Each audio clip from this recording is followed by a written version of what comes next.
I won't make it easy for you now. You got 2 minutes of my time, and I don't really break too easily, but I'm worth it, 'cause I'll slip into your dreams tonight. Oh, so give me your all. I'll take it to Mars. Oh, I'll stick like glue inside your mind. Oh, so give me your all. I'll take it to Mars. Oh, I'll stick like glue inside your mind. Just watch me.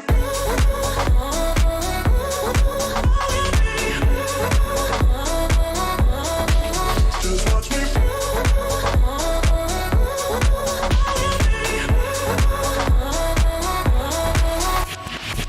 I got you wrapped around my finger, but don't you try to call me tomorrow. There's nothing personal in having a little fun. You wait and see if it's worth your while.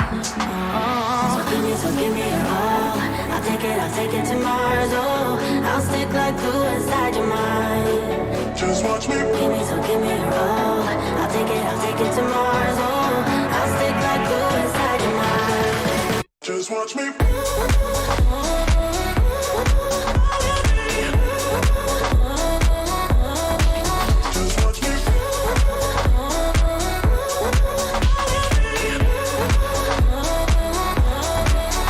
Watch me.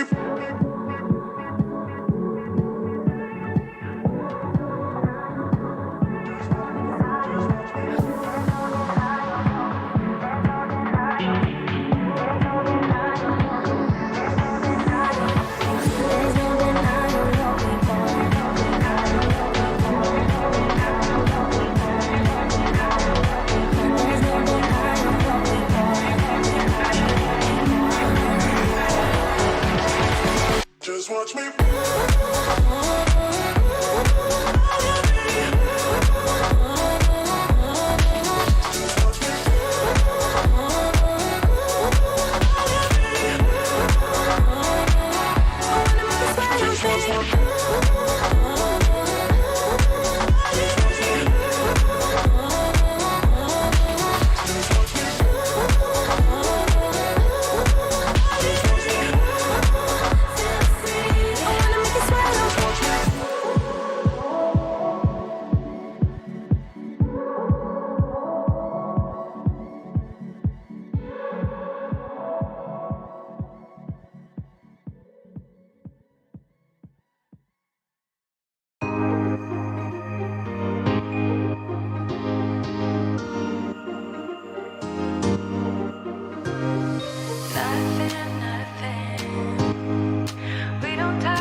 got 2 minutes of my time, and I don't really break too easily, but I'm worth it, cause I'll slip into your dreams tonight. Oh, so give me your all. I'll take it to Mars. Oh, I'll stick like glue inside your mind. Oh, so give me your all. I'll take it to Mars. Oh, I'll stick like glue inside your mind. Just watch me.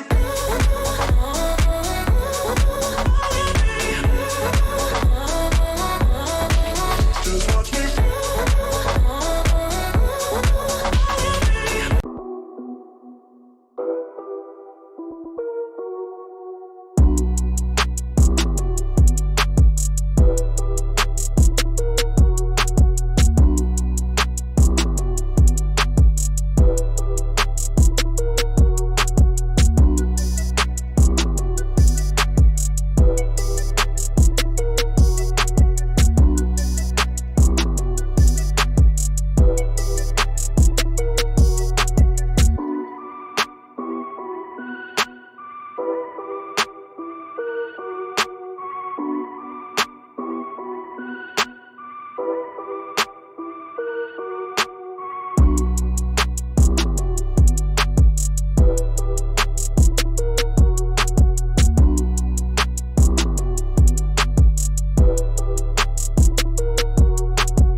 Listen up!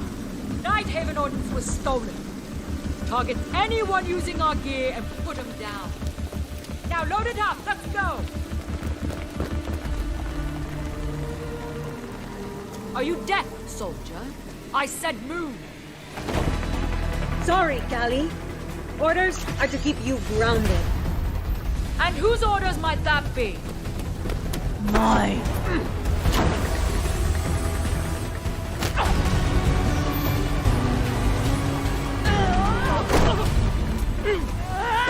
Is that all you got?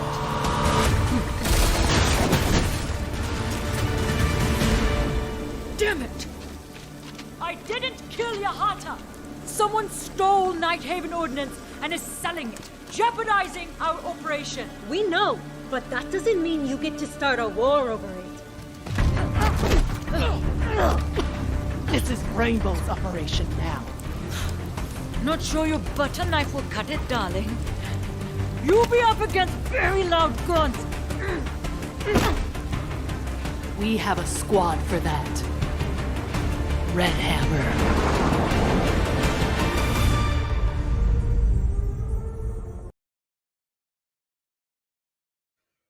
Alrighty then, ladies and gentlemen, welcome back once again to the Zotac Gaming, the Esports Club, Rainbow Six Siege Invitational, supported by Ubisoft. I'm your host, Blackjack. Joining me today is my co-host, Aggressive, as we are back. This is now day 3 of the TEC Invitational, and we are here for, once again, another couple of very exciting matches. Aggressive, how are we feeling on this fine evening? Honestly, I'm really hyped up. First of all, we are going to have possibly 2 of the most celebrated teams coming out outside of Group A. Then it's going to be another Group A matchup with Shaheens going up against GK, who took down Take Charge. Now, that is going to be pretty interesting. Pretty much the best teams in MENA and also SA are now duking it out against one another.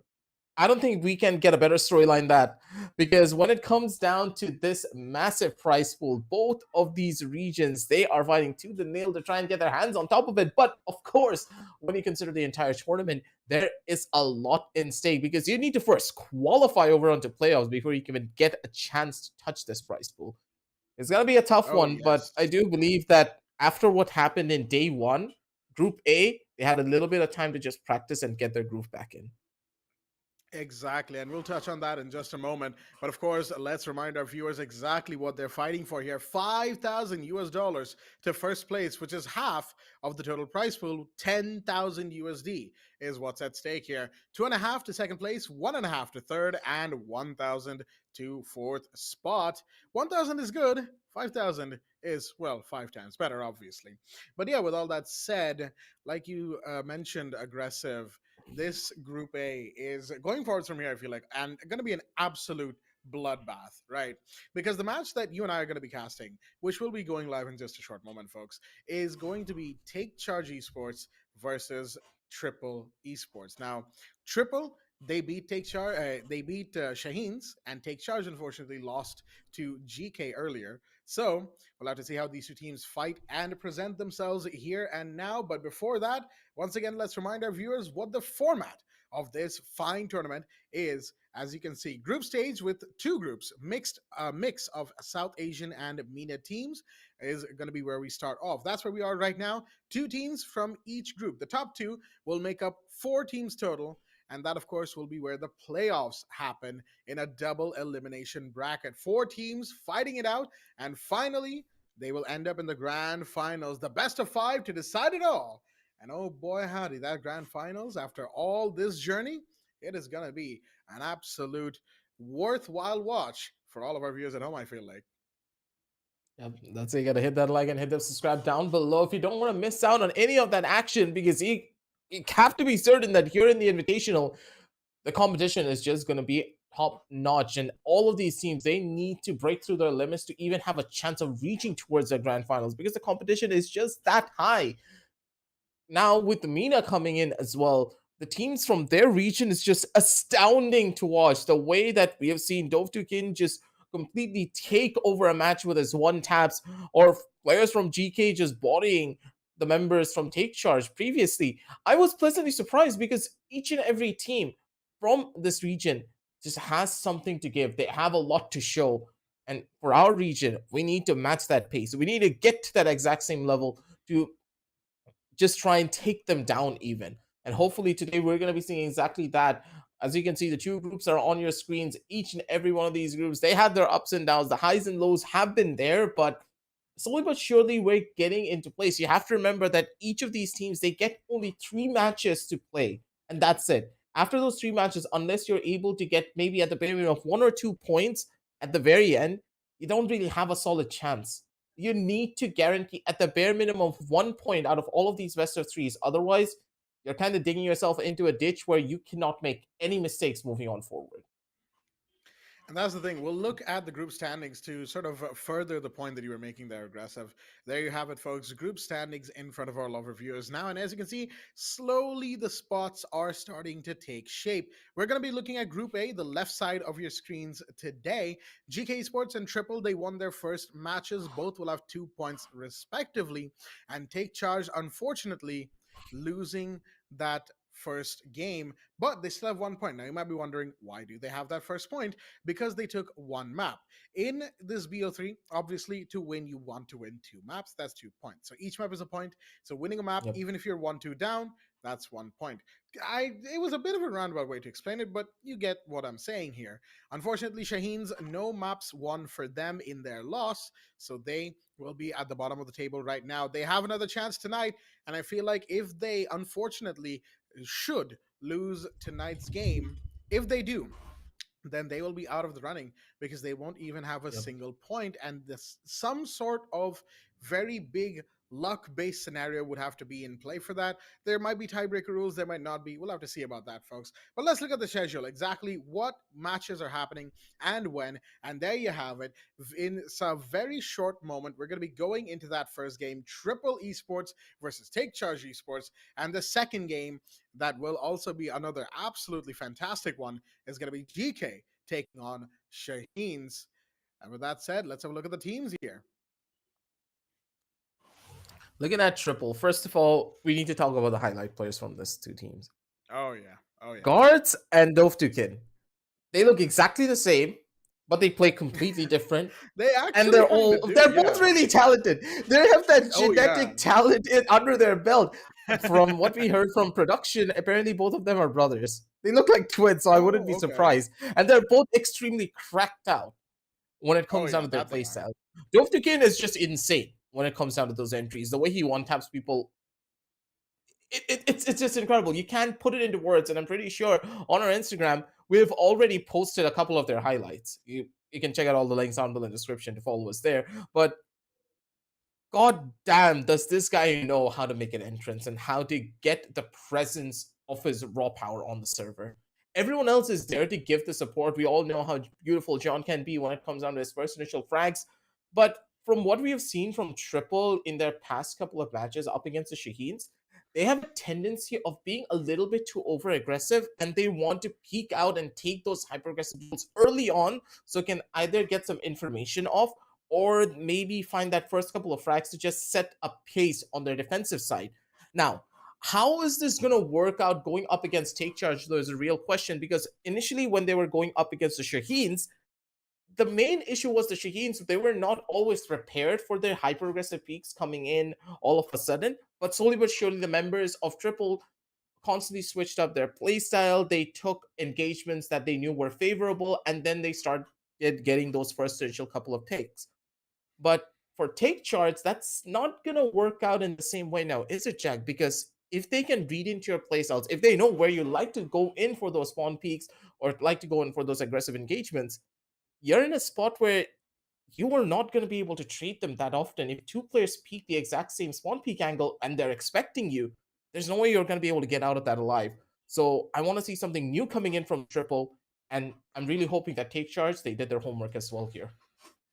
I guess we'll have to see how Take Charge are going to end up playing this game. Let's look at the maps, folks, because those are going to be very important to how the play of, play of the game goes for both sides.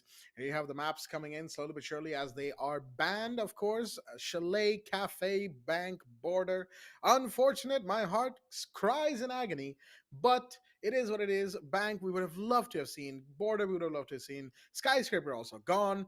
Villa and Theme Park have been chosen so far, which is still pretty nice. I'll still admit. Theme Park, very good map to play. Nice map to cast. Villa, we've seen a million times at this point. Oregon Band, for once. Clubhouse will be your decider map with Triple Esports going defense first on that map. So, with that said, those are your three maps here, folks. Villa will be starting off on Triple Esports' pick, which is interesting because, again, historically speaking, Take Charge are pretty good on Villa. Pretty much what I would say they're tied with Mercenaries for being the best on Villa in South Asia. True. I still want to say that MRCZ really does well on that map. But again, this is Triple Esports we're talking about. A team that nearly demolished Shaheens on both maps the other night. And even though the second map went to OT, Triple were the ones to still win, ultimately, let us remember. So Take Charge have a lot of work ahead of them, a lot of heavy lifting. Even on their own map, Theme Park, they did pick Chalet, and we saw how GK Esports completely overturned, or almost completely overturned, that map as well. So they have to be very careful with how they play. They have to read their opponents, and they have to constantly shift things around if they want to have any hope of surviving this encounter. Villa is a pretty good starting point, I would say, for both of these rosters. Villa getting picked up by Triple, though, on the other side. I'm a little bit more susceptible to the fact that maybe they're biting off a bit more than they can chew here, because Take Charge, they are very comfortable on Villa. This is easily one of the best maps that Take Charge have to offer. Theme Park, on the other hand, though, I don't know how you feel, Jack, but I have a really, really bad feeling about this because Take Charge, in the Oh. past at least, their theme park hasn't really been that. How do you put it? It hasn't been that efficient, I would say. Yeah, efficient is a good word because they have a tendency of dragging on this map a little bit too much, and they have a tendency of making a lot of unnecessary over aggressive peaks on the defensive side and also on the attack side because their attack strategies purely revolves around taking proper control of arcade if the side is downstairs onto throne and then running in through barrels, but that always doesn't seem to work out for them. If they don't get proper control over onto Cafe as well, they just fall into that place where, okay, we just need to try and take duels. And if we lose out on our duels, we can't really do much. But that's the thing. I don't know how Triple are going to be managing that. Over aggressive peaks on Theme Park have a tendency of working because of the amount of windows that are present and the amount of cheeky angles Yeah. that you can play. So it all depends on the drone work, but if there's a Solus in play, then that drone work is not going to happen. And Triple, they're just going to run rampant across the entire map. There's too many problems for the map of Theme Park. And like, I'm just confused. That one map is going to go all over the place. And I do believe that Villa will be pretty much the bread and butter for the members of Take Charge. If Take Charge are not able to take this, we are looking at a possible 2-0 victory for the members of Triple here. There's a pretty good chance. Yeah, I would say Take Charge are definitely the underdogs in this encounter. I think we can all agree Yeah, on that part. So we'll have to see. You know, there's like quite a few of us here at the Invitational. We love an underdog story, right? We love when true. the players who are least likely to win end up winning and creating a new, almost fairy tale run to the very top. And we've seen that happen before in South Asia and in the MENA region. So who knows? It could very well also happen here. We'll have to just wait and see. As we are going to be going live with the game, folks. That is correct. We're not wasting any more time. It is about time we got started with this, folks. And it is about time that we see what the first map of Villa has in store for us. Triple Esports are taking on Take Charge Esports, who are on the defense, Triple on the attack. Take Charge have the first ban of the night. Let's see what they really want to pick up here. First of all, Take Charge. It's gonna be Villa Dokapi ban pretty standard. Like, come on, if you don't ban the Dokapi, you're pretty much playing it wrong right off the Ooh. bat. But for now, I really need to see what exactly we can expect from the members of Triple. Okay, I'm gonna say there's a possibility that they just ban out the Jackal. If they want to roam here, okay. Nope. Yep. Um, There we go. okay. I Flores. really want to know. Okay, no. That's fine. That's fine because I forgot about the study hallway. I really did forget about the study hallway for a second. Not You the don't know study what hallway. happened There's yesterday, me and also. Baba. Yeah. You're saying? Oh no. Go on. Sorry. No, yesterday Yeah. Baba and I were talking about the study hallway where there was a defensive setup coming in from Kiro with Okay. 2 deployable shields, no Flores, no nothing. And one guy just droned it. He droned it, and the Iana came in from the bottom with a cooked grenade and just threw it right on top of the smoke. So both of the shield setups just completely disappeared in like half a second. I was like, what just Oh happened boy. there? Anyways, that's the thing. Yeah. Flores, pretty strong. Of course, you got to clear out those deployable shields. Pretty smart from the members of Triple, but they're the ones starting off on the attack, and they're making their own attack a little bit weaker here when you think about it. So those deployable I, shields for Take Charge is going to be a big thing. hmm. I mean, all things considered, I feel like the Flores ban, as we go into round one, folks, by the way, the other bans have been taken care of. Melusi and Azami, no real surprises there. Melusi is a bit of a rare ban these days, but it makes sense, given that she can hamper attackers, especially with speedy takes. And a team that's as aggressive as Triple Esports, I think it makes sense why they would ban Melusi.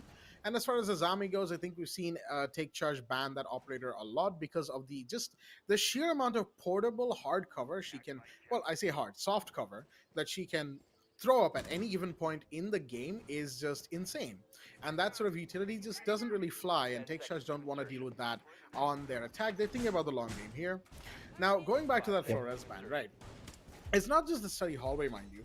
There's a lot of areas in Villa. Think this laundry room on right by dining and kitchen. Think closet and master bedroom and bathroom and even astronomy, right? That Flores can True. absolutely just demolish with his 4 Rotero drones. It still boggles the mind that he has 4 of those things, right? Because they are so insanely strong when you think about just how much they clear so quickly. But it is what it is, as we have a very quick basement take coming in from John and guards here. The Iana They and the wanna clear Sledge him. approaching fast as they want to clear out the Roamer. In this case, I think it's Sandy on the Solus, but wait, Reddy's on the floor, no and he's going to way. get taken down. That's beat with 1, but John trades, and the Jackal goes down, but guards finds another, and another. Oh, dear me, that's 3 in quick succession, and Take charged immediately, forced onto the back foot. The basement take came in, but Sandy had no idea what just happened to him. His entire team died right in front of his eyes, and now Silence needs to hold down the fort over on 90. If he dies out without getting a single kill here, it's 3-1 John and Dustin. John's finally gonna get that kill over on the Sandy. Picks up his buddy as well from the side. And it's just done for. Poor old Silence, what you're gonna do on the smoke here, buddy? Maybe good for 1 kill, but getting a lot more here, it's gonna be pretty tough. He has a power position to play around with, but he has now lost games. He has no way of holding that corner down. 1 player straight up on towards Vault, and now they're gonna just diverge him from 3 different corners. Pragnate's coming in, 1 more from the side, and John just does a drive-by. 3 kills all around, and the members of Triple, they read into the strategy, and Take Charge got completely caught off guard. More so than just that, I feel like Take Charge just simply were not expecting that many bodies to drop that quickly. But again, it speaks volumes of just how good a team that Triple Esports are. And when I say team, I mean as an entire singular unit. All those 5 players, John, Eyes, Dovtakin, excuse me right there, Dovtakin, Guards, and Reddy, they function so well together. It is almost mind-boggling when you really see their play, right? And the way they play as well, it's aggressive, it's fast, but when they're at their best in terms of coordination and communication, then just good luck surviving. I mean, I say that with Take Charge in front of us, and we saw what happened in that first round. So we know, everyone at this point knows full well that these folks are not to be trifled with. Take Charge in that first round, sure, you could argue that, yeah, Take Charge takes a while to start up, and, you know, it might just be that they're feeling a little sluggish for some reason. Yeah, you can argue that. And yes, that could also be a case of them taking a while to warm up, but they don't have that long. I will be 100% blunt with you right now. They do not have long to, you know, wind up, charge up, and then get with the game. They have to do it now. Otherwise, they will not be making it out of this particular encounter in one piece. So, with that said, how should they approach the next few rounds here? Well, change things up. We've got a Capcan coming in by Beat. That is a smart pickup right there, because again, Triple is a fast, aggressive team. What is one way to stop them, or at least slow them down? Capcan. Make them check every single doorway. But now you have to anticipate Triple changing things up, and that's where these sorts of kills come in. Sandy's already gotten 1. Reddy does trade it back, but look who have been lost here. Sandy's lost Sandy as the Solus and John as the Iana. Solus, while a very strong operator, people have been playing without for so long. The other roamer's not going to have too much trouble, but Silence, oh dear me, getting distracted there was just not the play. Guards taking full advantage of that momentary lapse in concentration, and immediately again Take Charge are forced onto the back foot. That is such a tough spot that he was trying to hold on to as well. I understand the close corners that you were trying to play, but you need one more player close by to try and help you out in these type of scenarios. Rattler now on the back end of this. He needs to give this one up completely. They're playing off of the side, and oh my god, Guards, what is this level of confidence? Straight through the wall as well. He gets the secondary. God damn it, Guards, you gotta give them some hope here at the bare minimum. Man. It's not gonna give anything away. Rattler finally shuts down Reddy, but he's stuck in a 1 versus 3 situation, which is close to impossible. How do you even want to try and survive this one? C4 gets tossed to maybe get some space on, but it doesn't seem to work. Nothing is favoring them, and Guards just gets the triple kill. What did he just do here, Jack? He just casually walked in as if he owned the place. Oh man. Oh, He got a boy. quad, Yeah. actually. Yeah, my bad. He did, yeah, as far as I know. Jeez, all right then. Looks like we're in for quite the game if Triple keep this pace up, because Take Charge, well, they are unable to live up to their namesake right now. I don't even want to do a pun here. Oh, looks like we've got a double disconnection. Dovtakin and excuse me, there's Sandy. I almost said Rattler, but Rattler's still there at the in the leaderboard. So I'll have to try, like, admins will have to try and like coordinate this one because we know how the game works. It's weird, isn't it? That when like in a lobby, whenever you whoever joins first is always sent to the blue team, and that carries over to every other player as well. So Dovtakin now has to come back first, and then Sandy can come back into the lobby. But let's not get too hung up on the mechanics of rejoining the lobby. Let's look at what we've got so far, because at the moment, excuse me, rather, at the moment, Guards and John are just, well, they are leading the charge, as it were. Guards is at 6-1 in 2 rounds, folks. 2 rounds. So yeah, it's yeah, there's a lot of things happening for that player right now. And in the meanwhile, looking at the take chart side, it's yeah, it's not exactly too good looking, is it? They're not exactly off to the greatest start. 2 rounds have been lost. Both have been on second for AVG. So I would say change it up. And if all goes, not too well, then take charge. What they can do, I feel like, bring out that library living room strat and just True. try it. There's no point hiding those strats or keeping them on the back burner for now, because Triple Esports are clearly not here to mess around, right? They're giving it all they've Yep. got, and Take Charge need to do the same. I do believe they need to force out a lot more utility from the members of Take Charge as well, because a lot more utility from the members of Triple as well, because Triple seemingly just don't invest anything, and that zero investment strategy is somehow working out for them. I haven't seen this in a while. They invest in 1 or 2 drones, Jack, just one or Mm-hmm, two mm-hmm. drones, and they have the entire first floor, basement, and then they just rush into the second floor and take them over. Yeah, It's that like simple. interestingly enough, the way I see Triple playing is they see the Solus being brought in, right? Solus isn't banned, obviously, and we've seen Sandy play that op a couple times now. So I think what Triple is doing is that they're seeing, oh yeah, so Solus can catch our drones, right? What if we just don't use them in the building as is? They're using them in, like, where they know that the Solus isn't, they're using drones there. But as soon as they get an idea of where Sandy is with the Solus, they're just like, yeah, we're just not going to give you drones. What are you going to do about it? You're useless if you can't find drones in utility. And you're already in the first floor, so you're isolated. We can just go and find you. And they've done that twice now. Yep. Zanny's just not having the good start that he wants as well. He's one of those players that if he gets a good start, you know that he's going to be able to take over the game. But now with this first 2 rounds, him not being able to get anything out of these hyper aggressive roams, he's just stuck on an island where he can't get out of.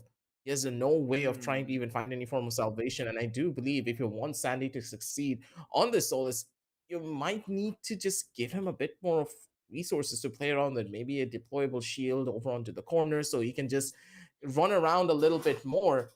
I have no idea how this is going to work out for them, because I'm a bit worried. Take charge in this current situation. They need to find a completely different strategy. And I agree with you. Taking a different side over onto living room could just give them that edge that they wanted.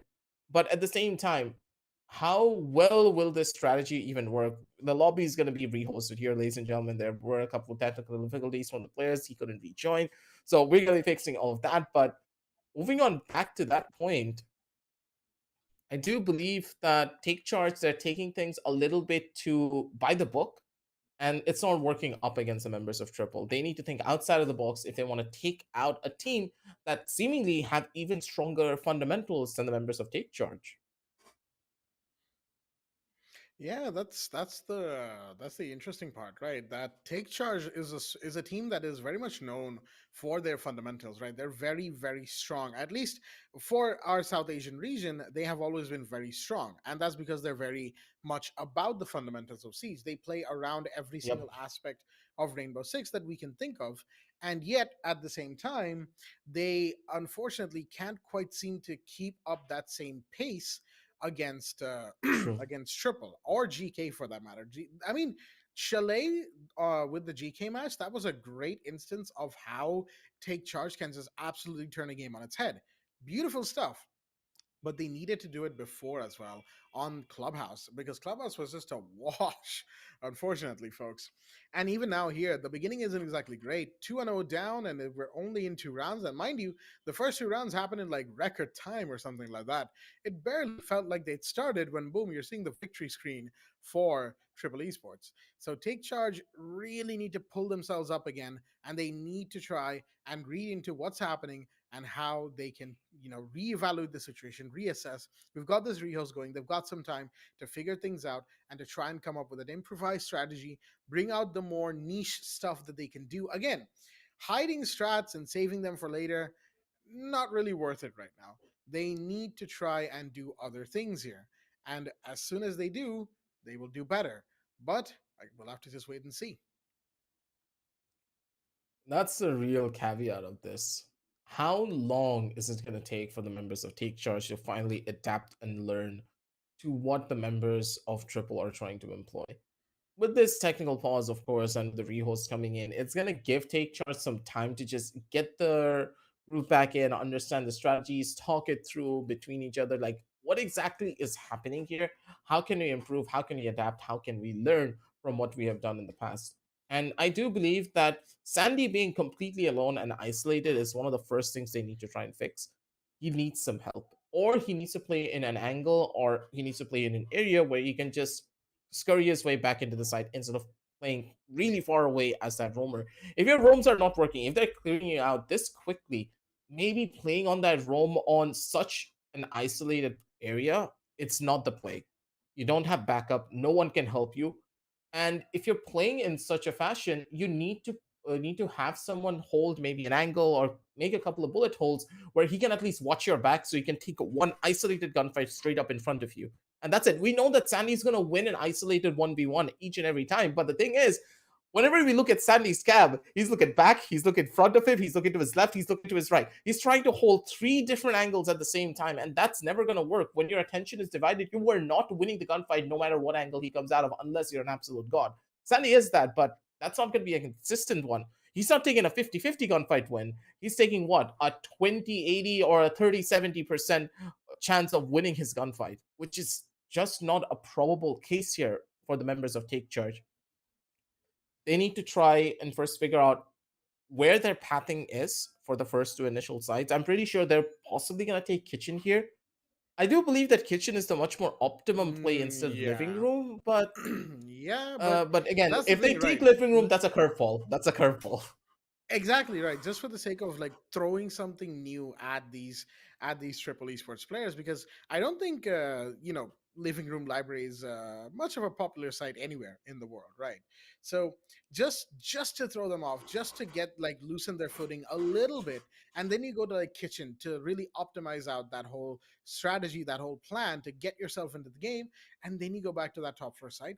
I feel like that's probably one way that they could take this match from here. I could be wrong, of course. If they go to library, they might just get absolutely bodied, and I take no responsibility for that, folks. But as it were, we're just spitballing ideas here because uh, we want to see Take Charge win rounds. We want to see them, play to their fullest, and we want to see them have great back and forth against Triple Esports here. And yet they simply, like, in these 2 rounds, again, we should remind ourselves and our viewers here, it's only been 2 rounds, not the most part, not the biggest chunk of the match yet. It depends on how far the match goes, that is. But even then, I would say not the biggest part of the match has been dealt with just yet. And yet, I think we can all agree that these first 2 rounds have been very lackluster for Take Charge. We barely saw anything from them outside of like a very good headshot from Silence's smoke in round one and Sandy's early kill that I wanted to talk about, but then like three people got traded, and that moment Yeah. just got swept under the rug. That got ran So, over. oh yeah, that is steamrolled even. Oh jeez. But you get what I'm saying, right? Only like two instances off the top of my head that I can think of, and the rounds just happened. So, yeah, not exactly the best look for Take Charge, and we'll have to just see how they, again, as we wait for the Rios to come to an end, we'll have to see how they respond, how they, take charge of the situation. Pardon the pun.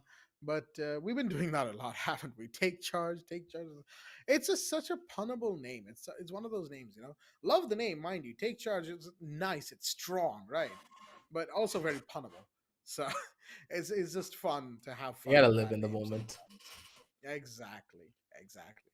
Yeah, that's gonna be one of the biggest memes for the entire invitational. We can carry that forward for a lot more, but going back on topic, one of the biggest highlight um, perspectives that I would say coming in from this winner region teams is they don't really miss trades. When you think about it, right? If one person dies, they will scramble and they will invest everything to kill that person so that they can get a trade. You've seen that as well. That Yep. doesn't happen in our region that often. That okay, if a person dies, they get in defensive positions, they try to make their defense stronger for a 4v5 scenario. While on the other end of it, if it's a MENA region team, one person dies, they're gonna send like two or three bodies, being like, just get that one guy, make sure he dies in the process of trying to get out of that sticky situation. It happens uh, so often as well. And I do believe that that is a contrast between the two regions.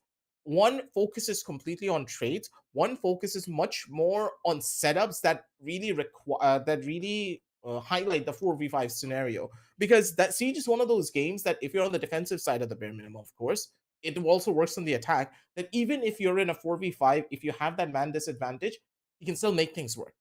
It's a bit harder, but it's possible because there are strategies that allow it. Or you can go for the completely different playstyle that other FPS titles have pretty much made centerfold. That if you don't get a trade, you're pretty much done for the rest of the round, because a man disadvantage in other games are a lot more problematic to try and fill in those gaps. In Siege, you can make it happen, but if you get that trade, you're in a much more better spot. Plus, there's a possibility that when you're getting that trade, you gain so much space across the map and you cause so much chaos that the defenders, they're going to scramble into different positions where you, as the attacker, or if you're on the defense side, can just occupy that space and force the attackers or the defenders to use a lot more utility. And the members of Triple are exacting that same strategy. And that is where the caveat is for all of this. Is there maybe a chance we could be seeing the members of Take Charge completely change their playstyle and go in for a different approach? Going up against Triple here, their usual control-based, fundamental heavy playstyle may not just work. And I'm really hoping that we see the Take Charge that we have seen in the SA Nationals in the finals against Shaheens. If you remember properly, they looked like oh a yeah. brand new team after they came back from Thailand. Like Yeah, absolutely. that squad gave me absolute chills. The level of strats that they were going in for, they were in control. And there is not a goddamn thing that you could have done to try and stop them back then. That's the thing, though. I feel like a lot of what we saw and what we expect of Take Charge has been in retrospective and perspective of the rest of South Asia, right? Because Yep. let's be real here, our region, South Asia, because I say our region because both me and Aggressive, we are South Asian siege Yeah. casters, right? But this region has been fairly like self-contained up until this point, right? Even recently, after the inclusion of our region into the wider esports scene, there haven't been too many instances of international tournaments like this. So that's why an experience like this for us Yep. is also fantastic. Speaking of an experience, we're going to resume it, folks. That's right. It took a while, but the Rios has happened. We are going back to round 3. Things have been taken care of, and we're going right back into the action. Round number 3, the site is going to be in a bizarre turn of events. What is that Trophy and thorn statuary skin? room. That I think is from the Halloween event, and my goodness, God, that is giving me what the the heebie-jeebies. hell? That is No. giving me the heebie-jeebies. Ho ho ho. That's what my sleep all right. paralysis demon looks like. But mind you, that's also what Thorn's sleep paralysis demon is going to be looking like after her gun gets nerfed in the next patch. Oh my Oh goodness. god, no. Yeah, that Thorn nerf is just a little bit unnecessary when you think about it. Come on. Thorn's good, but it's not like you needed to nerf that one operator. Yeah. Sure. Then the sentiment about around the next patch 4.2, right? If you've been on like social media, the sentiment around the next patch is like, for once in Seed Social's lifetime, almost unanimously sad because of what the next patch has. We're not going to discuss too much of it here because this isn't really a patch notes stream, folks.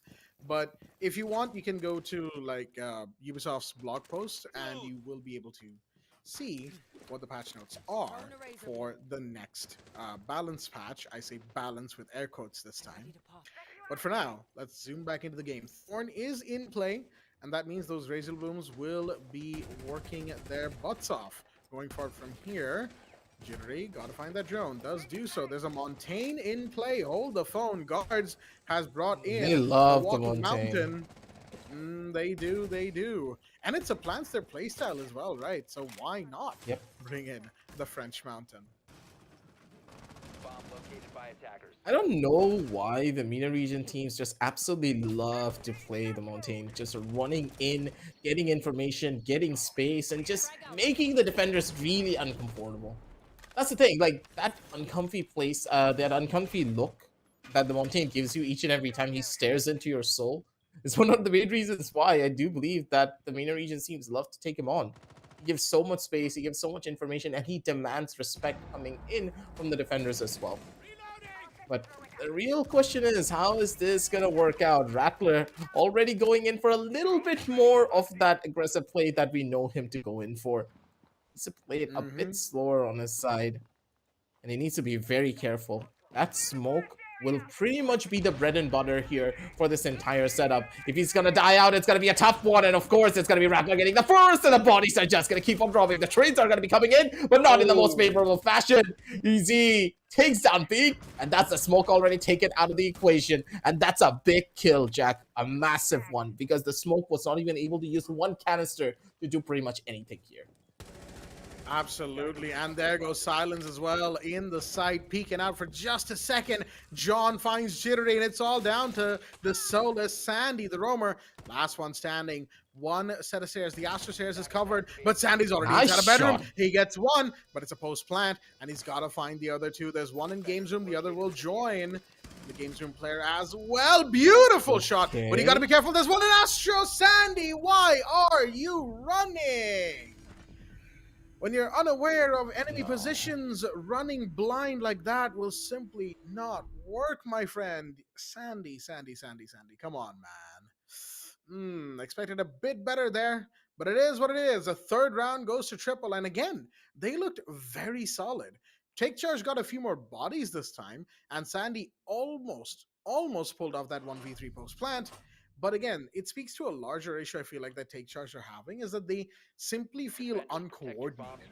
They lose a body and they have no time to settle, right? So they just start running around all over the place to, try to settle, and Triple just keeps finding them in their crosshairs, right? And keeps finding them at those junctures.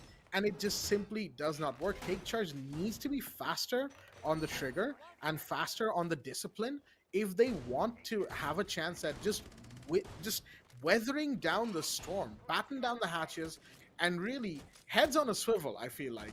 Because Take Charge is taking too long to get used to what Triple is doing. 5 seconds to go. It's not looking that good for them here. Hoping that at least if Take Charge are able to get into that groove, they should be able to turn things around, but they're running out of time. It's already been 3 rounds, and only 3 more left to go here, Jack. I'm a little bit worried for their chances, because the way that Triple are playing, they are absolutely incredible. The way they're taking over the sides, they're coordinated, they're practiced. It's like they're doing a military drill. Of course, it's Siege. It's a military type game. It's almost like a military simulator when you think about it. But the way that they're moving, the way that they're using their utility, it's in quick conjunction to take space. They're utilizing utility in a way that they're able to make something happen with it instead of just throwing it out, being like, "Hey, I'm gonna throw it out just to scare them." And it's working out so beautifully. Just look at the setup. One towards the side of the window, and here Dovtukin is running in from the bathroom. They're covering all their bases. Doesn't matter who gets caught off guard. If the members of Take Charge do not get a headshot and get a kill from there is someone close by to instantly find those trades off. And that's the thing. It's just the trade, while it's happening, it took a while to get there. Sandy has found that. John is gone. And mind you, that's a big kill. The Ying would have been absolutely crucial for later in the round. So that's a good kill that Sandy has found, which will certainly help the team. But again, now that they've managed to give themselves the scent. Wait, where are you? What was the player on 90 thinking? They're pushing up that aggressively, and then Guards just turns around, gets jittery anyway. Shots fired by the smoke, but Guards gets away once again. Silence, though. Nice will shot. find Ready. That's her Iana gone. Sandy on the floor. He's going to be cleaned up on, I feel like, in just a second there. There we go, which leaves it down to the 3v2 once again. Okay, so let's calm it down a little bit here. Take Charge.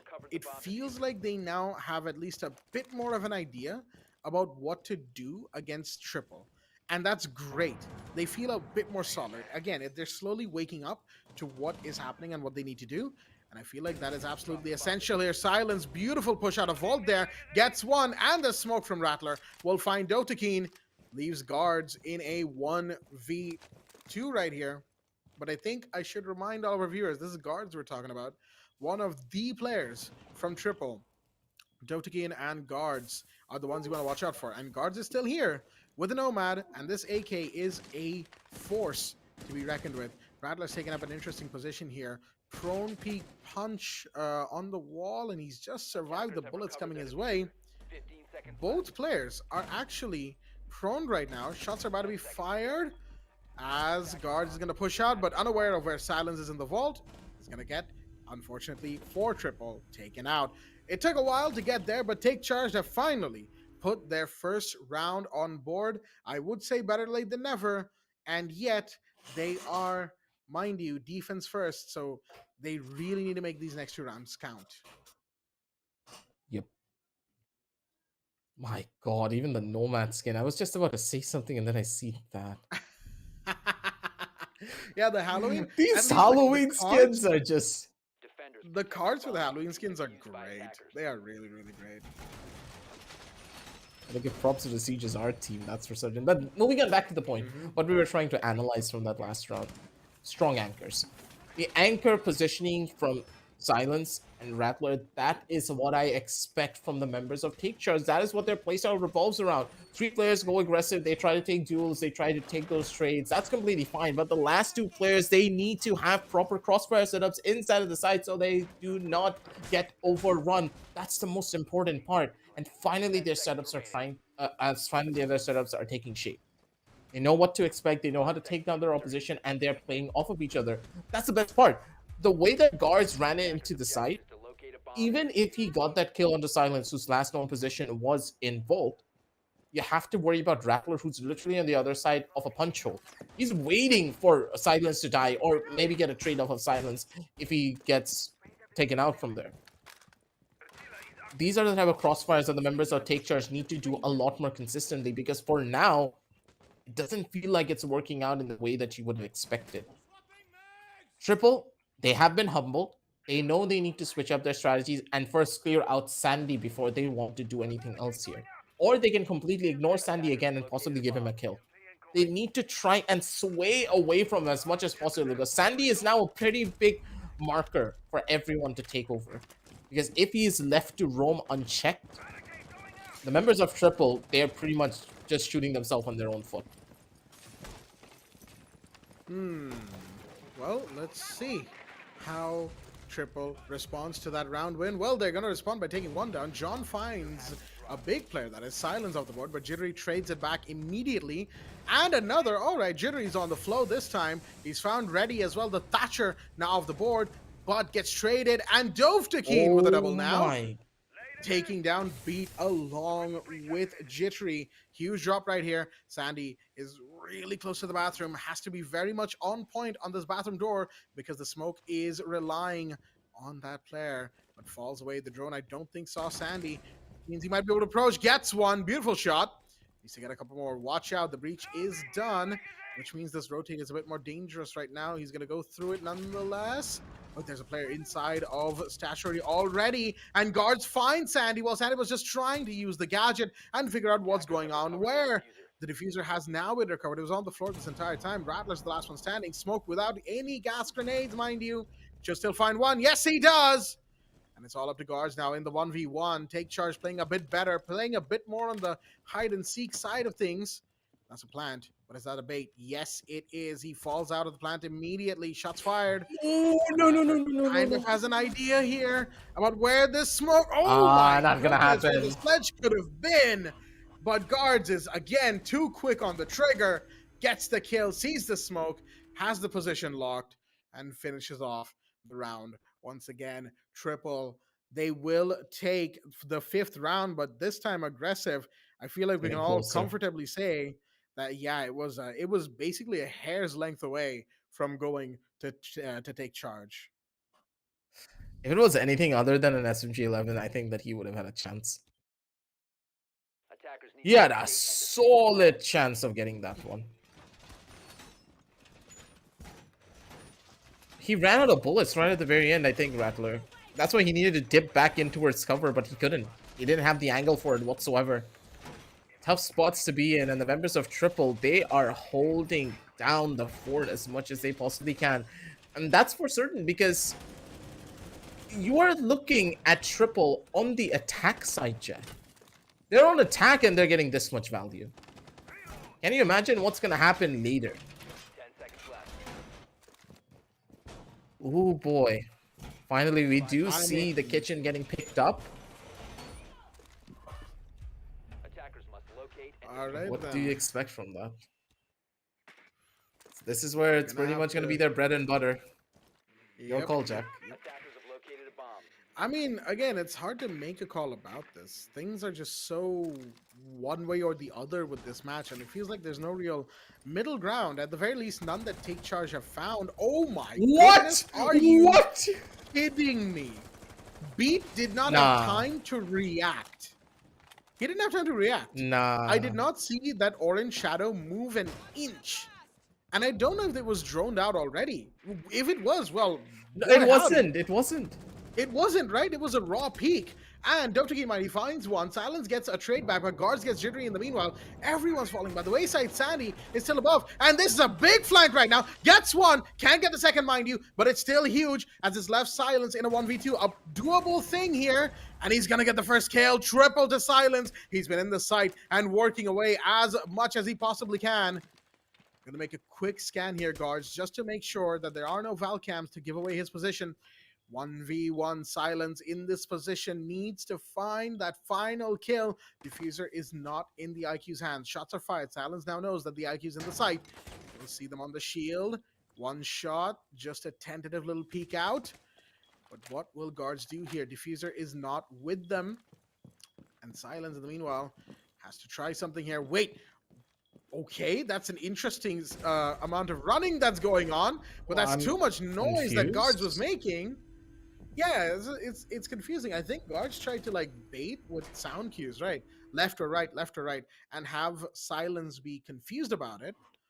But Silence probably like had some just very clear, crystal clear audio in that moment where he knew, right? He could tell which way the IQ was going because of the amount of running she was doing. And that, of course, is what he used. And I mean, it's typical stuff. You expect to be able to do that. So it is what it is. Triple Esports, again, couple of very, very hairy rounds there. And they finally put themselves, in a 4-2. Well, I say finally. They were coming to a 4-2 anyway. But Take Charge, they've put 2 runs on the board. They've got a couple of them. But aggressive, we've been talking about this a couple of times now. Take Charge on the attack, and it's Villa. I mean, this second half is about to be dicey. It really is. Looking at their composition as well, they're purely relying on these traps. And I like this idea, but at the same time, maybe with a Solace it would have been a bit better. I'm hoping that the members of Take Charge pick up an IQ because that's a lot of traps. A lot. Moving out to locate And even going up against a Warden, if he uses his gadget, you can use that IQ to try and 10-point his position. No IQ. Take Charge, what's your plan? You're relying purely on gunfights, and because of the amount of traps just littered all across the second floor, yeah, you're gonna have a rough time getting anywhere without getting spotted by one of these players. Well, let's see how things go on from here, shall we? As right now, we've just got Take Charge, just doing the normal stuff. Again, round 7, first round of the second half is simply going to be the round that is kind of like a reset for both sides as they now evaluate each other and figure out what the other is doing. As for the Warden pick, it was a hard read, I feel like, right? To try and counter a Ying or flashbang heavy playstyle, and yet no one on that other side is playing with flashbangs. Wait a minute, Reddy's already going for a fight, and so is John. They are stifling this second floor as much as they possibly can. Is that it? Wait, is that an extended barrel? That is! Reddy's running an extended barrel on this gun. Jittery finds eyes on the meanwhile. Eyes are easy. Again, I'm not sure how to pronounce it. Forgive me for that.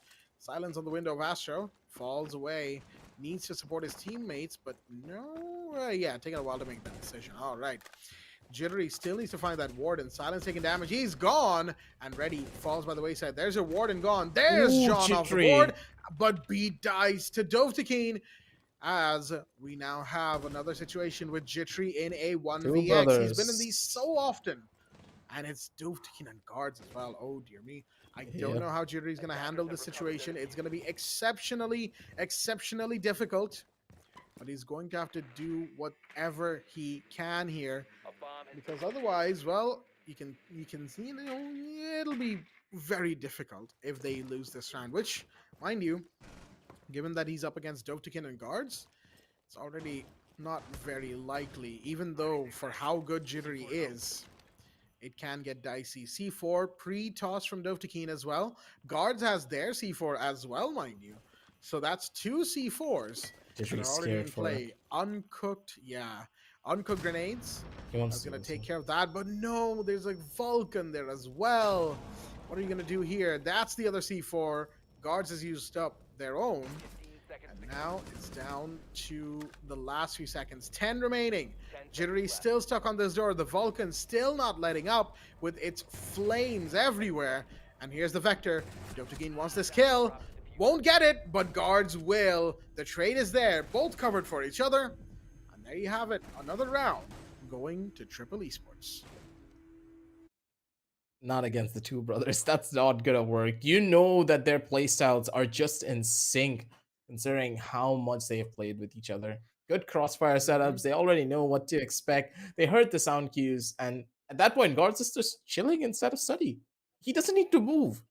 He can wait there. The Vulcan shield's already gonna give pretty much the entire map to them. It's gonna waste how long? About what, 15 seconds almost, if I remember properly. How long does the fire last again? I think it's 20 seconds, 10? actually. Yeah, 20, like almost 15 or 20 seconds. Can you imagine a gadget holding you back for like 20 seconds? I do believe it is actually 20 because I remember the initial conversation for when Goyo was in this rework of Goyo was in the test server, right? And I think each canister used to be like 30 or something seconds before it was reduced. I might have that wrong, but after a point, like people figured out that, hey, this Vulcan lasts for 20 seconds. And he's got how many of them again? 3? That's a bit of a problem because when all 3 go off, that's 60 seconds of complete area denial spread out in 20-second chunks across the map. That's how good Goyo is. Yeah. And back in the day, Goyo used to be hiding those canisters behind shields. Oh, don't even remind me of Shield Goyo. My goodness. That was a pain. That was a He had like over pain. Oh, 3. That's also yeah, going to he be a had 3 pain. of those Guards shots. is now off the table. Yep. On the Big kill. Solace. This early. That's going to hurt them. Their information tools are pretty much close to null, but they do have a Valkyrie to play around with, and this Valk is going to give a good chunk of space to play around with. Rattler, though, could be a bit dangerous, but yeah, his teammate's already there. He's going to have a safe haven to work through with this drone into Aviator, checking out Vault, checking out Bar to see exactly where the players could be in so they can paint a picture in their mind of how they want to take this hit. Take charge. They have a lot of control. But John, he's going to take that control away in a matter of seconds. Beautiful C4 toss from the down bottom. That's going to be a catch. And with this, the Valkyrie even things up. And that's a massive kill. He took down the Lion, Jack. Their executions have gotten a lot slower, especially with the Lion available to you. You can just rush a site and hope to get a kill. But now, they need to be a lot more careful. Absolutely ready. In the meanwhile, what is this positioning right here? Eyes finds one, but Ready goes down. Silence playing around the windows will take that kill. Again, 3v3 equalizer situation here. The issue for Take Charge is that they're on the attack. Time is against them. Or as Grace would say, time is the 6th defender. As Dovtakin finds Sandy, Jittery is on the floor, which means Silence is the last one currently standing. I think, yeah, Iana has been picked back up. All right, Jittery is back up now, but wait, the Valkyrie just jumps down and finds Silence. There's your Desert Eagle out. The D50 is in hand, and John is really looking for a 1D, as it were. Ooh, could find him, John. A little more. There you go. Jittery was low enough that a body could do it anyway, so that counts. And now it is map point for Triple Esports. They are 6-2 up. Take Charged, not the best of map starts today. I think we can say that for absolute certainty right now. That's for certain. But again, that last peak coming in from John was... that's Chef's Kiss moment. He waited for his teammates to make that bullet hole. He used the sound of the gun as a cover for him to vault down.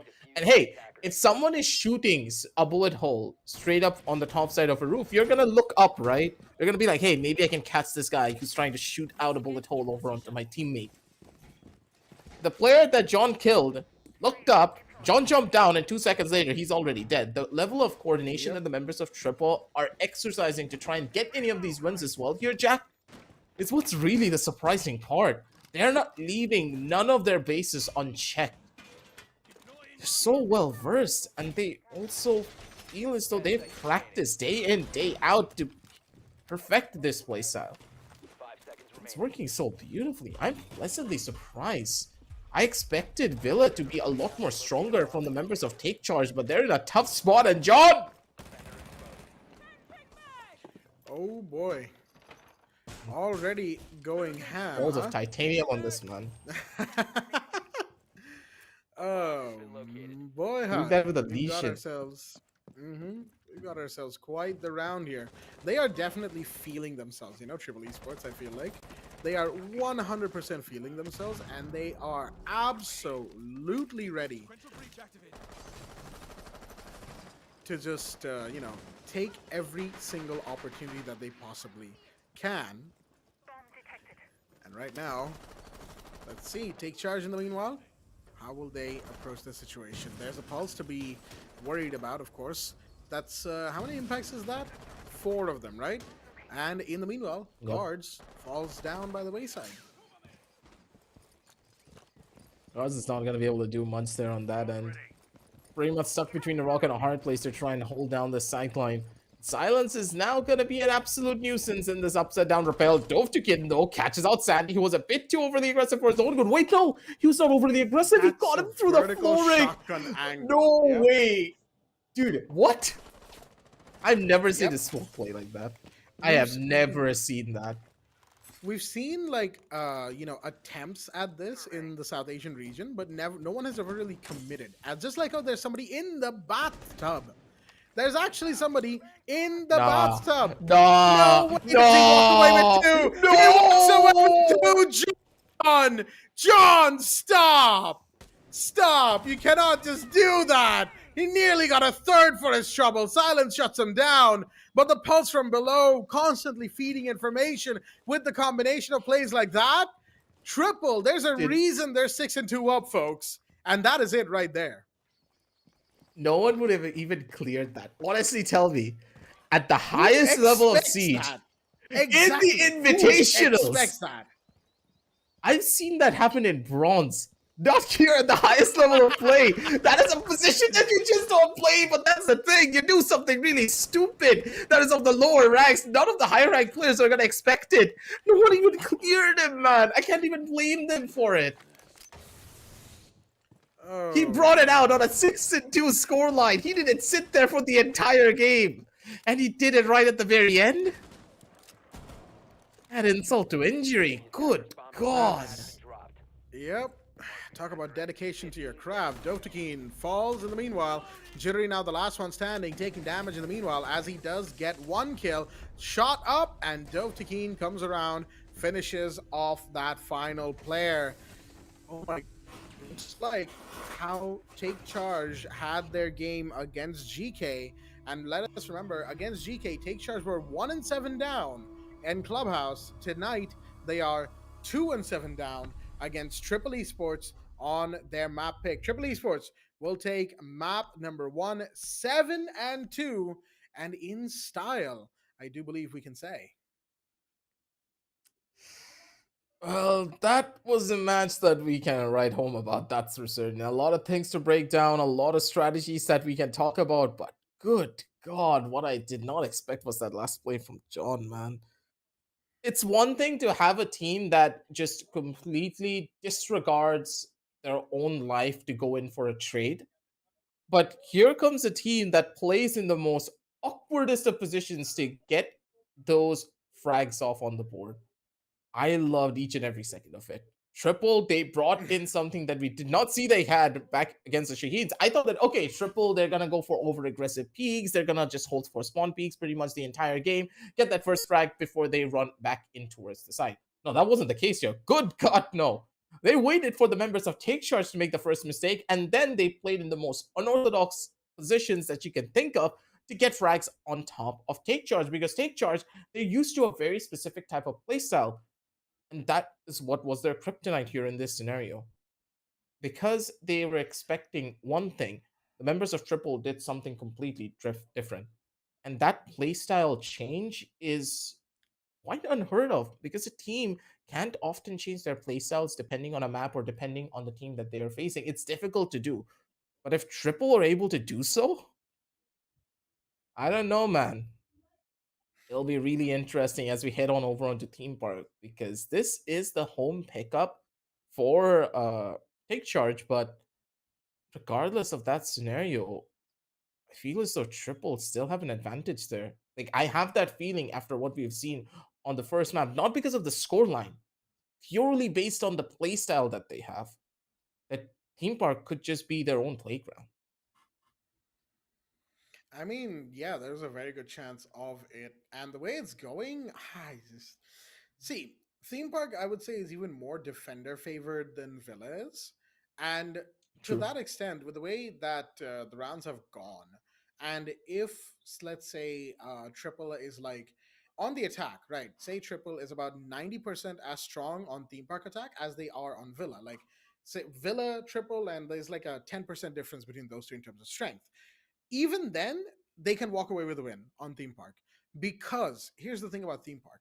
We say it's defender sided because defenders win like rounds there most of the time. And we know why that is, right? There's plenty of corners, plenty of hiding spots, plenty of True. little here and there's and the this and that and this corner and that room and that stairs and this and that you have to watch out for. Here's the thing. If attackers are able to gain control of even like a fourth of the map, they can do the same thing. And once they start doing that, defenders have a very hard time, because unlike attackers, defenders don't have drones, and their resources, their cameras, are dwindling by the second. Deployable cameras, Valkyrie cameras are dwindling by the second. The less information defenders have, the less that they can use those covers to their advantage, and the more the attackers start gaining ground. It's Not the easiest thing to do, and that's why Theme Park is defender sided. However, any team Yeah. that can do that efficiently and consistently, well, let's just say they're exceptionally hard to beat. Now, Take Charge Esports on Theme Park have done that before. We've actually seen them have attacker sided Theme Park nights. Will they be able to do something similar tonight? Because they are take charge or attack first on the map of Theme Park. I'm looking at the match data right now, and Triple Esports have the defense first. Now, Triple Esports have chosen to go defense first, so they want the advantage first, and then they go on to the attack. So we'll see. It tells a lot, mind you, about how they want to approach that map, depending on where they're going. With that said, we're going to talk about that in a little bit. Let's first look at the summary of Villa, the map that we just saw. And folks, there you have it. My goodness, the disparity between Triple Esports' overall uh, scorecard and Take Charge's scorecard. And even then, Triple Esports are a little bit lopsided today compared to the way they were against the Shaheens, because you see John and Guards really leading the charge in terms of kills. John being by far the standout performer, right? 89% cost percentage, 3-1 on entry, the best of the entire 10 player server here, and of course 16-9, just nice. That's all I can say there. Dovtakin, I think, is was more playing support, and even then Dovtakin got away with some really impactful kills. Yep. Same for Eyes, although not too much on support there, 44%. Ready, a very quiet map for Ready, curiously enough. 2-10 and 33%. Not much of an impact on the game. Yeah, not much impact on the game from Ready, but it is what it is. The rest of the team were clearly trucking along, and Ready was clearly still there aiding them by giving them info and so on and so forth. Passively, Ready was still, contributing to the team. Take Charge, on the other hand, yeah, that doesn't look, that scorecard doesn't look too good, does it? Aggressive. Nah, especially when you see Sandy and Rattler having a bad game. It doesn't bode well. Jittery, yeah, he's IGLing for the squad. We talked about it back in the past. Remember that Jittery is the IGL for the team, and the fact that he has to do the IGLing and take entry at the same time, it can be hard for him. He got some numbers on the board, but we expected a lot more of a standout performance from Sandy on the defensive side. We know how good he can be on these roams, but Take Charge just took almost no initiative to change their playstyle. I don't understand that. Going up against Triple, you needed to adapt, you needed to learn, you needed to try and build setups that would counteract their very roam clear heavy playstyle, but you didn't opt to do any of that. Then came the trades and the crossfire setups, which also really just did not happen. I saw a better Take Charge on the attack side. It's really funny because it was a 4-2 scoreline, correct? And Triple were on the defensive side. But I believe that Take Charge were a lot more in control when it came down to the attack compared to the defense. They had an idea of how much map control. Yeah. They just lost out on their gunfights. That's the thing. Triple hit a lot more shots, while Take Charge lost on the gunfights, but they had the proper idea of how to execute it. And because they had such a rocky start on the defensive side, they can be as confident on the attack side now, can they, when it comes to their raw duels? Yeah, the confidence was very clearly on probably an entire low once the half switched and they went to attack. But like we say, a lot, it is what it is for that map. It has been taken care of, folks, and that means we're going to be going into map number 2, that is Theme Park. But before we do, we're going to be taking a quick break, and we'll be right back. Stay tuned.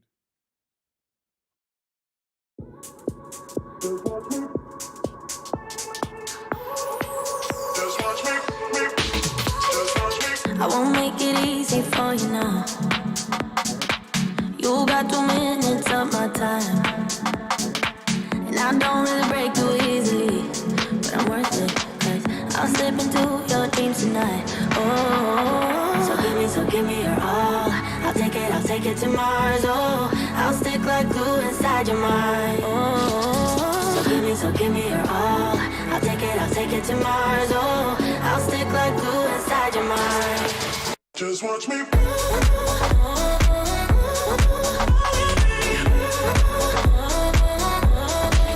Just watch me.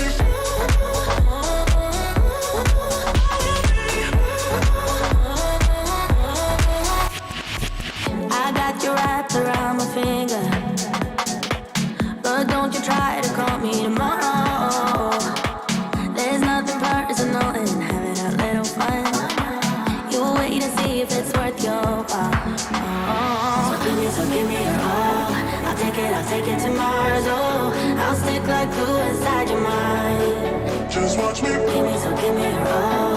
I'll take it to Mars. Oh, I'll stick like glue inside your mind. Just watch me.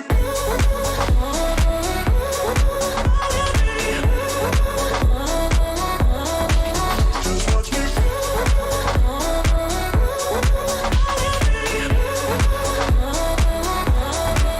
Just watch me.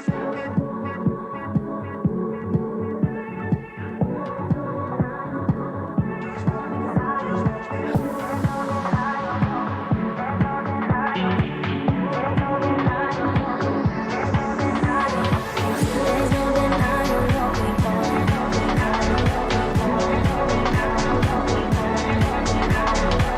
There's no denying what we want. Just watch me.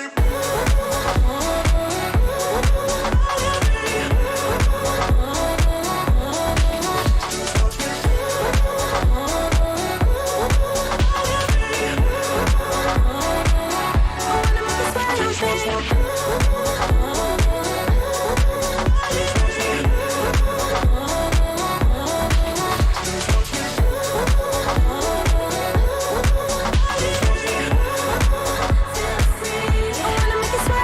me.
was stolen. Target anyone using our gear and put them down. Now load it up, let's go! Are you deaf, soldier? I said move. Sorry, Callie.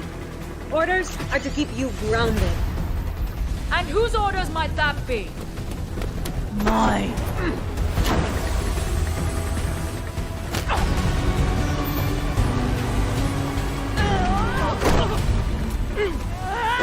Is that all you got?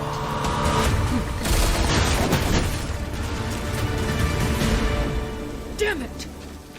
I didn't kill Yahata! Someone stole Nighthaven Ordnance and is selling it, jeopardizing our operation. We know, but that doesn't mean you get to start a war over it. This is Rainbow's operation now. Not sure your butter knife will cut it, darling. You'll be up against very loud guns. We have a squad for that. Red Hammer.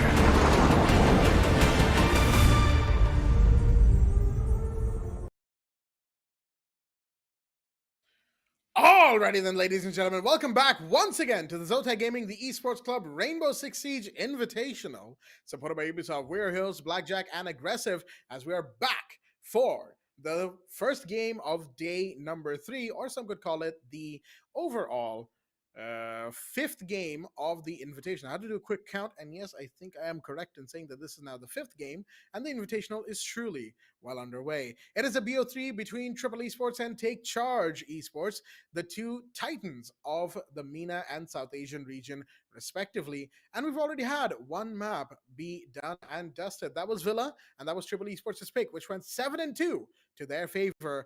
Unfortunately, a very slow, nearly non-existent start from Take Charge's side. But now we're going to be zooming in to the second map, which is Theme Park, a very interesting, slightly divisive pick, I feel like, for the second map by Take Charge Esports. We'll have to see if they're able to, again, pardon the pun, take charge of that map. I've been saying that a lot. I think we're up to, that makes 14. And I know that purely because Take Charge Esports' social media account has been keeping track, apparently. I just found that out. Seriously? Wait. I gotta see that later. You check Twitter. I'm not kidding when I say that. But yeah, no. Shout outs to the Take Charge social media guys. But anyhow, that's all jokes aside. We're gonna be moving into map number 2, excuse me, very very shortly indeed. But before we do, Aggressive, what do you think? Theme Park. It's already 1-0. Triple are very close to winning already, I would say. I gave you my 2 cents about this before, didn't I? I have a really bad feeling about this. Take Charge, You they need to did bring say in that, something yeah. completely different. I'm telling you this out of the bat. If they play like they normally did back in our SA Nationals or during the Fall Series or any of our previous Pro Series, it doesn't matter. They cannot win against the members of Triple. It just won't work. We need to see a better raw fundamental playstyle coming out from them that they can be proud of themselves. They need something to go up against what Triple is trying to bring down to the table, which is an absolutely indestructible buddy system.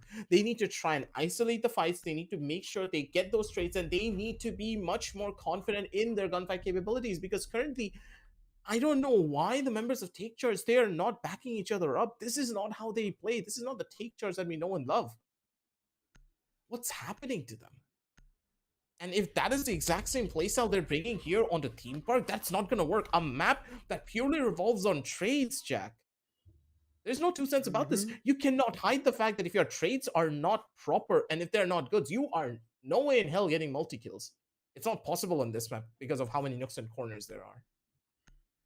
That is the thing, isn't it? As we've got a couple bands rolling already, and we've got a pretty standard set here. Well, I say standard. Dokkaebi is still a band that not most, most of the teams don't go for, because a lot of teams love playing Dokkaebi, but Take Charge, they love bringing in things like deployable cameras and Valkyrie and so on and so forth, right? So they don't want to deal with Dokkaebi being brought in and then ruining their fun. At the same time, they've gone out of their way and banned Valkyrie as well, because on Theme Park there's so many, like you said, nooks and corners where Valkyrie cameras can be hidden. The black eyes are everywhere, and it always feels like some defender is watching you. So that is those bans from Take Charge. On the other side, Triple have banned Osa again. That shield exceptionally annoying. We saw a good bit of that. Actually, we've seen a good bit of why Osa is so Storage annoying as and hard first to sight? deal with. Wait, what? Wait. Who's defense first again? It is Triple, right? Yes, it is Triple Esports. We'll talk Triple about the bans in a sec, Storage? folks. What is going on here? Lab and Storage. Now, okay, here's a little interesting factoid, right? When you're watching international Siege games, say you're watching a major or some sort of interregional game, I've seen the odd team here or there play Lab Storage with some level of regularity. If anything, it's mostly here in South Asia that we don't see, at least I haven't seen, Lab and Storage come out much. The only team, again, to do that has been Take Charge Esports.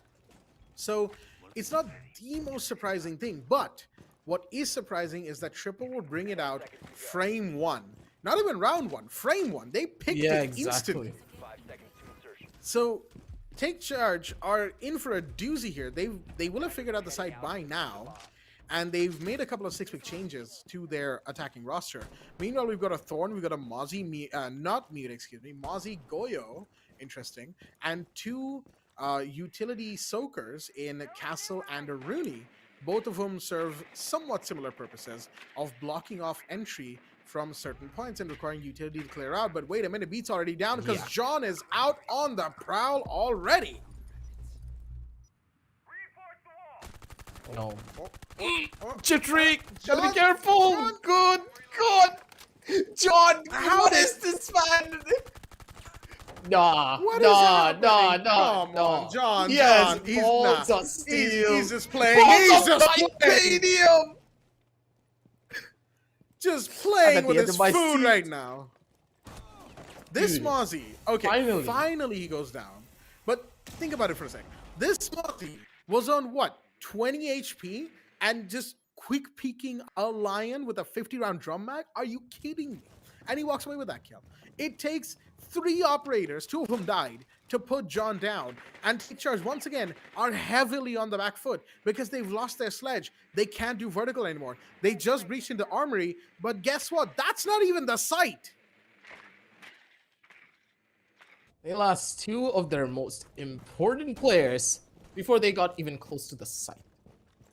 Look at how far the extension ranged as well. They extended the entire first floor. And they're also extended over onto the second. Oh, And there's still player somebody up inside there. of bunker. Yep, he's gonna get caught Oh, there's here. one more. That's a pretty big catch. Look at the extension. You see where they are. That's a pro What's in angle? daycare? What? When did he? He when opened did up the Reddy down entirety the of other player? daycare. No, he downed him when he was trying to go in for the first kill. I don't know who was standing in front. Oh, in the hallway, right? In arcade hallway. Yeah, in the hallway, I think it's That was a yeah. collateral. Wow. Wait, you're telling me The site was in site storage? lab storage. Yeah, and nothing happened on site. No, There no, were 4 the players stupidest off thing site, I is... think. Okay, Jack, the stupidest thing is... Yeah. They did an extension all the way to throne room. They got the reinforcers there. A player was sitting inside of daycare who opened up the entire walls, getting prone holes, everything. Another player was holding inside a bunk, and then there was John being an absolute giga chad over onto control room, who was jiggle peeking the door onto balcony. Yes. And we mind you, we don't know what I think Dovtakin was doing in that entire round. Exactly. He was playing anchor on the side. He's just chilling, going through his phone, and he's just Dovtakin- looking at some videos. Exactly. Dovtakin was just like, like like a drink in his hand, playing chess with himself inside a site because he doesn't have to do anything. He's just there, chilling, probably having an ice cream, you know. Like, yeah, sure, you guys go do everything. John, go kill, I guess. I'm done. Yeah, I did my job on the first game. That's your turn. Yep. Good God. That is the most Oh, no, that's unorthodox sad. strategy that I've ever seen, dude. Have you ever seen a side extension go that far? I mean, I've seen extensions for Throne Room and for Bunk Daycare, yes. not as extensive, and certainly not for lab storage. Yep. That's They the made the part that entire blows my building mind. They their did site. that. Exactly. That's the part that blows my mind. They did that for lab and storage.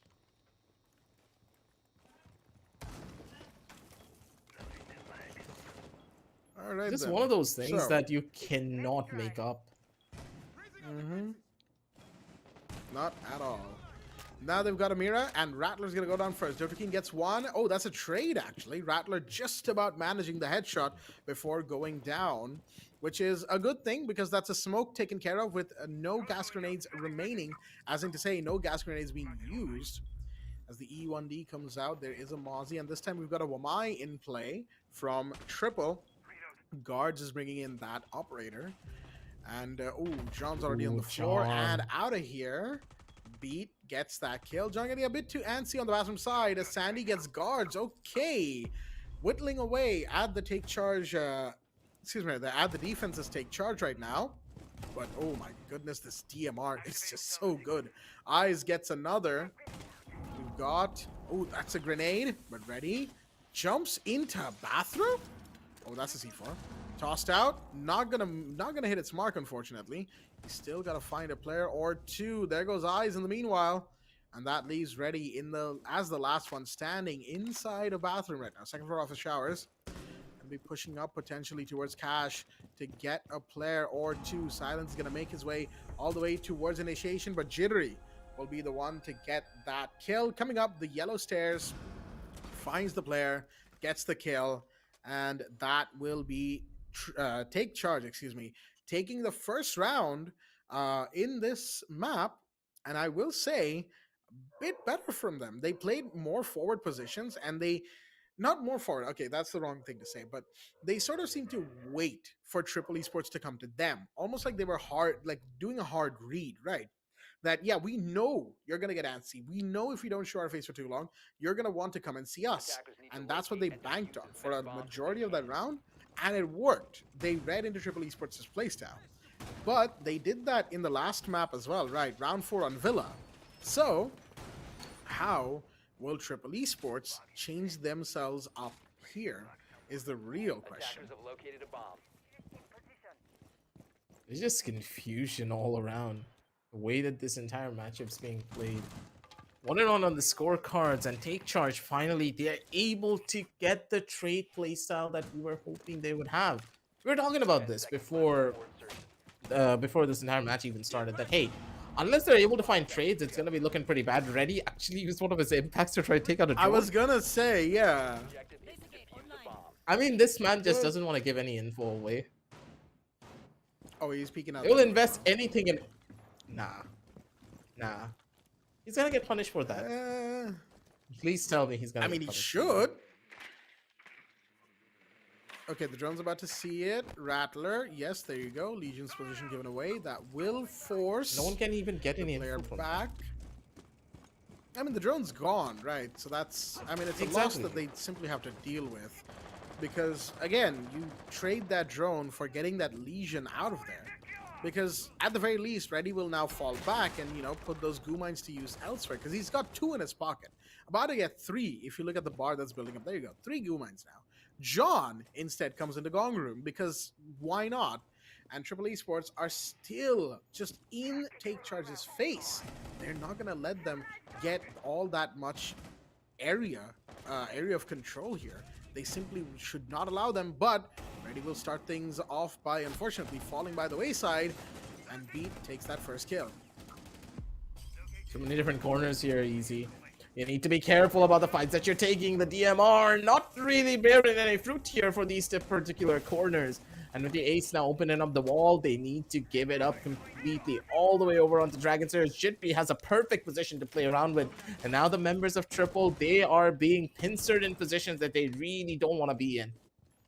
They have a lot to worry about over on these corners. And it all takes is that first kill to try and equalize things out. The members of Take Charge, they just need to play for their life and get into proper positions. They have ample amounts of time and a good amount of space to play around with as well here.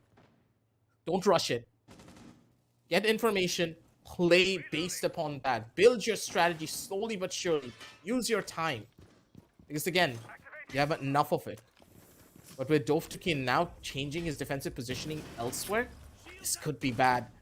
And with this setup, I do believe that this smoke could just be the linchpin that Triple are banking upon. I feel like that's going to be the case, yeah. You have that breach that's been made into the wall of office, the wall near the vault, and the smokes are just going off right now. Where are the rest of the teammates, mind you? The site is bunked. There goes a grenade. That's Dovtakin gone. Ooh, what a Huge stuff right there. made. Jittery. Beautiful stuff. And there goes Eyes. This is not looking too good. Rattler will fall by the wayside, but no, it's still a flawless round for Take Charge Esports. Looks like we're having a little bit of a resurgence here as Take Charge are not taking prisoners, folks.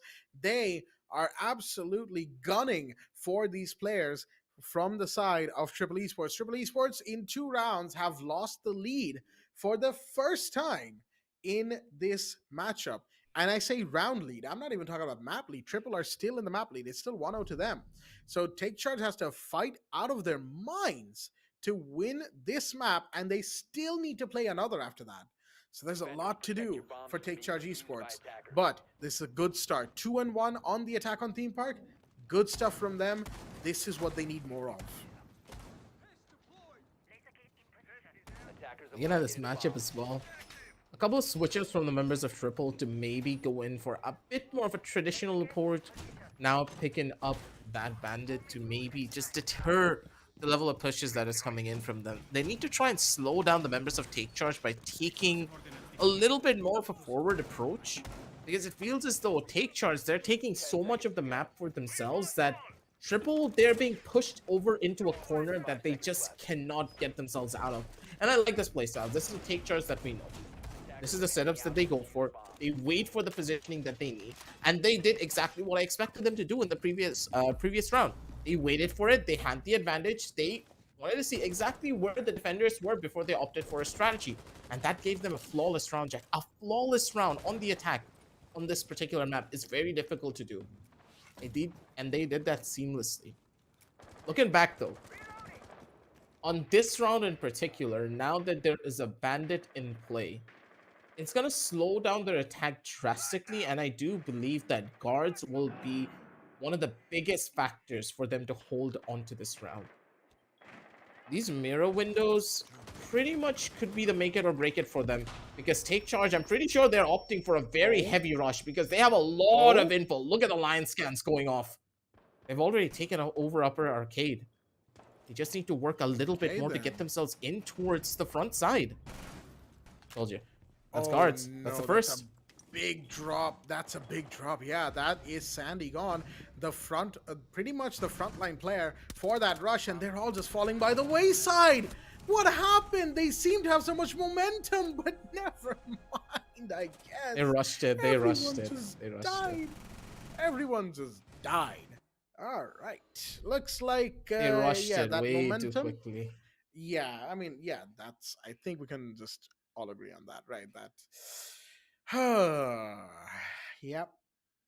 The idea was there, right? Because most of Triple's players were all the way towards the initiation office and cash side. 3 of them were, right? The bandit actually came back to upper yellow landing. It was only the Mira who was inside a site. Unfortunately, that Mira just so happened to be a certain player by the name of Guards.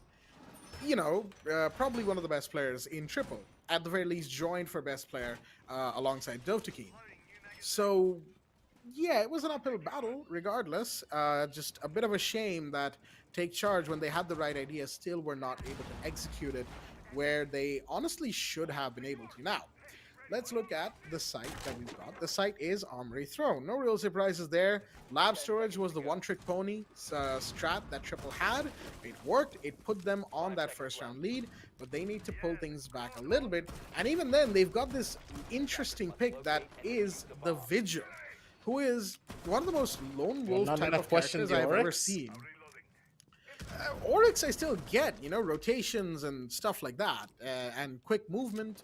I get it. I've seen a lot of Oryx lately, so I'm not really too surprised at that. But, okay, I'm not surprised. Okay, let's be real here. I was about to have a surprise reaction, but then I figured... What? John! What? John! What? Stop! What? Nah, John, 2 runouts from the exact same position. Come on, man. Wait, did he run out for the first one? Yeah, he ran out for I the don't know first if- one. How the hell did he Oh, got that killed? I don't know about the first one, but that second one. Okay, there goes Ready in the meanwhile. Okay, 1 down. Took long enough. He's still holding it. But John's now stationed himself at this window. Located their diffuser. This guy needs to be taught a lesson. I'm How sorry, do you but he approach does. something like that, though. Oh my goodness. All right, there goes Eyes in the meanwhile. Sandy finds a second kill. And that will allow for a little bit more leg room here for the side of Take Charge Esports, as they have equalized the body count. But John's still alive, which is the main thing here. Zotac finding Sandy from the yellow stairs leaves Silence in a 1v3. And all of a sudden, where all of that momentum that Take Charge was slowly gathering seems to have just gone poof, vanished into a whiff of smoke. And it's all now just this one thermite trying to take this 1v3. Position given away, shots are fired. Zotac is approaching, but guards will fall. Meanwhile, and there you go. The T5 SMG never misses its mark, and the Oryx walks away with another kill, putting Triple Esports back on the round lead. You have a man like this just running out so often. How do you even try to fight him? Plus, it's a Mozzie, so you can't drone him out. You have no idea where he's gonna come out of. He's like that boogeyman under your bed. How do you fight this guy? You just can't. Not really. Good you can't. lord. Guys, wowza, you know? Defenders protect Looking your at bomb. John, They need to play push as a like leash those on this bomb man. peaks. That's the thing, though. He's acting way too soon for them to even consider that, because they first have to realize that, wait a minute, John's in our faces already, you know? Now, Is John that is the playing an situation, I feel anchor. like? So that's a completely different playstyle Wait. switch. They're gonna now Oh, wait for yeah. John to go in for swings, and John's never gonna do it. He's not And even John on the playing side. that. Exactly. How do they do this? They Oh, switch up boy. their playstyles so often. They're forcing them to think that, hey, maybe John's gonna come out and try to kill us. But that's not gonna happen. Attackers must Oh wait, never mind. It will happen. bomb. All right, we've got a peak. Ready is, well, ready for lack of a better term here. Wait, cards? Is that a magnet that's like right next to his feet outside the door on cafeteria? Okay, Yep. then that's an interesting way to. Sandy's down on the floor. Who got that? That's got a guards. kill. Never mind. Are you serious? The Twitch swung that. Beat swung that. But guards was prone on the door. Beat was expecting the Wamai to be farther back. Never mind, I guess. And that is 2 kills in the span of about 10 seconds. And once again, Take Charge find themselves in the situation of they just have absolutely no idea what is happening. Now the thing is, Jack, this is the playstyle that we expected coming in from the members of Triple. This is what they did against the Shaheens. After match number 1, I thought that, oh, maybe they have a much more reserved playstyle going up against Take Charge, because Take Charge like to be, you know, their Take Charge. Attackers have dropped the bomb. But, with the vector! With a vector! Oh, not again! Oh. Yeah, stop, man, stop. Just leave the server, leave the game. Give these guys a chance. How do you even explain this? What am I supposed to say? Not He's just much, donking them on the I'll forehead. be honest with you. He's just donking them on the forehead. That's the thing. There's not much more you can say about this entire playstyle, because now Triple, they are so confident. They are not skipping a beat here. No puns intended. It's gonna be Silence Well, finally being able to take down Sean, who was a bit too overly aggressive, and he was read into. But is it a little bit too little too late, because it's still 1 minute left on the clock, and he has made no progress in towards the side, and the defenders could be anywhere. Silence has his work cut out for him, especially when he's on that thermite. That's the thing, right? He's on a thermite on top of that, which is not exactly the best operator to be doing any of this with. And as you get all these lines of sight, and so on and so forth. Just reinforced off, Silence is nowhere to actually go. There's a mirror window staring him down that currently doesn't have an angle to shoot from, which is all well and good, but when you consider the fact that there's only one door that Silence can realistically. What? Okay then. I'm pretty sure that you're Thermite from Rainbow Six Silence and not Barry Allen in the DCEU. So you're not that fast. I think we need to take it at we need to take a buck here. We need to just calm down. Calm down. Speaking of calm down, it's not going to be too calm on the take charge side of things. 4-2 the score line, and well, while take charge are going on to the defense side of things, Triple Esports have proven that on attack, on defender side of maps for them is not too much of a hassle. So I guess you could say the ball is in take charge's court, but we've before. I just don't know how much of take charge we're going to be able to see from here on, like we've already not seen much of them in these last few rounds, and I'm trying to be as fair and honest as I can be with this cast, but you just have to admit at some point that Triple Esports are just blow for blow outplaying take charge, right? Which is a statement that I haven't had to say in, I think, over a year at this point. Yeah, at least over a year and a half. So, yeah. All right, then. Maestro's gonna get picked up by Silence as well. This is a character that we haven't seen in a pretty long time, too. It's not often that you see him getting picked up, and that is, you pick up that Maestro when you know you're gonna have to bunker a site. But is it a good idea to even bunker a site, considering you have Sandy on the roams? I do believe that Rattler is going to be able to give him some form of backup and cover, but I don't know, man. Looks to be a little bit over the top. DL is going to give him something to play around with, and Rattler finally, yep, that's the first kill that they needed to get, and that is a big one too. The Nomad getting shut down early means now there's no more air jabs to worry about. You can have the entire map to yourself.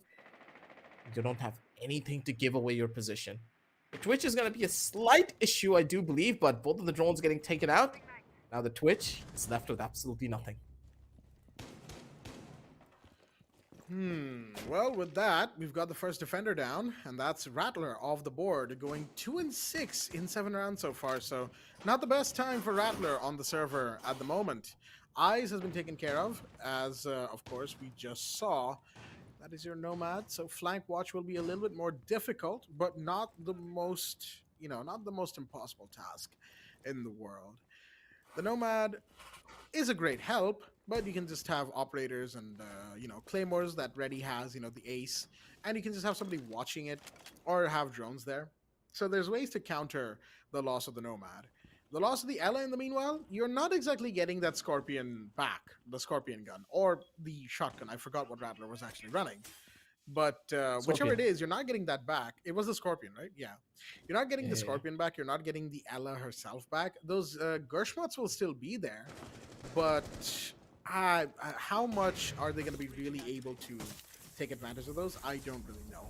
Meat Jammer will be displaced by the use of the secondary EMP, and the breach into Throne has been taken care of. There's going to be a Maestro that they're about to face in the next few seconds here. Shots will be fired, and there you go. John takes the first instance of that damage. I don't like the position coming in from the Maestro either. This is such a tough spot to be in. If he makes one wrong move here, then Maestro is just good as dead. But Guard's taking a backseat here. Sandy on the top side. Beautiful roam coming out from him. He's going to be able to get one, possibly the secondary two. Beautifully done. This is the take charge that we needed to go and find. And finally, they have taken charge of the entire map. That's for certain. Adding up to your pun counter here, Jack. My intention. But Jittery gets the final kill, and that is how you do it. Good defensive round. They waited out the main minute details and the problems that they were facing. They had someone to back up Sandy as much as they possibly can. They put up the Ella for that particular reason. The Griswolds are going to be there all across the map. You don't have to worry about anything. You don't need to see like 3 different angles for you to get a kill. You look at one, you hold it down, you have the response on the other side, you can use those sound cues to then just traverse around, give you that extra little bit of breathing room to play around with. That is how you need to do it. Facilitate Sandy with Defenders, some protect your utility, bombs and the from being man will defused by thrive. attackers. And he pulled his weight in this round, that's for certain. Absolutely, he did. And finally, Take Charge getting another round on board. Again, stuff that we need to see from them. They were able to use Theme Park's overall defender side in nature to their advantage and put themselves another round up in this matchup. That's good. That is very good. We need to see more of that from the side of Take Charge Esports as we now continue into round number 8, where the site has changed, as it should, of course. Second floor bunk and daycare is now going to be the site of choice. And we've got ourselves a couple of interesting picks here. We've got the Wamai and the Jaeger combo, of course, but we've got the Frost as well from Sandy, which is a pick, and I'm sure that there's a lot of thought that went behind it. But the thing is, we've seen Frost here a lot, and I feel like Triple Esports would certainly be expecting, or at the very least, once they see the Frost, I feel like the Frost's effectiveness might not be all that well stated if, and only if, Triple Esports get a lot of control very quickly. Wow, Zotac within seconds goes onto roof and gets into control room, finds Sandy, John finds Jittery, there goes Rattler, everybody's falling to the wayside. They flanked the frontline defenders. They filtered through the hatch because they saw that security and initiation What happened in this round? That's the thing, right? So the thing is, they went up onto balcony. I think one player was on top of balcony opening up the cache door. That gave the impression of, oh, it's going to be a standard cache take. Meanwhile, Zofia comes in, drops down security hatch, 2 people join her, and you get 1 kill, then suddenly the Twitch gets another, and then it just snowballs from there, and suddenly you've got yourself a flawless round. I mean, at one point you just look at this map and be like, Attackers are need they to just locate taking and gunfights defuse and just bombs. winning it out? We as casters and analysts be like, yes. That's kind of what's happening here. They get some information, triple just 5-man jump through a hatch and get like 2 kills.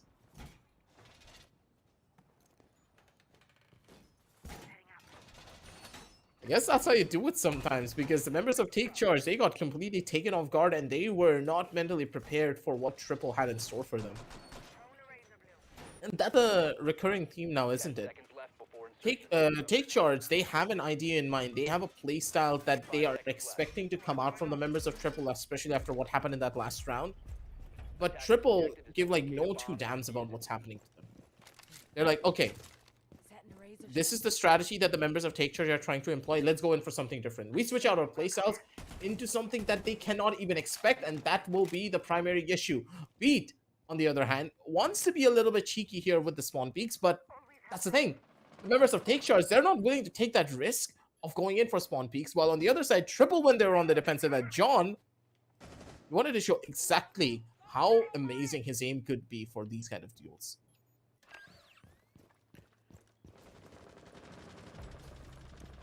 We've got the first body going down in the meanwhile, and that's a big drop. John will fall. That's your Twitch as well, so those Twitch runs will no longer be in play. Good kill there. That was very much needed. Wait a minute. Dovahkiin are they aware of the fact that there's someone behind this table? No, they are not. Sandy just pulled a villa bathtub on these players here of Triple Esports. 1 kill, not 2, but still, it's good enough, as that will now ensure that Take Charge think twice before they push any corner without fully droning out the room. John and Dovahkiin are gone, and those are 2 big players that have been silenced for this round. So for the time being, it's the 3v5 that Triple Esports has to worry about. Now, they've been in this position before. Not necessarily against Take Charge tonight, but they have been in this position against other teams in the Saudi League, of course. And even Shaheens had them, you know, in a couple of rounds running for their money as guards find Sandy trying to run back to the side. But still, that's 1 kill taken back, and that's the Frost gone. However, there's a lot more where that well, there needs to be a lot more where that came from. They still need to find Jittery, who is active on the map, and they also need to find the rest: Rattler, Silence, and Beat. They're also pretty scary players in their own right. As the ping comes out onto the Ellis position, Rattler deep inside of the fridge room, excuse me, all the way at the back. There goes one of the air jabs. In the meanwhile, shots are about to be fired. Guards almost saw the head of the Frost again. And there's 36 one player seconds. also on yellow stairs. Wait, he's actually trying to crouch his way into the site. He's going to be successful in doing so. Do any of them know about this? I don't think so. He's in here. He finds one from the back. Gets shot by the Ella inside of fridge room as Beat takes down Eyes. The Ella falls. But no, there's players from the back that are also going down as Guards and Ready take down multiple. It's all down to Guards, but no! Not for triple. Not this time. As we have the Thorn coming around, top yellow, taking the kills. It got very dicey for a moment there. And that play from the Thatcher Guards, I mean, it really looked like that was the play of the round because there really wasn't much to do after that point. And without that, out of sight play from Take Charge, I don't think they would have been able to get away with that round the way they did. So with that said, it's 5-4. Take Charge are keeping pace this time. They're not letting go. They're not letting out. They are doing their absolute hardest to make this map go their way. Round number 10. Problem after problem, round after round. It seems as though Take Charge, they are scrambling to pick up these broken pieces. And I love the fact that they are not giving up whatsoever. They have a solid plan for this defensive side, and they are making it work. And they're giving the members of Triple something to think about. They cannot rely on the information playstyle that they've gone in for. They can no longer rely on the solid gunfights that they were able to take previously, because now the confidence of the members of Take Charge, they're on an all-time high. They know what to expect. They know what to do. And they are finally back in the driver's seat once again. Yeah, it's a 5-4 scoreline. Yes, they are down one round, but looking at the confidence that they have, looking at the rounds that they have won, they finally have the momentum at the bare minimum under their belt. And Jittery may be biting off a bit more than you could chew there, buddy, but Beat's gonna be there on the back end of it to try and make sure his bodies are safe. Silence on the other side shuts down another player, and one by one, the bodies are just gonna keep on dropping here. But look at the side take. They're already in towards the side, but Jittery's gonna be on the other end of this. He's already in towards Arbor. He's taking the duels and he's taking the engagement. It's all off already. What just happened here? How did they get in?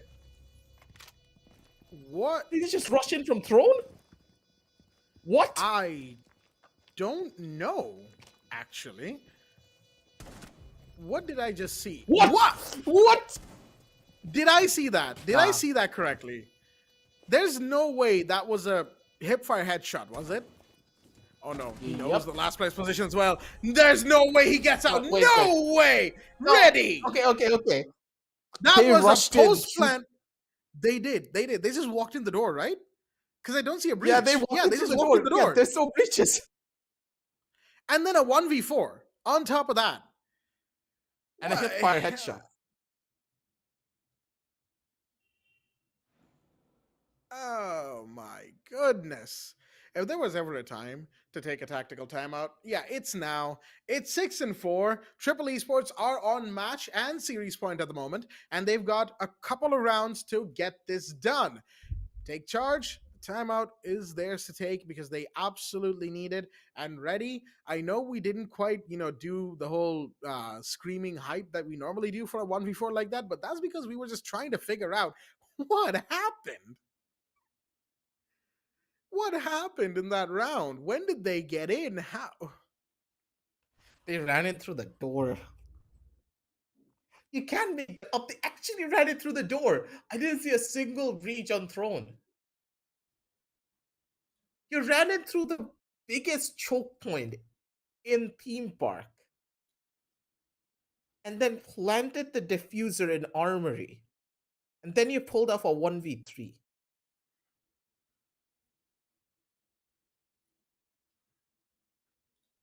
I want I want any analyst of Siege. I know there's a lot of talented analysts in this game. Somebody Just gets try and CCV break in down here. that I want round. his. No. Somebody gets CCV in here. I want his words on what we just saw. He's gonna say Kawapanga laws of nature, and they ran in. Honestly, you know what the best part is? You're actually right. He would say that. Yeah, he would say that. That's like reckless abandon, and they just went in. Ugh. Oh man, I am Good not ready for what God. this match has been so far. I did not. I was not prepared enough. First, it was the Villa Just bathtub. Then it was which side? Which part was Sandy inside? I forgot. Was it control that room? was the no, that was deep desk in the white desk in Oh yeah, deep desk. Yeah, cash. yeah, cash stash. The guy Yeah. was sitting under there, got a kill, found another player. He knew his position, and then just ran away. Attackers need to This locate and entire locate bombs. game, this entire best of 3, not just this map, has been a roller coaster of emotions, and I don't know how to put it. Feels like a ranked game in some way. A lot of things are happening that should not be happening, but hey, if it's working, maybe the professionals are onto something.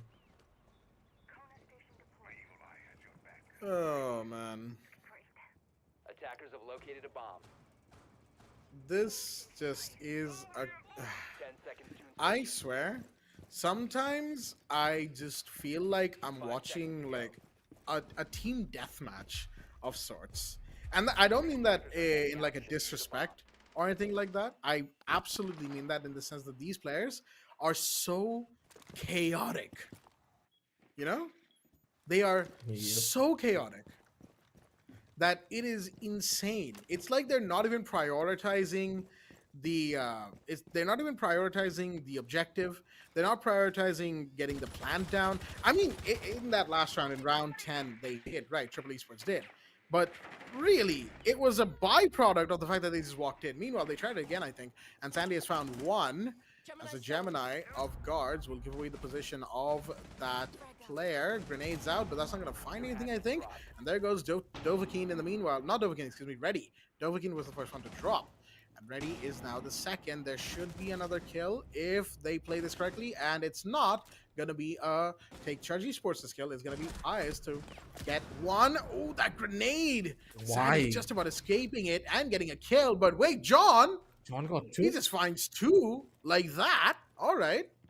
That's interesting. Wait, John's inside of the daycare.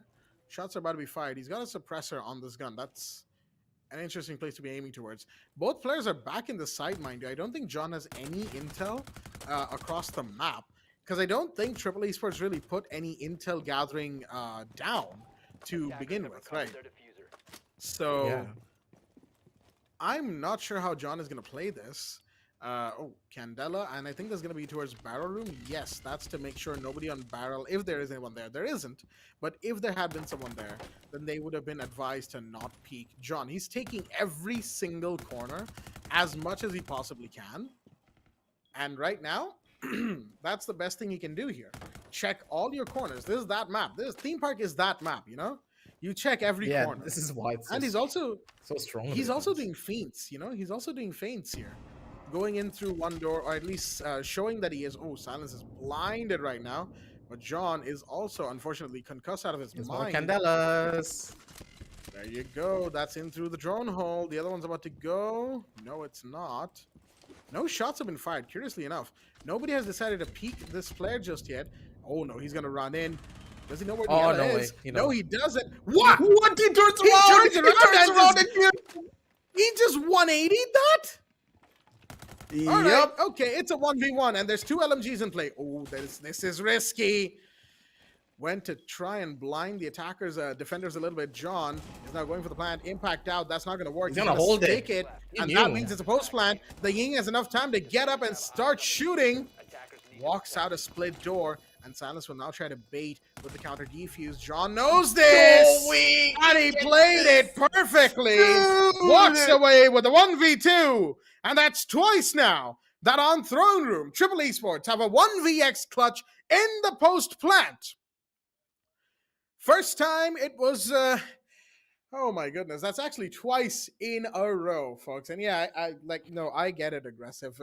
If you were like taking this post match throw, I would be having the same expression. So I get it. Don't worry. Good, good God. All right. My throat got caught because of all of that action. What in the blue blazes did we see tonight? Okay, then. Take Charge Esports. I think they will need a bit of a moment before their next match, won't they? Because yeah, they don't get any points for This is this not one, a do they? performance from the. Nope. They don't get any points for this either, so they're stuck on 1 point after two They're in the games deep because they end. lost. Yes, right. I have to announce it. Fuck. Yeah, fudge, as it were. You know, I was thinking about It's chocolate okay. fudge. Sorry about that. I love chocolate fudge. Anyway, let's get back to the point.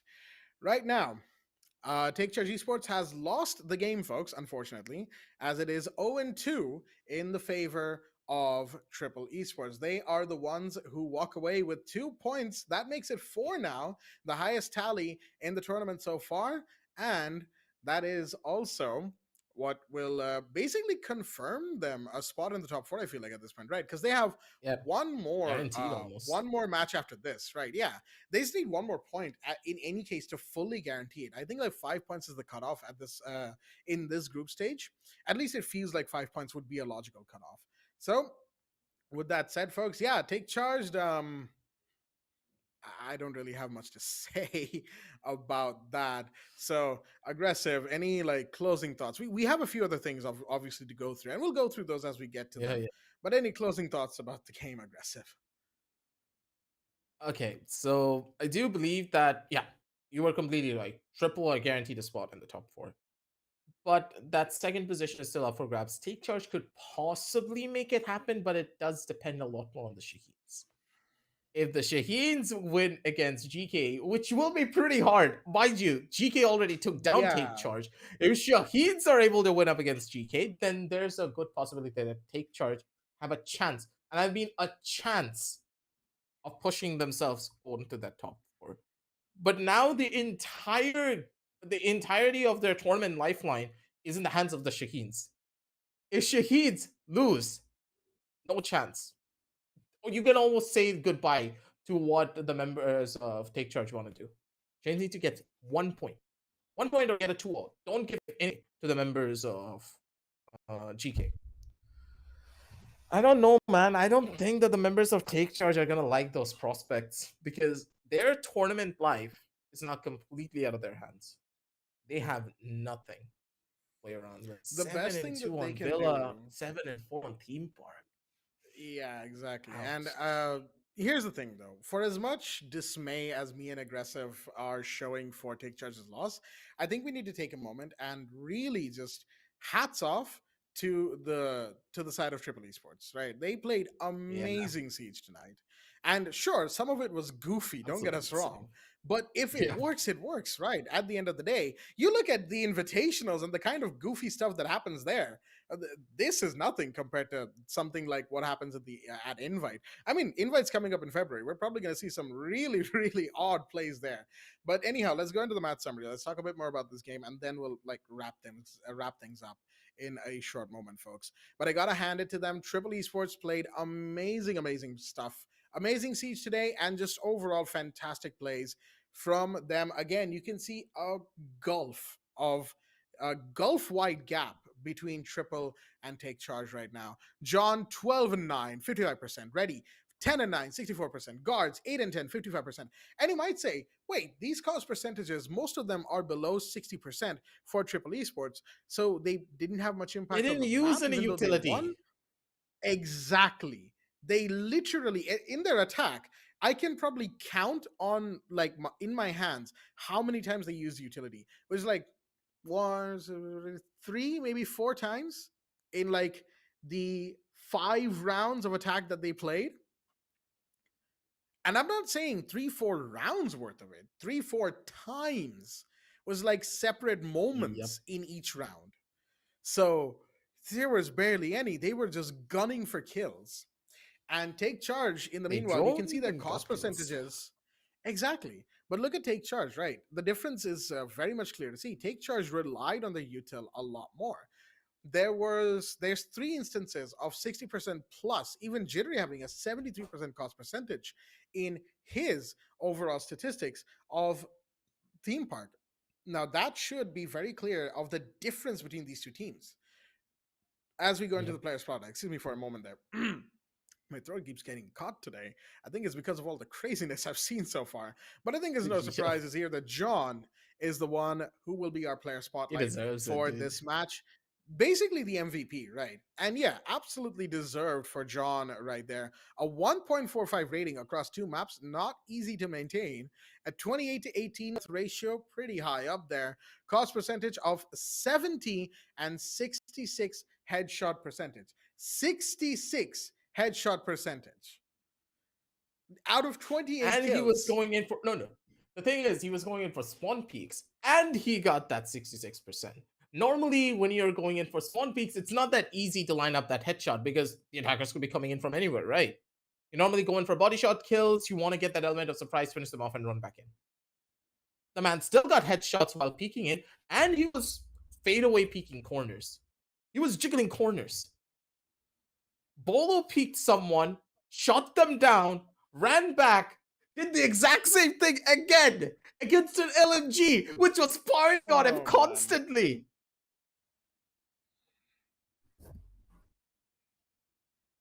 genuinely This is the insane, these expression, yeah. players. Yeah, no, these players are just genuinely insane, and I have all the respect for them right now. As we have a look at the player head to head, I mean, John, obviously, we saw him just a while ago, and Sandy in the other side. I mean, Sandy had a kind of okay 2 maps, I guess. Not really. Let's be real here. Sandy would have loved to be on the Yeah, winning it's not side of Sandy's things. performance. 7-2 and 7-4 losses. That's not going to feel too good for Take Charge as a whole. But at the same time, looking at Sandy's performances, it kind of reflects how Take Charge have been tonight, in the sense that Yep. 18-18 was breaking even, still a good cost percentage overall for someone like Sandy, given that he goes for so many, frag plays so often, right? And a 67% headshot percentage. So it's not that he's not competing against the rest of the opponents here. It's just that he's getting outplayed and his team is getting outplayed and in theme park just straight up outgunned half the time. So that's the thing here. I think this has to have been a very interesting experience for the side of Take Charge Esports, and they will probably be discussing this for a long time to come. But for now, let us have a look at the group standings as they are now updated to reflect the match results. And there you have it. Take Charge Esports now two matches, excuse me, and 2 losses. Triple Esports 2 maps, 2 matches. Again, I keep saying maps. 2 matches, 2 wins, 4 points. They're basically guaranteed a spot at this point. Should GK Esports win, then unfortunately, win in their match against Shaheens, that is, then unfortunately, I don't really see Take Charge Esports and Shaheens having any sort of gateway to get into the top 2, aka the playoffs, which would be a big upset for the South Asian region, right? Because these two Yep. teams are powerhouses in the region. Mercenaries and Kira on Group B. I mean, Mercenaries have started off pretty well. They had a game against Kira and they won, so they've got those 2 points there. However, they still have to win against 25 Esports and Nobles. Nobles lost their first game, so Group B will probably be a bit more spicy, all things considered, because there's a chance. Even for Kira Esports, there's still a chance to make it purely because Group B is yet to play their second set of games. GK Yep. and Shaheens will be the single game that decides the fate of Take Charge and Shaheens.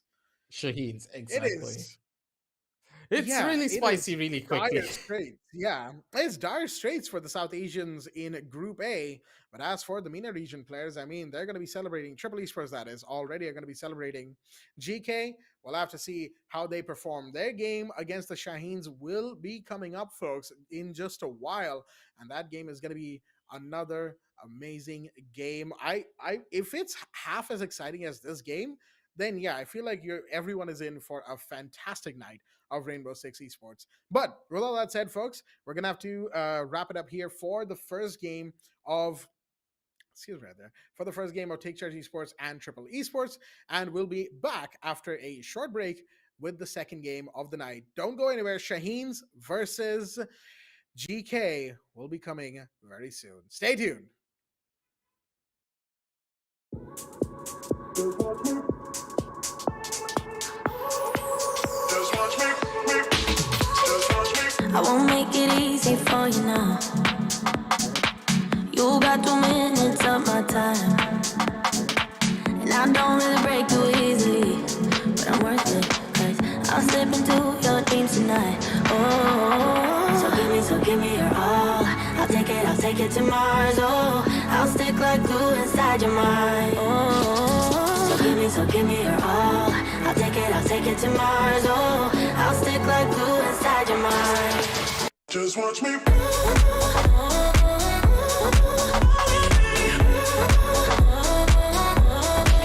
Just watch me.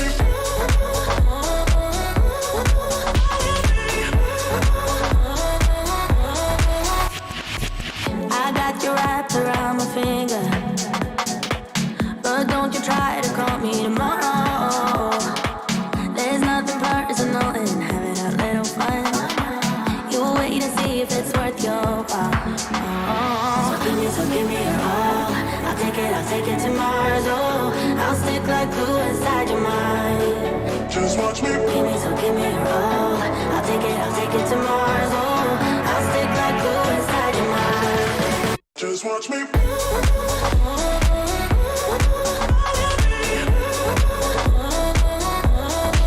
Just watch me.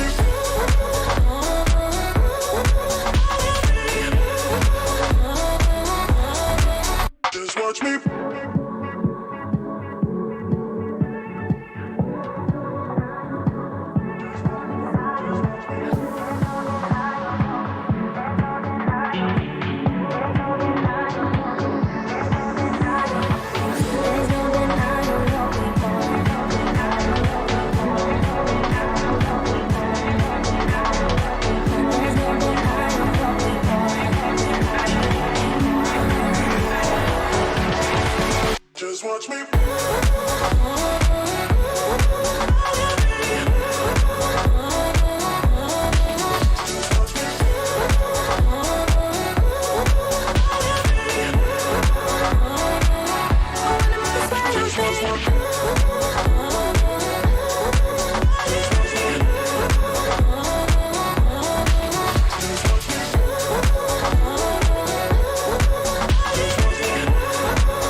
I won't make it easy for you now. You got 2 minutes of my time, and I don't really break too easily, but I'm worth it, 'cause I'll slip into your dreams tonight. Oh, so give me your all. I'll take it to Mars. Oh, I'll stick like glue inside your mind. Oh, so give me your all. I'll take it to Mars. Oh, I'll stick like glue inside your mind. Just watch me.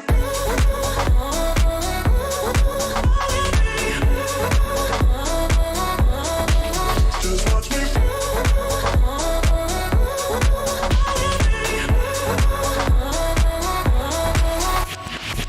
I got you wrapped around my finger, but don't you try to call me tomorrow.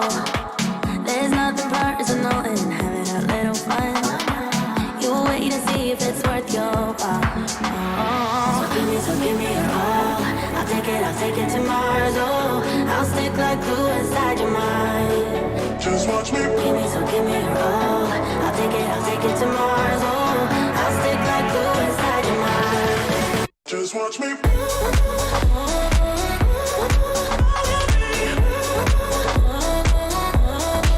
Just watch me.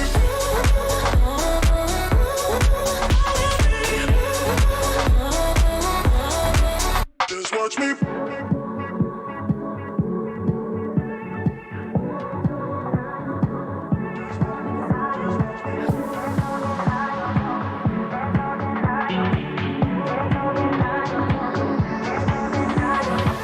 There's no denying what we want.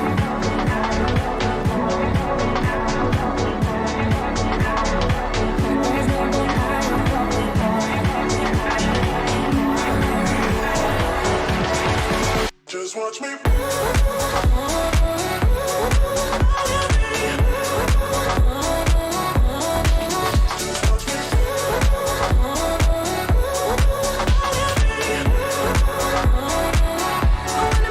Just watch me.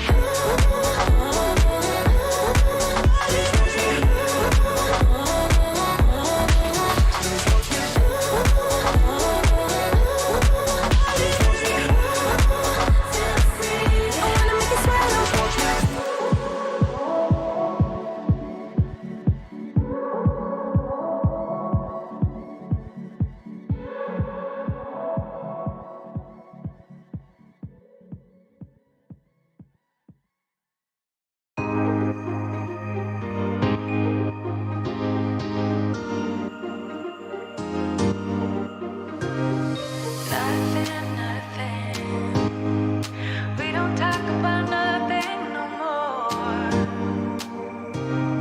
Nothing. We don't talk about nothing no more. Nothing. We don't talk about nothing no more. Nothing. We don't talk about nothing no more. Feels like I've been doing way too much, babe. Feels like I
I won't make it easy for you now. You got 2 minutes of my time, and I don't really break too easily, but I'm worth it, cause I'll slip into your dreams tonight. Oh, so give me your all. I'll take it to Mars. Oh, I'll stick like glue inside your mind. Oh, so give me your all. I'll take it to Mars. Oh, I'll stick like glue inside your mind. Just watch me.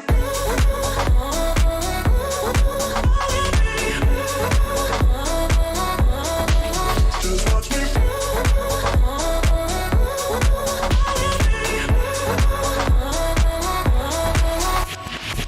I got you wrapped around my finger, but don't you try to call me tomorrow. There's nothing personal in having a little fun. You wait to see if it's worth your while.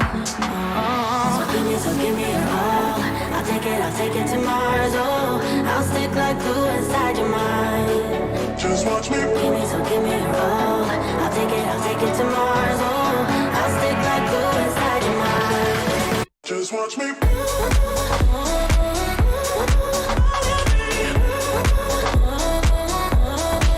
Just watch me.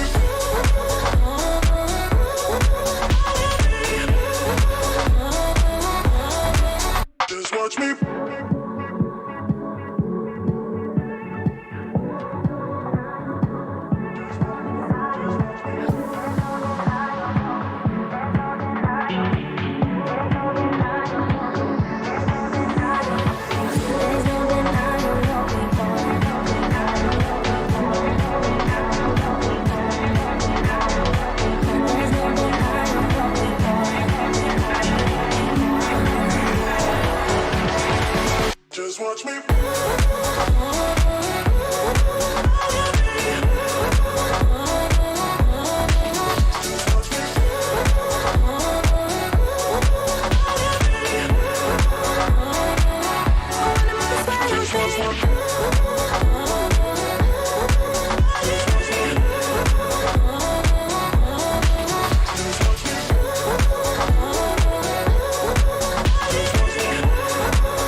You got 2 minutes of my time, and I don't really break too easily, but I'm worth it, 'cause I'll slip into your dreams tonight. Oh, so give me your all. I'll take it to Mars. Oh, I'll stick like glue inside your mind. Oh, so give me your all. I'll take it to Mars. Oh, I'll stick like glue inside your mind. Just watch me.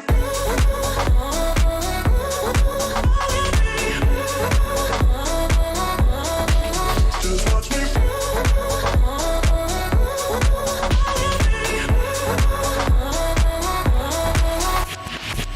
I got you wrapped around my finger, but don't you try to call me tomorrow. There's nothing personal in having a little fun. You wait to see if it's worth your while.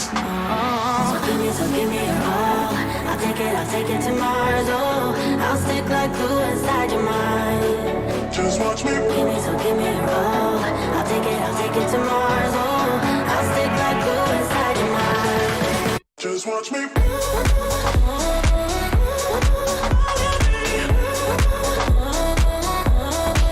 Just watch me.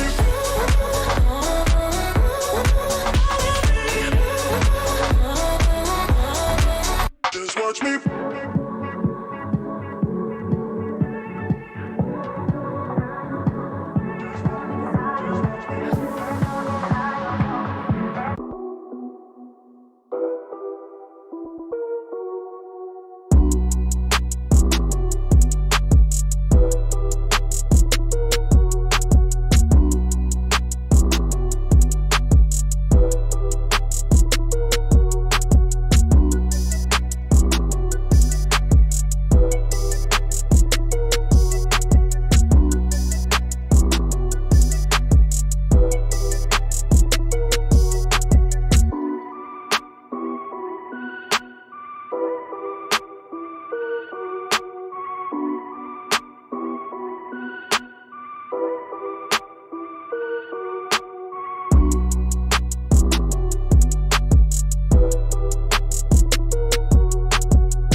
Listen up!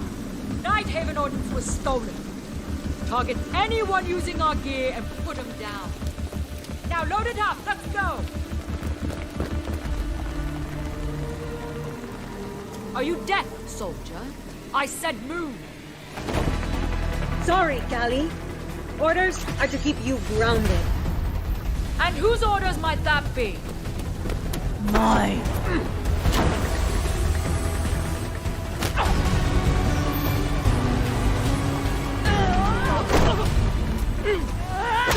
Is that all you got?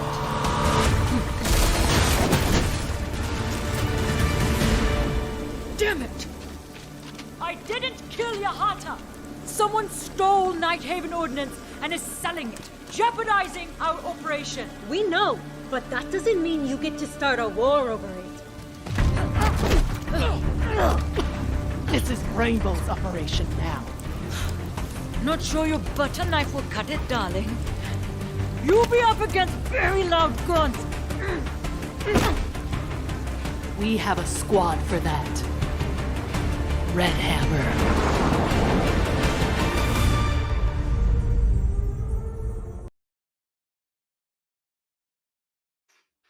All right, ladies and gentlemen, welcome back to Zotac Gaming TEC Invitationals. Tom Clancy's Rainbow Six Siege, supported by Ubisoft. We are back with day number 3 of this invitational. As myself, Augusta, and also alongside I have Grace. So we are here to talk about our second matchup for day 3. Last time I remember, in the previous matchup between Team Triple Esports versus Team the previous matchup itself, 7-2 Villa, 7-4 on map Theme Park. Unfortunately, Take Charge Yes. Esports to succeed, and because of that, we will get to see Team Triple Esports proceed into winning the second matchup as well. But now, talk about the next matchup that we are having for today. It will be none other than GK Esports versus Shaheen. So, Grace, you saw what exactly happened on match number 1. What do you think is going to happen on match number 2? I mean, this is it. It was a bit of a kind of, I'm not going to say one-sided. It was a 2-0 on the side of Triple, but they're a very, very good team, and I think they did just have that slight edge over their opponent. This is where things get a little bit more interesting for me. Of course, GEEKAY are such a powerhouse in the MENA region. They've had a lot of different player rotations within the last few years. Some really good, well-known players. Players that a lot of European players big up, I'll have everyone know as well. So very exciting stuff when it comes to that roster. But again, we've got Shaheens, who I think sometimes if you've got a little roster like that and they can take their opponent a little bit by surprise, they can kind of have a bit more information on their opponent.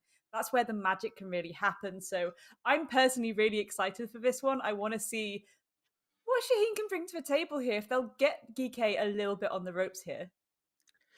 Yeah, I'm to be honest, I'm also rooting for Shaheens too. Despite having a very bad day up against Team Triple Esports, Mighty Ali, Doctor, these players are very well known in the SA region, and I'm pretty sure in the first matchup itself they did made a tweet themselves, especially Doctor, who was very disappointed in his own matchup. So he said that we will do better, and I'm actually hoping that they would do better, especially up against GK Esports.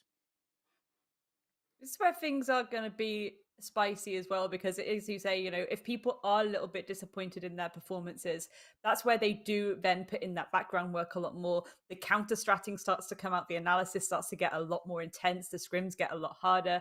Let's just have a look at this roster. Again, GK, lots of familiar faces here, as I'm sure you all know. We've got Trix, Key, Mantkal, Hashom, and Seriously. Again, a bit of a force to be reckoned with. I think that is probably a bit of an understatement, actually. That's the kind of scariness around this team. They've been, for a while now, again, various different roster iterations. They have been dominating that MENA circuit here, there, and everywhere in some specific tournaments, the Saudi League, things like that. So it's a scary thing, but again, it's this idea of if you can take down a team like this, that's really going to cement you in the eyes of a lot of people and really show, okay, this is another team to start to watch out for. This is another team rising through the ranks. Yeah, now let's take a look at the rosters on the side of Team Shaheens. Just like I said, Mighty Ali, Doctor, Bolo Basur, Envy, and Sherry.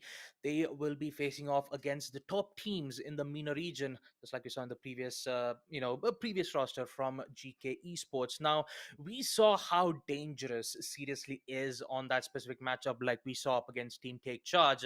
Take Charge, despite Sandy making so much presence being shown, so much attempts to try to bring this map back up, they did go all the way to map 3, but in the end it was GK Esports who did ended up winning the matchup nonetheless. So the only question is, can Shaheens beat Team GK Esports, or will it be the same thing as we're going to expect? If we take a look at the map vetoes itself, Border and Cafe will be banned, Theme Park will be banned too, Skyscraper, and I'm pretty sure when it comes to the map picks, Oregon and Clubhouse can be in play again. No, it's Chalet and Villa being play. I mean, Clubhouse and Oregon has been picked quite a lot, so I was just actually predicting. I mean, I was kind of predicting on that, but it's not that. Chalet, Villa will be picked from Shaheens as well as GK Esports, and of course, I decided it would be Clubhouse nonetheless. I think this is it, right, Balagusta? It's this idea that, yes, we expect the Oregons for clubhouses in those opening play days. We're only on play day 3. I say only, it's already been insane so far. It feels like we've been doing this for a lot longer. But again, it's only play day 3. We have seen a lot of Oregon and clubhouse. But we're also seeing a lot of people bring things like Chalet and Villa, and we're even seeing this in tournaments where there's best of ones. We often see those even Stevens playing fields like Clubhouse and Oregon because people want to be safe. But now people are trying more and more with things like Villa, things like Chalet. So I still think this makes sense for the early part of this group stage to have that Chalet, have that Villa. And then, of course, with the side of Clubhouse, it's a safe bet, really. If you can get it to that third and final map, again, even Stevens playing field, very evenly weighted on both sides. It can be anyone's really at that point, depending on how you're maintaining that map control. Yeah, for now, let's take a look at the ban phase itself from both the sides, Shaheens and GK Esports. The first map will be on Chalet, so things will be really interesting coming in from their sides, and since Mhm. Solus has been very powerful on defense, maybe we might see Oh, the yes. newest operators being banned, or maybe we might see some other different targeted bans as we expect. But for now, starting things off, GK Esports will ban the OSA first. So now Shaheens, let's see what kind of bans do we expect from them. This is it. Again, I think when it comes to Chalet, it might go a bit more classical, Jackal Thatcher, or they might go with a Flores ban here, especially given how pivotal that could be. No, Dokkaebi. Again, we see so much Dokkaebi nowadays. Those global utilities really coming in clutch, especially when we have those EMP grenades as a secondary as well. Lots of people are relying on the Dokkaebi. So potentially in terms of global utility, we'll start to see that Lion being brought a little bit more. The defense, maybe Azami Solus, you might see come through. Azami, a very powerful ban on this map, but we are indeed going to see the Valkyrie come through instead, which again, I don't think we're too surprised by. It's an oldie but a goldie. It's this final one that has us a little bit interesting though. I think this is one of those moments where we want to see if it is going to be that Azami or it is going to be maybe a classic mirror again. Will it be double Classico or no? We're actually going to get the Goyo being banned out nice and quickly. That's an interesting one. Again, those Vulcans can be really useful if you're playing into that timer, just creating that area of effect of fire. And that really prevents that final execute, that final collapse into sight from coming through. But that, of course, ladies and gentlemen, means we're going to have the Azami in play, and it's going to be seriously taking that. We're even seeing Hashom there on the Solus as well. So already with the combination of that, with the mute as well, and the Pog mats on the Frost, it's a little bit of a spicy lineup coming through from GK. They are choosing to go to that bedroom site to start things off. So again, when we consider how this may be approached, we might see that kind of classic push from that library side, and we might see the verticality come out from some nades on the side of Shaheens. Hopefully, we do see Envy there on the Ayana and Sherry there on the sledge as well. So already, these two not only playing into soft destructibility and intel with the Ayana Lion combo, we're also hopefully going to see a lot of nice little, okay, I'm just going to go underneath and send a nade up through the floorboards moments. And that's what I'm here for. I love Chalet for this reason. It's one of my favorite maps for the pure memes almost that you get with those vertical kills. Of course, we are going to see Seriously as well setting up in the library area. Those keeper barriers so impactful, really delaying again that approach for people to get into the building. And as I often say, time is the sixth defender, so having more utility to burn through is really going to be a bit of a pickle for Shaheens. But again, they do have that sledge. They have the Ash as well with those breaching rounds, so that can also be used to destroy a lot of util. Now they're getting stuck in again. The Lion drone and going out. It's going to give a live little bit of information as to one of these players, but again, it's a default spot, so it's not going to be too much of a surprise for Shaheens right now. And already, we've seen Ali and Co going underneath to maybe go for a little bit of Verti. This could be pretty interesting. Bazooka getting tagged up a little bit though. Wondering if that was a little bit of aggression coming through from the side of GEEKAY. Now GEEKAY just biding their time a little bit, and we already hear the breaching rounds going out, getting rid of some of this utility. And speaking of utility, we have the frost mats under the windows.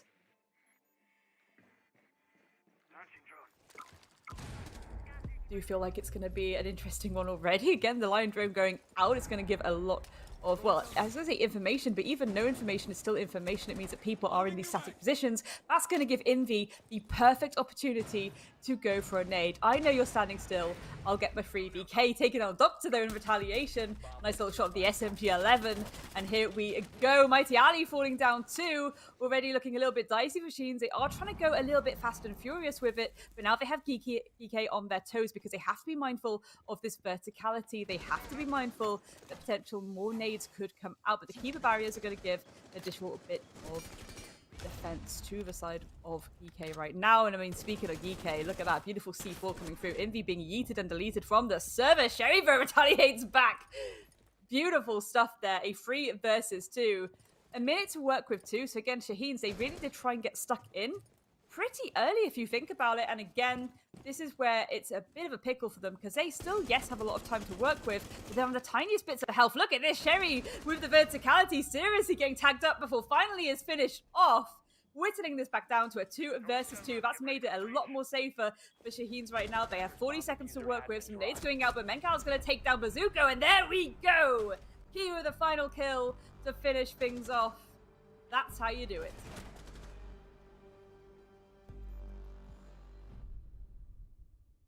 I suppose what I really liked there is the fact that, you know, Shaheens, they started going maybe, I'd say classical in the sense where they were working that verticality, but it's the fact that they decided, okay, we're just going to go for it. We're just going to take maybe a little bit less speed than we thought we were going to initially. But then as soon as they had the opportunity to just start going for it, working that verticality, getting those kills under the belt, they really, really did, and they did it well. And this is where we want to see them kind of commit to the end part. Again, I think the main issue there was just the fact that they didn't really have a lot of health. We saw some nice little exits coming through just from, again, using that verticality.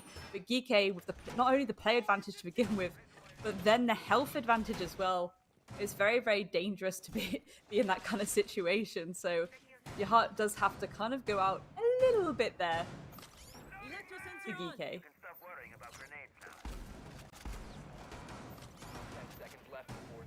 All right. Yeah. Ooh. 5 seconds left before insertion.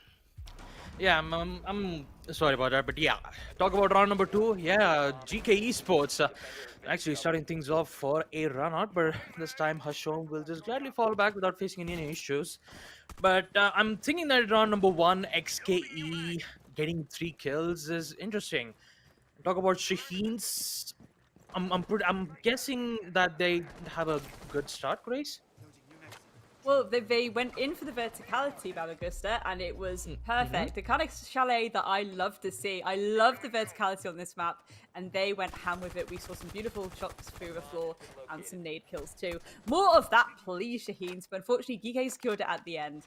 But again, already Shaheens kind of getting GEEKAY on the ropes a little bit, and this is what we wanted to see. We wanted to see them go in a bit confident. Of course, we often say, Babagusta, that Chalet is attacker-sided, but that's only if you know how to attack. It's a very kind of meet-your-maker style of map. If you know how to approach it... Oh, speaking of approach, Cherie! Beautiful shot there, Key falling down. Yeah, you even saw the barriers kind of giving protection to XKE, but turns out while he was going in for the peak all the way towards mezzanine, you could say that Cherry actually caught him off guard, and for Shaheens, this is actually a good start for them. Not only do they have mezzanine control, but you still need to worry about tricks all the way from behind. What a shotgun kill from the vertical line of sight. Unbelievable plays from GEEKAY Esports, and turns out, seriously, is here to have the fun as well. There goes Dr. 2, 2v4, GEEKAY Esports. My goodness, what an explosive hold in first floor bar and gaming room. Another kill, my goodness, tricks. What are those shots? What are those shotgun plays? It's just out of my mind. The SAS utility always hits different because it's the shotgun kills mixed with the SMG-11 headshots. They're always just a little bit fruity there. Yeah. Oh, man. Ooh, a little bit of a pre-fire there coming through from Sirius. He gets tagged up a little bit by Sherry. And Sherry very aware they're in a 1vx. Toxic Babes going out is going to tack him up a treat. GEEKAY being very hyper-aggressive here, using all that util. They're trying to find that remaining player as well. So again, Sherry, if you're in this moment right now, you're thinking, okay, well, what do I really do? Do I kind of waste time a little bit? We have a cheeky chat together, work out what we're going to do next round, or do I try and bait out some of these exit frags? I say a wombo combo of both is probably the best thing to do in this situation. I mean, for now, Sherry, still, if there's only 20 seconds left, the only thing he could do is just wait a bit. Maybe try to use the time as more of like an tactical timeout sort of, but in the end it will be GEEKAY Esports who will secure this win nonetheless. Ashom is actually going in for the run out, especially with the SMG-11. Won't be able to find one, and GK Esports will win yet another defensive round this time on first floor bar and gaming room. I believe an admin pause will be requested on the side of Shaheens, and also I do have to apologize. I kind of had a bit of an emergency in round number one, so I wasn't there at that moment, so I do have to apologize from that moment, and apologies to you too as well, Grace. But yeah, Oh, talk it's true. about round number three. I have to say the bands itself looks pretty crispy. I'm not gonna lie. Most of the attack bands that you'd expect on Chalet would be the usual Thatcher or Flores ban or Thatcher or Osa, but seeing the Kebi ban clearly shows how powerful the Intel meta game is. With the Mm. introduction of Solus, knowing that even if you do ban Solus or do not, you still need to be careful of a lot of information that brings to the table, especially with the Echo's yokai drones. You still need to be careful of the Solus gadget that can be able to detect any electronic gadget of the attackers, including attack drones. It even includes the diffusers. So you still got to worry the fact that there are so many other operators. It kind of plays like a rock paper scissors situation. So for these two teams, in order for them to find the proper workout, or try to find the right strategy, going in for a Goyo ban, I can clearly understand that, because especially on smaller sites like first floor kitchen site and first floor bar and gaming room, Goyo is a menace, and especially with his Balkan shields, 20-second denial. So by the time when you realize that you don't have enough amount of time to enter into as a site, that 20-second fire will cause havoc for the attackers. So the Goyo has been gone. So is the Valkyrie, because she can give tons amounts of information all the way towards the second floor site. So the only intel operators left for the defenders is either that they go with Pulse or they could go with Solus. Now, Pulse obviously has its own fair share of ups and downs. The major up being that he has the cardinal sensors, and also you can just power it up with the C4, the usual combo that you expect from it. But the main downfall is that he has one of the most low rate weapons in the game, the UMP, which has the low fire rate, but still, I mean, it still delivers a huge punch. So they could either go with Pulse, but it's still optimal if they choose for a site like first floor or maybe on basement. It is kind of viable on second floor, unless and until if you go in for two roamers instead of one. But all in all, I've got to say, GK Esports securing 2 rounds without facing any issues from the side of the attackers clearly says that they have things under control, and I'm pretty sure that they will go in for the usual strategies instead. But the main thing that I am worried about right now is Shaheens, because they have just lost their momentum twice, and that too, round number two itself was like a major chaotic round, especially from Trex. I think for me, it's the fact that they're really being mindful of the time, in the sense that they are immediately getting stuck in with sight, basically. They're really just going for it. They're really not taking their time as much as teams usually would on this map. Again, you've got to make sure that you kind of do that very methodological kind of roam clear, and gain of map control. I love it when teams get a bit aggressive to the point where they are taking those fights immediately, to the side. But it's, again, just maybe going back to basics a little bit would really be the key here, because GEEKAY, as we say, they are pretty good at holding on strong. They just got their fundamentals unlocked. They're holding all their crossfires, and they're landing their shots as well. So it's, again, this idea with your Shaheens, just take your time a little bit. It's not a rush. Granted, yes, you do have to be mindful of the time, but it's not a rush. Just take your time with it, drone it out, go slow and steady. They've brought the Jackal to the table now, so again, another attacker we're seeing a lot more of nowadays. And again, that's really going to enable them to just go for this roam clear a little bit easier. So I hope that is what we're about to see them do. And with seriously bringing in the castle, you can see that both of the sides, the second floor master bedroom and also the double door that's been connected towards the hallway, has been blocked out. So this will give a lot of protection for the defensive side, which will force the attackers to use some kind of explosive ordnance.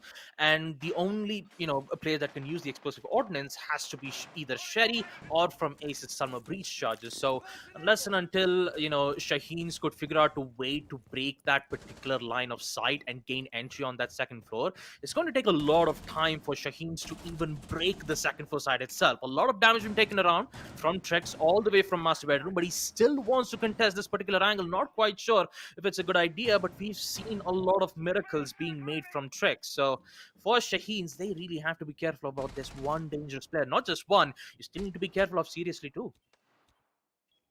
100%. Shaheen's making good progress over trying to get into that library area whilst also applying that pressure downstairs. I think what they're going to do, they're going to try and clear as much of piano and office as they possibly can, then get that dining wall open, the office wall open. The job is a good, and we see the EMPs going out. Actually, dining wall getting opened already, Babagusta. This is exactly what I'm talking about when it comes to Shaheen's and how quickly they're willing to bring that gunfight directly to site. But depending on the setup upstairs, I mean, GEEKAY, if they start playing that Verti, this could be a little bit of a nasty shutdown. So again, ideally, we need to see Envy and Co. get stuck in, get into office themselves, and to create a little bit of extra breathing room for their team. And oh, that was a nasty little shot coming through from seriously UMP to the face. Doctor falling down, all of that Jackal utility taken away. Not quite sure if any Claymores came out. I think a few did just to be careful of runouts, but again, that could be really beneficial right now because, well, certainly now they're at a player disadvantage. Cherie getting down. I don't know if anyone's going to be able to get him back up again. Look at this. GEEKAY just holding on like their life depends on it. They can just sit pretty and wait for Shaheens to try and collapse onto them. Yeah, and much more so, not having control on second floor. Vertical line of sight is still in the hands of GEEKAY Esports, and look at the dangers that GEEKAY Esports is presenting towards Shaheen seriously once again. And it's been shut down from the Jaeger itself to not get the control into a second floor. Now it's a 2v4. They don't have enough time left. They only have 15 seconds. Mighty Ali is still trying his level best to try to get that control as best as possible, but you still need to go downstairs to give him the cover. Well, not too late. Seriously, we'll get the kill, taking out Bozo, and now seriously he's trying to find the last player, but it will be Hashom nonetheless to get the final headshot. Mariel has been gone as well, and Shaheens won't be able to penetrate the site, not one bit. Just by breaking the walls, I still have to give credit to Shaheens. They did open up the line of sight into his first floor kitchen, but once they realized that, yeah, the site's been opened up, but we still haven't cleared second floor, in which it's been heavily barricaded by Castle armor panels. So the only thing that they could do is either open up the wall and get control, but turns out they had so much gadget in that second floor itself that Shaheens took a lot of time just to get control of it. And by the time that Doctor, who was supposed to go upstairs in the stairs to try to contest one of the players in second floor, he got caught out from seriously.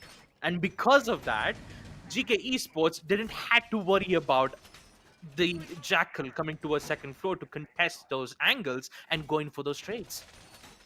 Yeah, this is it, right?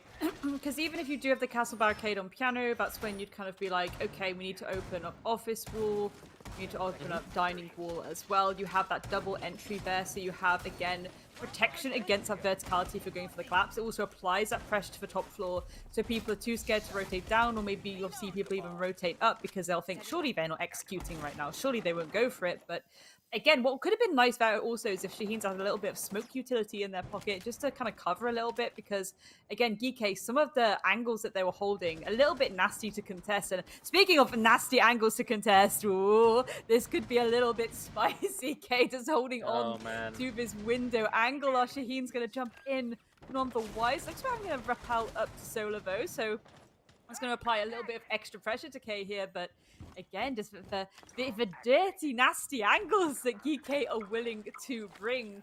I'm 100% here for it. I'm all about those plays, Babagusta. I'm all about those plays. Yeah, just XK needs to just wait for that perfect moment.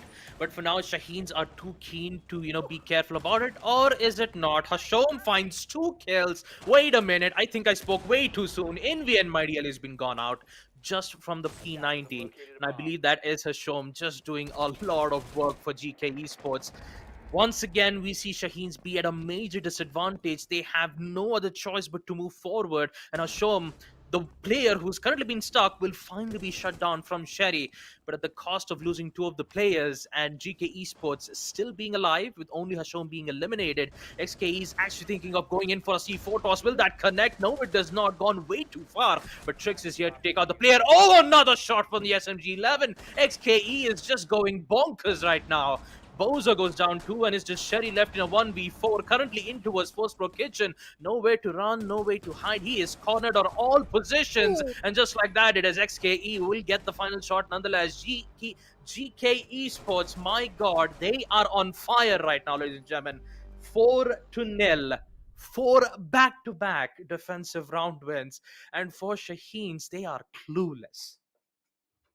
But this is the thing. I don't think it's a sense of them being clueless. They know exactly what approaches to take. It's just they're missing part of the puzzle there. Again, there's certain things that they need to be doing just to ensure their safety a little bit more. It's that safety aspect almost. I think maybe Shaheens are just very hungry for it, right? They want to get stuck in. They want to get that objective secured. They want to have those gunfights. But there's a checklist you need to go through, and some of those points on that checklist are getting a little bit missed off. At the same time, I think we just even saw in that final kill cam, to be honest. Look at the cross angles, the way that GEEKAY are playing together, and even these duos, to be honest. Again, even at the end there, you know, one of you swings out, the other one's holding that tight angle in case your enemy is going to pop out from that corner. It's little things like that where the fundamentals are just so tight on the side of GEEKAY. They're working together really strongly as a team. And of course, Solis and Azami are in play, which certainly helps when you're going for these ratty setups and these ratty angles. But again, yeah, look how much progress they're making, because Hashom is able to get rid of these drones. Not only that, but I don't know how many of you know this, but the drones really indicate to you what direction your opposition is going to come from. It really lets you know where those attackers are going to be entering the building from because of how those drones are set up. So even if you don't shoot them out because they're still on that external, you get all that information for free. And look at this. Hashom knows this. He is ready and waiting for these gunfights to come leaping into his arms. Yep, patience is the key to virtue, and for Hashom, all it needs is just one single opportunity that's just calling all the way from that drone hole.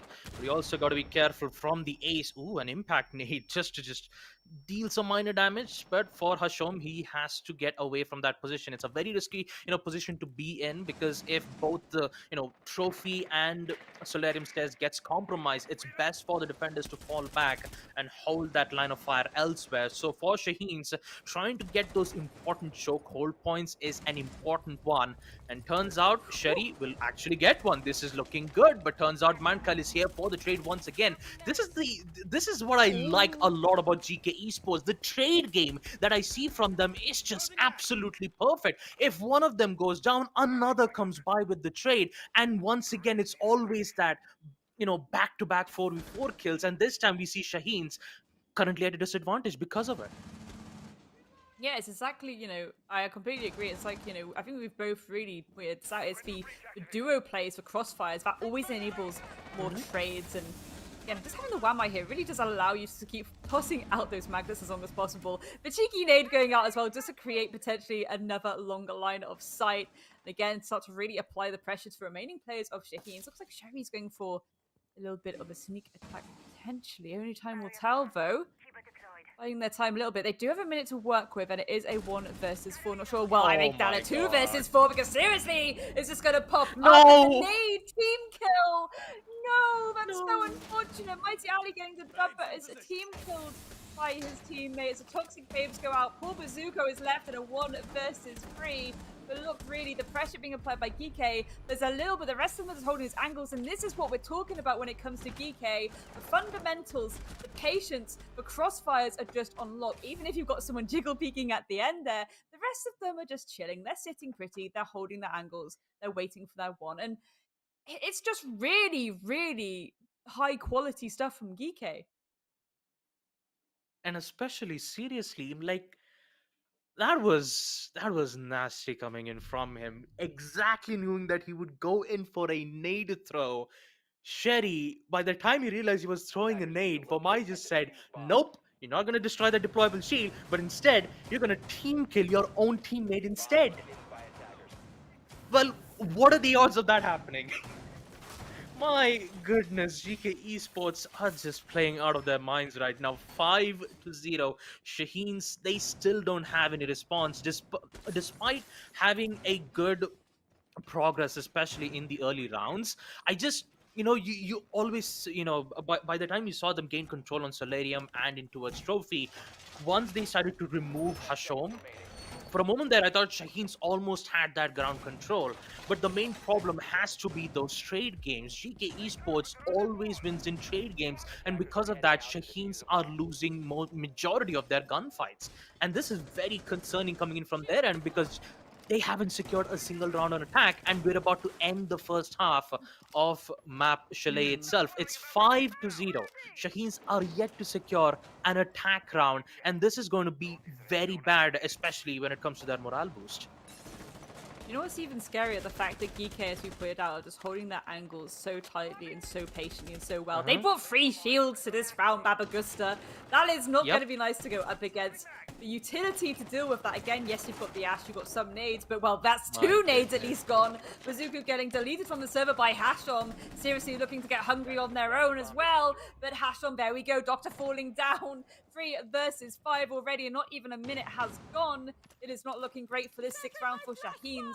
They do have 2 tin can openers in pocket on Sharibo, so again, they still have a little bit of hard reach there. The verticality, though, look at this live ping. Very clever use of the alibi clone just to give that extra bit of information. Envy getting the pick onto Key too, so again, evening this up just a little bit. But again, the ratty angles we keep seeing from GEEKAY. If not even a ratty angle, potentially that audio would be a bait. I think that's exactly what Trilex was thinking then, but Hashom, so aggressive, even in the worst of times. And this is pretty good for a best of times, to be honest. Again, we're in a 3 versus 4 right now, and Shaheens are kind of struggling a little bit, but they need to get this round on the table. Yeah, Grace, they have to, because if this ends up on a 6-0, GK Esports have a higher chance to end things off on a 7-0. My goodness, Hashom, how are you getting away with those kills? Squad kill! Isn't it for the ace? And it's just Envy, but no, it will be Trix who said, no, you're not going to get the ace. Round number 6, but they will definitely get a flawless first half win. Wow, what is happening? GK Esports are just playing out of their minds, especially Hashom. How, my God, look at those shots. Those are just so crispy. It's Just the so fact that crispy. it is. But that's the really interesting thing you see with GEEKAY. It's like I said, they are, they're a powerhouse. And to be honest, it's again, we've seen them in the Saudi leagues, and they've absolutely dominated for a very long time. But it's for a reason, really. We see the fundamentals. We see just the classics. Like again, this is where I'm mostly excited because on the attack we get those 3-2-1s. Granted, on the defense, it's all about holding your angles, playing around that timer. The perfectly timed aggression, things like that, just playing it safe and proper. When it comes to this attack, this is where I want to see GEEKAY have everything absolutely perfect. So I feel if that defense was anything to go by, we should see a 7-0, to be honest, because if they can get their 3-2-1s unlocked, they get their map control very swiftly, they then set up, we see a very clean and, as you would say, crispy execute. I'm just going to be shaking my head in disbelief because the fundamentals are stronger than so many other teams. It is unreal. And granted, yes, it's Chalet. It can be a very meet or maker map. But again, we saw such promise from Shaheens. They knew what they had to do, but then they were just missing out some of those checkpoints. And it's so upsetting as well. It's so upsetting because you want to see that kind of David and Goliath story come through. You want to see them get GEEKAY on the ropes a little bit. But GEEKAY have just played this so on top form, so clean cut, so good, proper, old-fashioned Siege. Ooh! Oh boy, Hashom. Special just Sherry had no idea. He had no idea. Look at the yellow pings that's been coming out from the attackers. They have constant information on every single player's whereabouts. But Doctor will secure that kill nonetheless.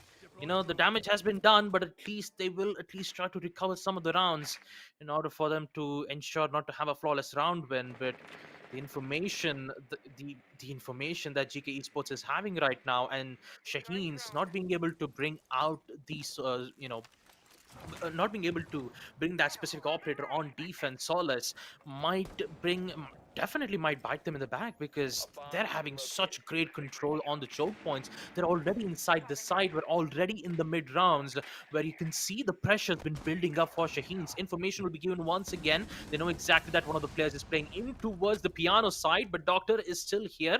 It's trying to give a daily dose of medicine to most of the players on the side of GK Esports to keep the copium going. But for how long? Let's just check it out.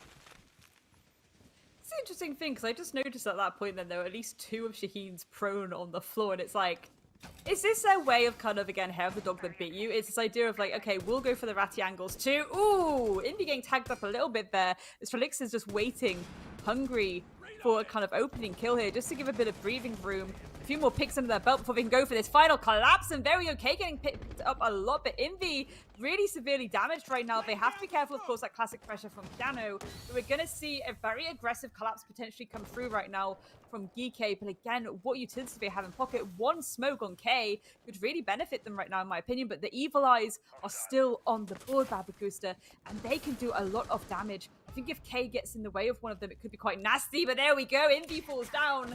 K isn't down yet either. Wants to get a little bit of a pick before they go for this collapse, and seriously providing all this pressure from the doorway. A little bit chaotic, but it's kind of working to an extent. Felix getting tagged up a lot. Shaheen's desperately trying to hold on here as Babusko has been downed too, but that plant is secure, and there we go. It's now a post-plant situation for the side of Shaheen's. Mighty Ali takes down K, a 3 versus 2, but remember, Bazuko is down, so Mighty Ali taking down Felix. It's all down to seriously. Beautiful shot down to Doctor.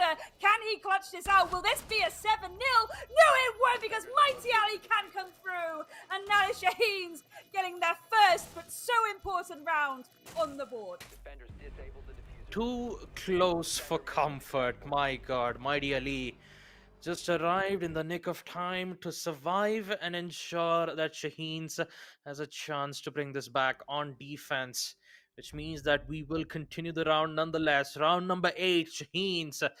Oh boy, they have a long road to go, folks. 5 defensive rounds back to back. Do they need to win up against GK Esports? In that previous round, GK Esports could have ended up a 7-0, a flawless win. You know, a flawless win for the first time in this tournament. So, Shaheens, at least they've dodged that, but they still need to be careful on the rest of those 5 rounds, because that previous round was not a clean round as you'd expected it to be, because Inu was already down. We did get to see some explosions being used from the side of defense, but that the line of sight was just perfectly blocked with the help of that smoke, from the smoke grenade that's been thrown around from the side of the attackers, blocking all the way towards the side of second floor master bedroom. It was very difficult for them to even, try to go in for those kills, because they didn't had any information to go through in the first place. And yeah, Shaheens, this is looking good, but since, according to the laws of the defense, if you have secured second floor master bedroom, it will be locked for 2 more rounds. So you definitely have to go in for the other site, in which they will, choose to go into first floor kitchen site instead. So kitchen site, the main thing that Shaheens needs to be careful about is that you should not give second floor control to the attackers as quick as they can, because once they get control of it, vertical line of sight, instant control itself, and it will be very difficult for Shaheens to bring this back. Interesting use of the exothermic charge to blow up the castle's armor panel, but turns out seriously just said, you know what, I'll just find the first kill and I'll just find castle instead. Sherry's gone, you don't have to worry about it. This is it too. It's a perfect time for the exothermic charge to open up the castle barricade, but seriously choosing to get aggressive on the window at the same time. Nade going out just to apply a little bit more pressure to whoever's that trophy staircase area. You gotta be very careful with bedroom here, and this could be a little bit nasty. I love this setup, waiting patiently with the Amaru underneath to yeet yourself up into trophy. This is a very nice setup we're seeing from GEEKAY, actually. They just have to deal with Doctor here on that Frost, and again, seeing that Frost should enable GEEKAY to know there's Pogmat in play. In the beautiful shot there onto Hashom as well. So all of that Ash utility is taken away from them. This makes their job maybe a little bit less comfortable, rather. Trickset ready and waiting as Mankel gets a 2K. Doctor and Envy falling down. Bazuko and Mighty Ali, but Mighty Ali falls, so it's all down to Bazuko, and there we go! Mankel to finish things off. A 7-1 victory to GEEKAY Esports, and goodness gracious me, what was that? Yep. That is called as a statement, Grace, especially from GK Esports, that they are saying that they will do whatever it takes to get in towards the playoff and make sure to win the invitationals. My God, 7-1. Shaheens were just clueless at this point. They had no idea, especially the shotgun shot from Tricks on defense, the push from Mount Carl. It was just all over the place. The teamwork, the coordination is just so good in sync that Shaheens had, they had no other choice but to try to make some risky plays, and it did ended up still being in favor for GK Esports. A very unfortunate events for Shaheens to be in a situation like this, but I'm pretty sure they still have a chance on map number 2. But GK Esports, looking at their performance though, on especially the two of the matches, one up against Take Charge Esports, which they did had a really big fight. It went all the way to map number 3 deciders. But talking about map number 2 Villa, oh boy, this is gonna be a difficult one to predict here, Grace. I think this is my main fear here, really, because again, I to be honest don't think that Shaheens was clueless on that map. I think they had an idea of what they were going to do. It's just again there were these little fundamental chunks of that plan missing. And Hmm. it's one of those things where it's like, I love the fact that there's clearly a lot of passion there. They want to get that execute down as soon as possible. They want to take these gunfights, but it's all about maintaining as much map control as possible, applying that pressure to GeekK. And I think when you're rushing it too much, you're kind of giving GeekK too much like breathing room there. You're allowing them to be like, yeah, we're holding these rat angles and we can because we know upstairs is completely fine. They haven't taken that. If you apply that pressure to those multiple dimensions of the approach of the execute that you want to make, it should be a lot nicer. I really hope we see this from Shaheens in this next map because this is my worry about Bagusta. It is Villa. Villa is the largest map in the map pool. The name Hmm. of the game is map control. If Shaheens are struggling with that map Sure. control, this could be really nasty for them. Again, GeekAid, it's their map pick. So they're going in being like, it's our map pick. This is one of our best maps. Bring it on. If you're Shaheens right now, you need to go back to those fundamentals like, okay, this is our approach, but what is every single point of that checklist? When we get halfway through, are we going to be like, okay, carry on that checklist, just eyes on the prize? Or are we just going to suddenly rush and try and force and execute when we're not ready? Only time will tell. Again, I really hope Shaheens can come through on this one and just fine tune it a little bit. But let's look at how that map went anyway, in terms of the data, in terms of those also juicy statistics as well. Hmm. 8 kills to seriously 100 percentage cost from Tricks. And I've got to say, this was a very quick match. I'm not going to lie. 7-1, 100% cost, 2 and 3 initial kills from Hashom. And seriously, I do got to say, Shari has did picked up a good amount of 2 kills, but also lost 2, first kills battles from his own end as well. It always came down to those defensive holes. Once, just like you said, Grace, once Shaheens had had an idea, they do go it through. But if they get stuck on a particular moment, say like the same site on first floor kitchen, they open the line of sight, they were just about to go in for the plant, but you still need to be careful on some certain lines of sight. They still need to focus on second floor. So basically they got stuck, and because of that they had to waste so much time, because for the attackers they had to push. So it mainly, what GK Esports did is that when it comes to when it comes to defense, all GK Esports had to do was just halt their progression, and that's all they had to do. Shaheens at that point, once they pushed in Mhm. towards the site, the trap was already been set, and they just removed them one by one. Easier said than done. So I've got to say, when it comes to performance, seriously, Mankal and Trix has done absolutely wonderful job when it comes to holding that line of sight. It was just Hashom who was just going, This is it. just wrecking chaos all over the place. This is Yeah. it, right? Look at the Hmm. cost percentages on the side of GK, right? They are Hmm. so high. And this is exactly what we were talking about time and time again about them having those crossfires. And that enables the trade. And that's where your cost really gets padded out. It's like, it's one thing to get a lot of the kills on the table. Yes, wonderful, go you. But like if your kills are impactful, that takes you to a whole other level. If you are able to be like, okay, my teammate's fallen, I'm getting one, I'm getting two, little things like that. And I think that's again where Shaheens would really benefit from just having a little bit more patience with themselves, I guess, to be like, okay, we've got this much control. What angles are we holding? Are we calling out these angles that we're holding? And again, it's this thing that you sometimes see with teams too. It's not just about what you can see, it's also about what you can't see. So it's like, I'm holding this angle, they're not pushing me. I'm holding this angle, they're not pushing me. I'm holding this angle, I just got a kill. It's little things like that. Like, no action is still action, if that makes sense. And again, it's something that we've definitely probably seen from GEEKAY as well. And the way that they play, you know, that communication is absolutely on lockdown. The crossfires are just so, I think you said it yourself, crispy. And I love that word because it's crispy. Crispy crossfires, crispy duo plays, just constantly. You can see the communication is happening just from how they're playing. Granted, you know, it's as we say, Chalet is attacker-sided, but only if you know how to tame that beast. And I think that was the difficult thing maybe for Shaheens as well. I think it's definitely a map that they should go back and be like, yeah, we knew how to approach this. We just got impatient with ourselves. But, you know, going into Villa, hopefully they'll be like, that's what went a bit squiffy last time.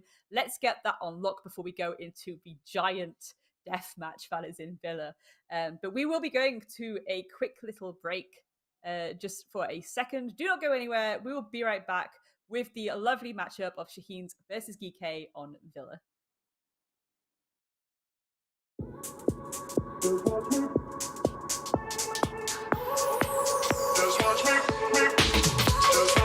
I won't make it easy for you now. You got 2 minutes of my time, and I don't really break too easily, but I'm worth it. I'll slip into your dreams tonight. Oh, so give me your all. I'll take it to Mars. Oh, I'll stick like glue inside your mind. Oh, so give me your all. I'll take it to Mars. Oh, I'll stick like glue inside your mind. Just watch me.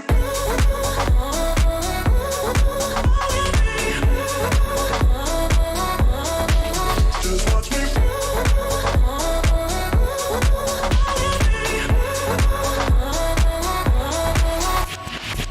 I got you wrapped around my finger, but don't you try to call me tomorrow.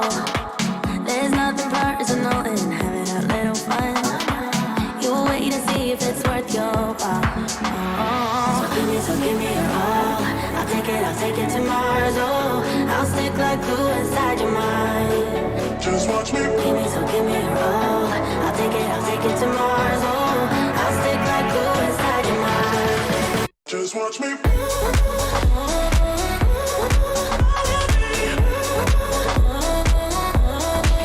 Just watch me.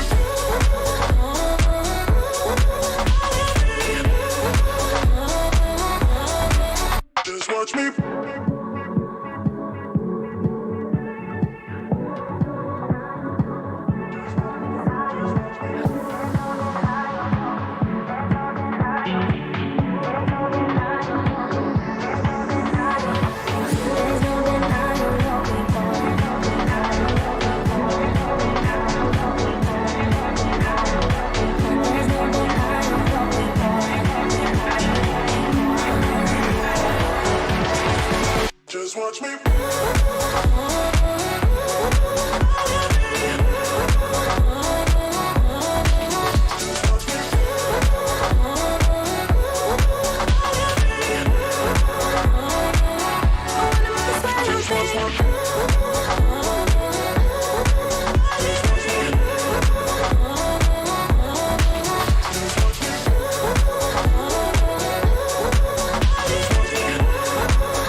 Target anyone using our gear and put them down. Now load it up. Let's go. Are you deaf, soldier? I said move. Sorry, Callie. Orders are to keep you grounded.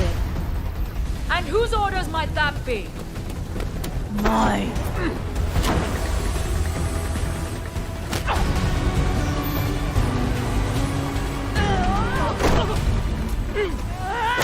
Is that all you got?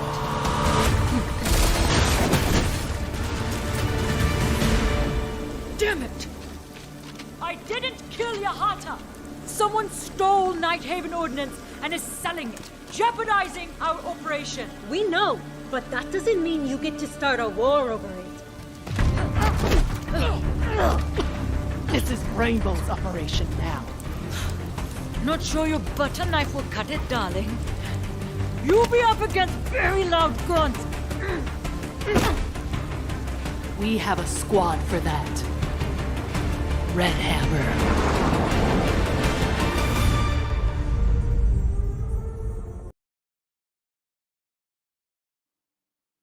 Hello, and welcome back to the Zotac Gaming TEC Rainbow Six Siege Invitational, supported by Ubisoft. My name is Grace. I am joined here by the wonderful Babagusta, and we have just seen a little bit of a one-sided affair on our first map of Chalet. It was a 7-1 victory for GEEKAY Esports, but can Shaheens pull it back? We're about to go into Villa. Let's get things started, Babagusta. This should be a good one. Yep, let's see the bans on Map Villa. Let's not forget GK Esports have made an explosive performance in the first map, 7-1. And now we are here to witness map number 2. Will we see GK Esports perform the same thing that we've seen on map number 1, or will Shaheens fling back? Turns out Shaheens will go in with the standard ban this time, taking out the Thatcher. EMP is very strong for the attackers just to disable any utilities. And turns out they're going in for a very standard bans this time. They're going to take out Flores. I believe the deployable shields and the Jaeger and Vomai ADS's combo should work out well on the side of Ashuru, maybe on, in towards statuary. So they've got to figure out a way to try to dismantle that situation by either banning it or choosing a different operator instead. Goyo ban is very important though, because he's very strong on second floor AVG. A total of 20 seconds denial is a very, it's a very good gadget when it comes to wasting a lot of time for the attackers. Final ban nonetheless will be Valkyrie, which means Solus is present. So is Mira, which means that the anchored sites will be much more tougher for the attackers to penetrate. 100%. These are pretty standard bans. Goyo is an interesting one. Again, just maybe I would say with the side of GK's bans is that maybe they're looking for a nice bit of spicy kind of ADS and Wamai Magnet combo. That's why they're removing that Flores. So you really have to rely on those flash burns to get rid of whatever defensive setup they'll bring to the table here. But of course, GK will be starting on the attack for now. And already we're seeing the Nook get brought out. Of course, we were touching previously on the fact that the Villa is the largest map in the map pool. So as a result, if you are going to bring the Nook, that is pretty powerful. But of course, as I say, that Caster's Curse is going to get traded back out for that all-important and oh so important and popular Dokkaebi. Yeah, I just realized Dokkaebi is open. So for the attackers, they could use Dokkaebi when it comes to gaining a lot of information. But since Valkyrie has been banned, the only information that they can gain is just the default cams or maybe some of the bulletproof cameras. Okay, run out already from Bulbasaur all the way towards the fountain side. Won't be able to find anyone as of now, but he will at least get some information nonetheless. Default cam hasn't been destroyed just yet, so they'll have some minor information. But the courtroom is exactly what the attackers need to be careful about. Mankal and Hasham, on the other hand, are actually thinking of, going to the side, especially from the main entrance. Claymores will be placed. So is the rappel all the way towards the window side of the 90s. So everything is looking good. GK Esports are currently prepping in for their crossfire angles. And once they get their information, they're ready to make their play. And when it comes to play, seriously, has already done it. There goes Envy. Already in a 2 minute and 40 seconds, 2 players gone. And as seriously gets another one, taking out Bolo Basur. This is it, right? You know, Shaheens, they're trying to fight back with a little bit of aggression here. Again, GEEKAY, they hold those lines of sight. I think this is where Shaheens need to be a little bit more passive. They're going to play GEEKAY at their own game, hold these long lines of sight. Just wait for them to fall into the Moncal. Are they aware of the player just around the corner here? I think it is Sharif out on the Jaeger. And Hashom as well coming to go for a little bit of a pinch with his teammate. There we go, though. Sharif can trade that back, but Trixhead is there to shut them down. Beautiful little duo plays coming through once again from GEEKAY, and it is a 3 versus 2. Dr. and Mighty Ali having to hold on to sight for now. Flashes go out in towards sight. If there's a little bit of an opening here, Trixhead's going to take it. There we go. Mighty Ali falling down. A 1 versus 3. And there we go. Beautiful. Nasty little shot there as Doctor falls. Goodness gracious me. Man. Whew. That shot, my goodness. Actually made me sweat for a second there. Tricks. Oh boy. Look at that. My god. Oh boy. Man, it's so rare to find those shots like that. Oh man, Shaheens. Oh boy, once again, not looking good. Especially when you see that coordinated push, one coming from 90 and another from, red main stairs. Once you realize that even if you did pick out one of the players, it's an inevitable one, even if you do try to get away from that situation. Those kinds of trades are very difficult for Shaheens to come back. And once they lose their man count, it's just all over. I mean, in any FPS games. Yeah, go ahead, Grace. Regardless of how this next map goes, I think that this best of 3 will provide Shaheens with enough VOD footage to truly bring themselves to the next level, because what isn't going right for them is so obvious to me, and it should be obvious to them. But if they go back and they go over this VOD, that's only going to take them to a higher and higher level. So even if this does get a little bit nasty for them again, at least they can use it as like a learning experience, so to speak. And in that instance, almost, you can say that you haven't really lost at all if you're still learning something from it, which is a little bit deep maybe for a Thursday, but I roll with that, I guess. Yeah, but it's true, Grace. But like it's best for Shaheens to maybe check out the VOD review, see what kind of mistakes that they're doing, so that in the next future matches they would perform well. So that, to be honest, that is actually a good advice for the teams to make sure that they would perform even much more stronger. But for now, talking about the time at hand, Shaheens can still bring this back up if they are if they're being patient about this, if they play to it accordingly. But turns out it's still not working out too well. Once again, Hashom starts things off. There goes Bolo Basur, the bandit, who is currently present in towards the study room side, I believe, will be taken out first. And once again, you could see that early kill advantage still being in favor for GEEKAY Esports. It's almost as if they have this round under control, even though they don't have the side cleared just yet. It's just that once they start making progress, they keep moving forward accordingly, and they would still have more than how much, like 50 to 60 seconds time left,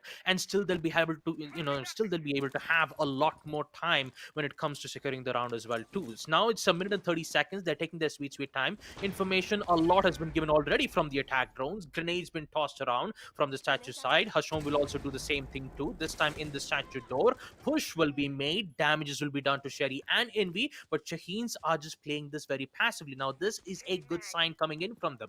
The main goal is for them to waste at least a lot of time so that GEEKAY Esports will be forced to make those pushes. C4 would be tossed out too, but it won't work to no effect, and GEEKAY Esports are currently the one who is facing problems now.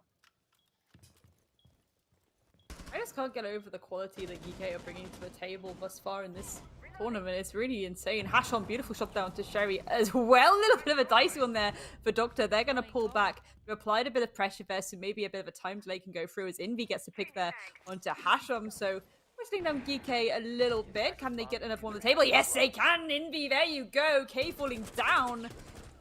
But Doctor gets one there before Envy is taken out by, seriously, of all people, Moncal taking out Mighty Ali. 1 versus 2. Doctor, they are on the cap can, so we would assume there might be some cap can traps to help them out here. Seeing how powerful those IUDs can be. There we go, sees ahead, goes for a little bit of pre-fire. There we go, beautiful shot, but the trade comes through yet again by GEEKAY. They are so good at trading each other. Goodness me, and that's another round on the board on this attack. It's just so precise. The trade outs are just so precise. It's just difficult for Shaheens to even counter those. Like, how can they, break that teamwork? Like, how can they dismantle it? Like, could they just can they just distract a lot of time for GK Esports to force them to remove the roamers first and then try to head in towards a side where they could get the advantage? Or maybe am I missing something here? Because Shaheens, they did succeeded in wasting a lot of time, but once they made it, once they went in for that push, it just always relied on those coordinated pushes that it did ended up still favoring for GK Esports. And this is very concerning. Once again, Shaheens, they are running out of options, and this is definitely going downhill very quick.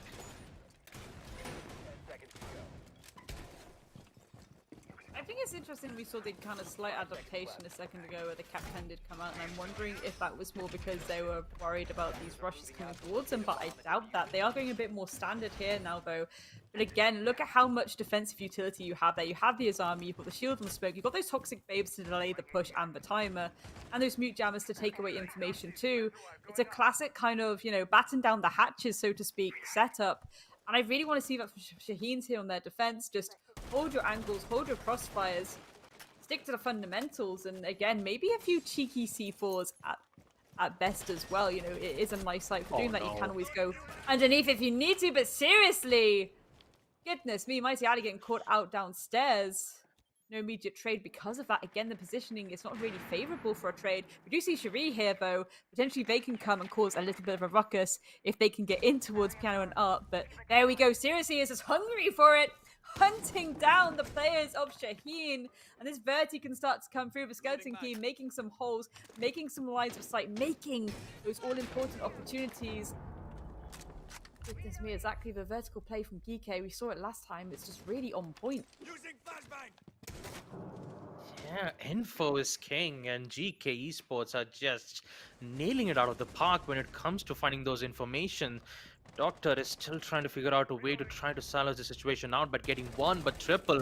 Seriously, he is currently on a roll here. Triple kill for him, and double from Doctor, but apparently he's the only last man. 1v2, quick trade once again, and it will be seriously once again with a quad kill. Just like that, we will see GK's reign of terror continues as they will succeed another round on defense. 3-0. And for Shaheens, they're currently losing a lot of hope here. They're still going in for standard picks. They still try to make some minor changes with the cap can. But turns out at this point, nothing is working out from their end. So maybe they could try in for a different situation. Maybe try to deny the information first. Maybe, bring out the Mozzie. Maybe bring out Solace. Solace isn't banned. They could use it to deny a lot of information from the attacker's side.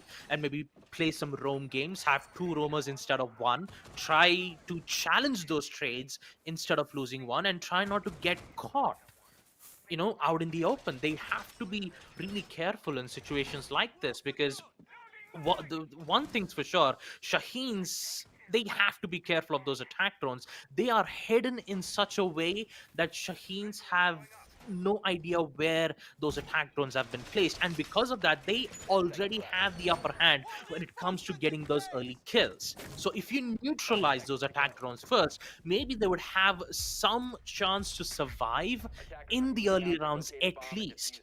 So once it comes to the late games, they could at least have some fighting chance to come back. Wait a minute, Envy run out to almost getting a headshot. That was a good attempt. I'll give that to Envy. That was a really good attempt all the way from main entrance. That could have got a really great early kill, but turns out opportunity's been missed and not a single shot has been registered to the attackers. We see some really, really nasty little shots coming through from Envy, and I love the fact machines have so much aggression, but I think this is the moment where they do need to batten down the hatches still.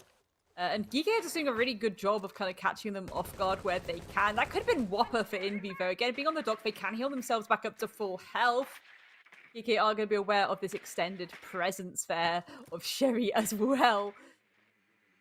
Now, quiet before the storm. Look at this. GEEKAY just getting as much information as they can, seeing what's clear, seeing where they can take this approach, setting up themselves nicely. This is exactly what I'm talking about when I come to good old-fashioned Siege. This is the stuff we want to see, and again, GEEKAY just have the fundamentals completely unlocked to such a high standard. Ashom, however, looking for the heads of any little lurkers and maybe roaming about, potentially a bit wary that someone might run out from statue now, but again, the extension of a setup, you have to be careful, you have to be mindful. About half the round gone, so again, Shaheens with this extension to their setup, they've done a really good job of delaying the timer just a little bit. A lot of traction, a lot of work that GEEKAY have to try and get through. Those lion scans going out as well, but Shaheens aren't willing to give away their positions. Oh, this is looking good coming in from there, and a C4 actually catches Montcalm. This is good. This is good coming in from Shaheens. They haven't confirmed the kill yet, and now the E1D scans will come through too to see whether if they can find one. But turns out Doctor will find XKE instead. This is looking promising from Shaheens this time. Another kill, Mighty Ali, boy. That T5 SMG does really give good results. 2 kills. Montcalm is still alive. 50 seconds, and now GK is feeling the pressure, but tricks his marksman rifle. My goodness, somehow he finds those headshots. This is going to be so concerning because of the Legion goo mines, because especially in the late games, once if you get caught by it, you will be restricted to sprint, and it will be difficult once you get in towards the side. Only 30 seconds. It's a 4v3 situation. Montcalm is still not looking good when it comes to his health, but they still have a chance to at least try to remove some of the players off of the equation because they don't have any C4s. They only have to rely with cross-blade gunfights. Bulbasaur once again. Important lines of sight, but Montcalm somehow finds a way to remove Envy. Already pushes in towards the side. Plant will go in from Trix G. No, actually not. Trix G is actually going in for it. He's trying to go in and get for those kills, but it will be Sherry who will stop it in the nick of the time. And Shaheens will finally bring things back up by winning their first defensive round win on Map Villa. Yeah. I'm Augusta. That's exactly what we wanted to see from Shaheens from the get-go. How patiently they played that. They played that so well. They had the extension, that full setup. We saw GEEKAY take a lot of time to just drone everything out because even they were like, they're not really pushing us. Like, what's going on here? We can't really find them. Surely they're not going passive on us right now. And that's exactly what Shaheens did. And it rustled the jimmies of GEEKAY. Again, the long burn. The way, again, it's a large map, Babagusta, so you have to take so much time to clear it, so much time to get that control. And then towards the end, the timer was ticking down. We saw GEEKAY start to get a little bit flustered. And Shaheens could just sit pretty, clean up shop. Really, really amazing round for them. And it's such a shame that we're the second map. The first map wasn't great, but that's exactly what Shaheens needs to start doing on these defenses. More of that, please. Yep. I'm actually glad that they brought in the Mozzie. Because of those pests, they actually lost a lot of attack drones, which the defenders who were trying to be in their positions were safe because of that. And even if they had the Kebi, they didn't get a lot of information, mainly because the defenders are playing in more of like a trap role based. That's where Legion comes into play. That's where Azami's barriers help them in protecting important line of sights. So at least they have some chances to block one particular line of sight where they can have a higher chances of not being traded out. So this is looking good from Shaheens' end, and I'm pretty sure that they have found a solution to the problem in round number 4. So this is looking very promising in this round. So round number 5 could go either way. And just like I'm saying, just like I'm talking about it, Envy will definitely start things off. Seriously goes up the board. The sledge could have been very important to, open up those soft breach walls. But turns out with him not being available, Hashoma really needs to be careful. Already inside study room, it's going very aggressive. Does the players on towards Shaheens knows that there is an aggressive Hashom all the way towards study room. Now they know. Peaks will be made, won't be able to get a kill as of now. And look how Shaheens are playing now. They're just playing it as safe as possible as they're falling back towards the site and let GK Esports get the control on study for now. 100%. I can't get over how swiftly Shaheens have decided, okay, yes, we lost 3 rounds in a row, but let's hunker down. They're doing exactly the same thing again. Granted, it was a little bit risky a second ago. We saw Hashem holding that long line of sight and a few of them running across bench like that. But for the most part, look, they've gone all fully back now. Now GEEKAY have to push this aggressively. Again, Hashem holding that flank just in case it comes through, but it isn't. They're playing the long game here on the side of Shaheens. They're really trying to hunt out where Sherry is lurking. And I love that for him. Again, if he can get a kill, that's great. If he can't, he's wasted so much time here. But speaking of time, Doctor's time is out because Kay is going to go for a beautiful little shot there. Oh boy, Hashom, he actually didn't see the head. And Bulbasaur, he might be able to get away with the kill. No, his location's been compromised. And this is not looking good. Well, never mind. Things are working well for Shaheens. 2 kills already, but XKE is still alive and he's dealing major damage on Shaheens' defense all the way towards the particular place. And Mankal comes in all the way downstairs from Astro, removing Envy, which leads to a 2v2 important battle. This round will determine whether if Shaheens can survive or will GK Esports gain their big momentum lead 4-1. But turns out they're losing a lot of time. 20 seconds. They're playing it patiently once again. Plant will be given cover. No, it's a fake plant once again. And Shaheens are making a decision to not go in for the push. Once again, plant will be made. Mankal, will he be able to save his team? Not quite sure. Actually, he does, and so does XKE. A bait! Worked out so well. And GK Esports will manage to secure the win once again. Good effort from Shaheens. I got to give them that. They were very patient. They didn't want to give away their positions that quickly. And once they realized that one of the players were pushing in towards that particular position, they fall back and made sure that they would make their last stand on the site, which I do have to appreciate. But the another thing that I saw from GK Esports is that I saw on 1 minute and 30 seconds, you saw Trix opening up the hatch. And I was trying to understand why was he opening the hatch. Turns out there was an attack drone staying in the hatch, and that was Montcal's drone. So Montcal didn't had any other drone. So he had only one drone which was currently looking for the 90s angle. And there wasn't any drones currently present in towards the first floor kitchen. So he asked Trix to take out the hatch so that he could use the drone to find the information on Mute's whereabouts, and he did ended up getting the kill and also the control on Astro. This shows how much of teamwork, communication, and good coordination comes into play from GK Esports. That was just so well done from their end. It feels like too that they have so much information to go off at all times. We've seen, in previous rounds how much they're really just having some great drone placements. But again, it's another thing for maybe Shaheens to look at going forward. How you're looking for those drones. Solis is in play here. This is a map where, in theory, I remember when Solis was announced, people were like, Solis on Villa is going to be disgusting. It's this idea that, information is the name of the game when it comes to Villa. We keep saying it's a large map. Information will give you everything you need to clear it safely and efficiently. If you use something like a Solis, you're laughing, basically. So I'm very surprised that we haven't really seen that come through. And it's something I am expecting, to be honest, for GEEKAY to bring to the table, I think. But, granted, we have seen the Mozzie as well. So Shaheens themselves, they know that they have to go for this intel. Well, as I say, we just saw one of those Mozzie pests do their thing. But Kay is going to shoot that out, and again, that's I guess, yes, it's taken away the information from GEEKAY, but Shaheens haven't gained from that. Yeah, at least on the bright side, they're denying some information, especially from those pests. And they're also relying on traps too, so Bulbasaur really needs to be careful. So the traps from the smokes gas canisters, which will waste at least 10 seconds. You still have the goo mines that can also force them to, wait for a little while, make sure to clear some of the gadgets first and then push in towards the site. Turns out Bulbasaur will be forced to fall back in towards the statue. Will get caught off from one of the flashbangs. So it's currently blinded by the light for at least 2 seconds, but you still forgot about Mankal all the way towards 90. Oh my goodness, how does he know? Wall bang, Doctor goes out. That is unexpected. Mankal, what did he just do?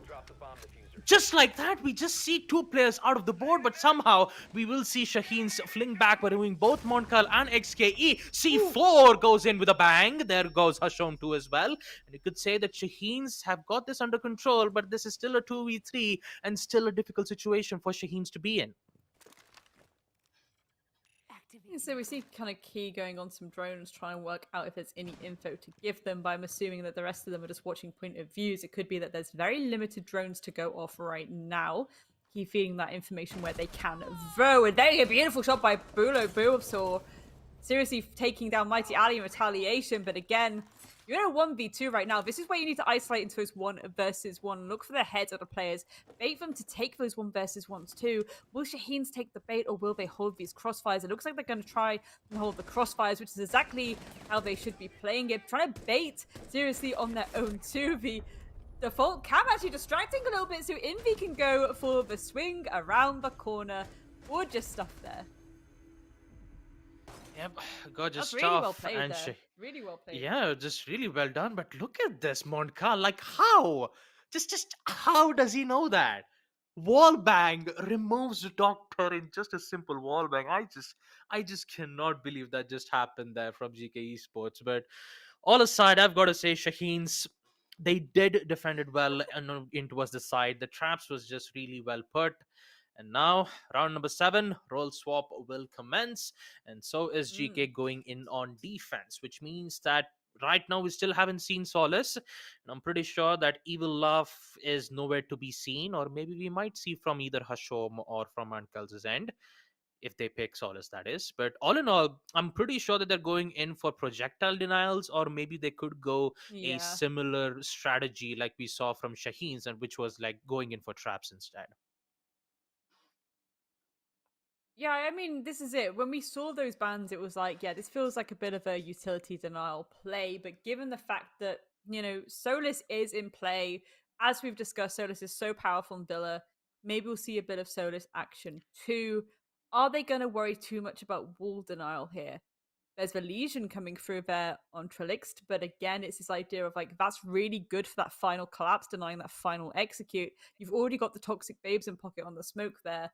Will we see a Jaeger or will we see a Solus here? Or will we, again, see some wall denial? Will the Mute come out? Or even the Kaid? So much to think about. I'm just laughing almost at like how also cursed the Dokkaebi Christmas artwork is. Even I also realized. I was like, wait a minute. To be honest, I kid you not. I was looking at that particular character. No, at first I thought that was Kaid. I kid you not. I was like, wait, is that Kaid on attack? How is this possible? Then I just realized, oh, it's the Cabby. Ah. It's a powerful mustache, but not as powerful as Kaid's. I mean, it's either that or it looks like a Wamai's mustache again.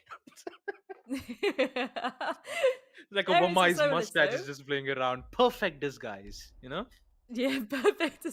It does look like a disguised mustache, let's be honest. Solus is going to be in play. Hashon bringing that to the table. So, yeah, I guess that's given us pretty good gauge. I mean, again, I think we've kind of thought that maybe we'd see the kind of Jaeger Wamai combo, but I think the fact that, they've got the Azamis, they've got the Solus, that's a lot of difficult things to go up against anyway.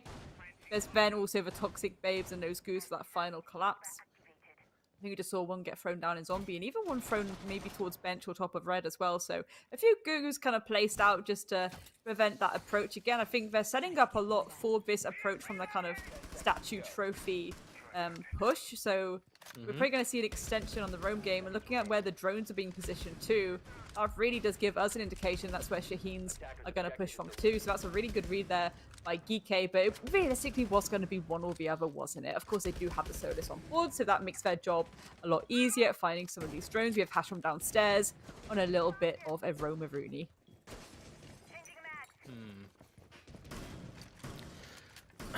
Right.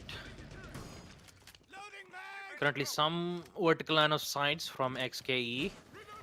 And I've got to say, for Shaheens, I mean, this time, the first half itself is not looking bad at all. It's still a 2v4. Calls will be given from the cabby. Some information will be given, but it's a bit too quick, though. They will find some information. Some some yellow pings will be given from the attack drones. But all in all, this early phase itself for the attackers, it will just be finding information. And I believe one of them will be detected. Azami will currently be in trouble, and that will be Mankal. Currently, he's just going to run away. all the way towards second floor Aviators and Games room. Hashom, on the other hand, still playing downstairs. He's just going to play to it accordingly and just play accordingly to trade. Strix goes down, and so does the trade, which will succeed with the hands of Hashom. Invi goes down. He was very unaware of Hashom's location, and they really need to be careful about this. GK Esports are quick and precise when it comes to trade outs, and Shaheens needs to counter this, or else they'll keep losing bodies left and right. This is it. These all-important trades. You want that kill feed to be lighting up. The reposition of the shield just to watch for that approach from the kind of pig and bench area in case they do decide to push 90 from there. Again, given how much utility is being wasted already, the Selma is being used to get rid of Akiba barriers. Doctor gets a pick that onto Kia as well. That's where Doctor has to be very, very careful, though. Again, oh, well, as I say it, seriously, he's going to actually take him out, so no hard breach at all to open up Vault. So this is going to be very uncomfortable. They're going to have to go a little bit more direct with these executes on the side of Shaheens now. I think seriously is very aware of that, getting aggressive on this Aviator doorway, looking to go for a little bit of pre-fire. Again, Hashom pushing up those red stairs to come and join their teammate just to give an extra angle of attack. Catch them potentially off guard. Will Shaheens know? Were there any drones? Again, if there were drones, Sasola's probably dealt with them, to be honest, Babagusta. Oh, they don't even know where Hashom is. This could be huge. This could be influential. Seriously, he's just trying to give them some good amount of distraction. And it's working out. 2 kills already. My goodness. It's just Bulabasor left all by himself. And he goes down at the hands of Seriously. OMG. And in the end, it will be GK Esports securing round number 7. My God, it was a 2v3 situation. And you could say that Wamai was in serious mode, getting all 3 kills in that 90s hallway. My God, it's 5-7, and GK Esports, they have such great momentum right now. And for Shaheens, this is currently looking difficult from their end, but they can still fling back. The main problem has to be the way how, the information has been given out to them. Still gotta appreciate Doctor's shots though, especially when he was playing into a statue. I saw him, get a wall bang kill all the way towards 90. So that was really a great shot. But when it comes to the end game, it always revolves around how you play to it accordingly. And when I saw Hashom playing from red stairs, Shaheens was unaware that he was on red stairs itself. So if seriously seriously was eliminated, then Hashom would still be there all the way towards 90 to secure all those 3 kills. So GK Esports always has this contingency plan, or should I call it as a backup plan, as I call it usually. And it's like if one strategy does not work, there's always a second strategy which works in the end well for them. And just like I said, trade games, GK is winning it all over, and Shaheens, they have to be attentive, they have to be cautious about trade games, they have to win those trade challenges, or else they'll keep losing it, especially in the early rounds too. If you lose players in the early rounds, it's difficult for them to even push towards the side. Yeah, precisely, but even moments like this, those keeper barriers, so tricky coming out on both sides, but especially GK, the way they're just... Ooh! I was gonna say the way they're using them to cut lines of sight, but Bulbasaur, jeez. Rick said falling down, seriously. Gorgeous ratty angle through that verticality. I thought it was gonna be a run out then from a Hashom. They are starting to get a little bit fruity with the flashes going out. This could be massive if they aren't expecting this kind of aggression, but I would assume they are. A little bit of a wiggle potentially around the corner from Cherie there, and this could get dicey very quickly. He taking down Envy as well. That's going to lighten the load a little bit, but again, oh my goodness, Doctor falling down. Cherie escaping a little bit there, but Hashom is hungry for it. Willing to go for that run out. The pistol whip, taking down Cherie's health a little bit more as Bulbasaur starts to fall. Goodness me, the down, the finish off from a Hashom. This has been a little bit nasty, to be honest, Babagusa. I don't even know what to say about this. Well, it's just one word, Grace. Destruction from GK Esports. My God. There you go. Wallbang, XKE, he just... Most of the gunfights that had happened only on court and bathroom side. That was it. Nothing happened on statue. There was no repel towards the windows of Astro. Nothing. We saw all 4 players. They barely got in the building. Exactly, Grace. Hmm. Like all four of them were outside the roof. None of them were even rappelling from windows of Astro because I don't know why. I mean, Astro window rappel needs to be one of the most important thing for the attackers to hold an angle to at least cut off some certain rotations from the defensive side. And turns out that wasn't present. But instead, we saw all four players bundled up in coat, bedroom window, and also in towards the bathroom side, which was easier for XKE and the Womai to just hold their ground all by themselves. And the second thing about it is that Sherry, the one who was supposed to hold that important angle, he didn't secure that trade at all. And that is definitely going to cost them a match point. GK is currently in match point, a destructive round. 6-2. And for Shaheens, this is looking more like a lost cause, I'm not gonna lie. 5 seconds remaining. I think this is it, Bo. It's like Shaheens, when it comes to their attack, they really do get stuck in. It's what I was saying in the first map. They need a little bit more patience with it, a little bit more patience to just go through all the steps, gain that map control under their belt, and just play the patient game. They're going way too direct. I mean, already now we see they're going direct, and this is where things could get a little bit nasty. We have the potential of a spawn peak here from Montcal, but again, if they do go a bit too direct, if they don't take that top rail control Attackers have first, located a bomb. it could just get unraveled very easily. We've seen how aggressive GK can be, and that's where the patience needs to come through, because if you can be patient with it, you can kind of, again, isolate yourselves into these 2v1s where you have the advantage. And speaking of advantage, well, that's already GK starting with the advantage. As seriously, once again, been on a little bit of a tear this map, but that's them getting the opening kill yet again. Yep, and that was the hard breacher, Grace.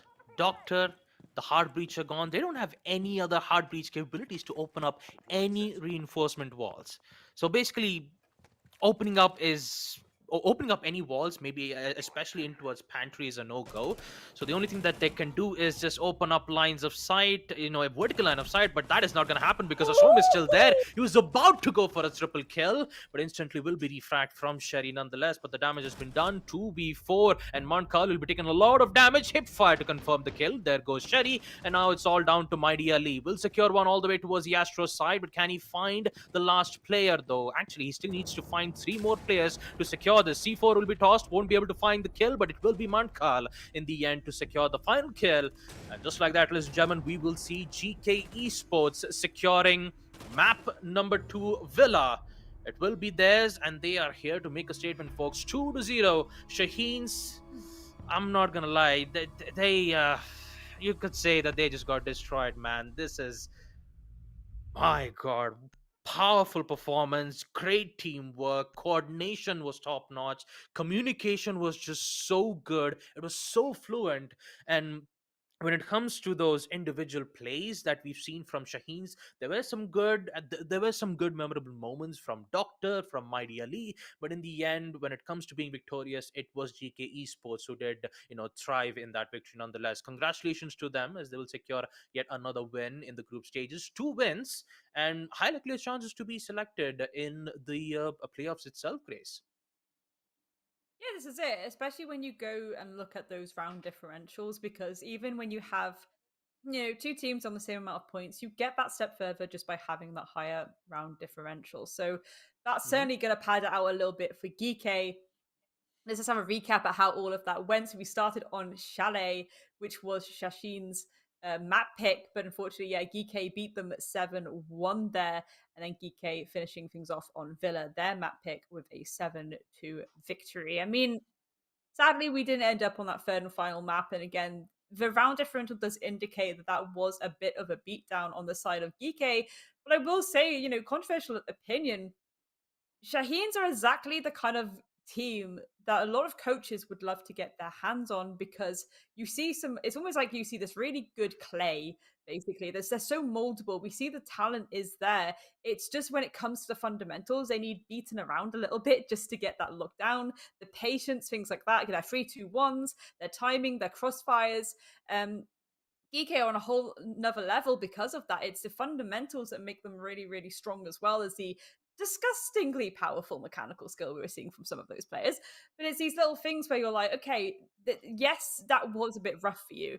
You have so much data to go off now, though. You have so much data for your team to take away and be like, okay, how did that happen? What did we do wrong? What did they do right? Again, it's a learning experience. So yes, it was a brutal beatdown, but you're still learning something, and that's great in a way. It sounds rough to say like your beatdown was good, but it was because you're gonna come back stronger. So it's, the harder you fall, the harder you should bounce back up again, essentially. GK, I mean, again, I've said this a few times this week. They're one of the best teams, in that kind of like Middle East circuit. And it's just Hmm. like you for a reason. Look at these scores. Let's have a look at this map replay from that Villa match, though, because again, these statistics, these costs are what I want to see. And to be fair, not as good as the first one coming through from Chalet, but we can put this down to the map being Villa. Again, a lot harder to get those trades off by Ragusta because of the Hmm. size of the map. Of course, we are going to see seriously a Mankal at the top there. They had an absolute field day here. I mean, if I'm pretty sure that when it comes to the whole MVP of this tournament, I could say that seriously could be on the top of the leaderboards when it comes to having the most kills. If you add both the matches that GK Esports had gone through, both when they went up against Take Charge Esports and also on Shaheens, seriously is just like a one-man machine. Once if he finds its mark, he Mm. will make sure to get that kill as best as possible. One single peak is more than enough to secure the kill, and that too when it comes to the information that's been given from XKE and TrixD is just so well done. It's like they are one fully functional team that can help give them information and also provide them with those initial kills. And once they do it Mm. well, it's just a well cogged machine. Shaheens, on the other hand, just like you said, they have raw talent, but it's just that when it comes to those strategic timings, strategic pushes, it just needs a lot of work. You still can see those individual plays being made from Doctor and Mighty Ali. I'm not gonna lie, when it comes to those individual kills from Shaheens, they are they are really great players. But when it comes to playing as a team, there will be a lot of mistakes. And I'm hoping that in the next future matches they would fix it. They would make sure to play together as a team and hopefully see a lot of trade competitions, or should I say trade games.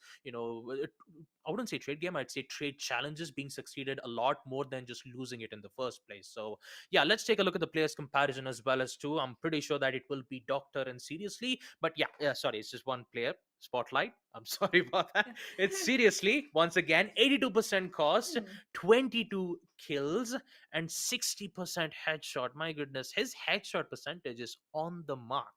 I mean, both of the matches there, Grace. 60%, I believe it was around 62 to 63% up against Take Charge Esports, and now up against Shaheens, it's 60%. It's just, he's just so precise with those shots, especially once he does those jiggle peaks where he does ended up, getting a kill or two from those.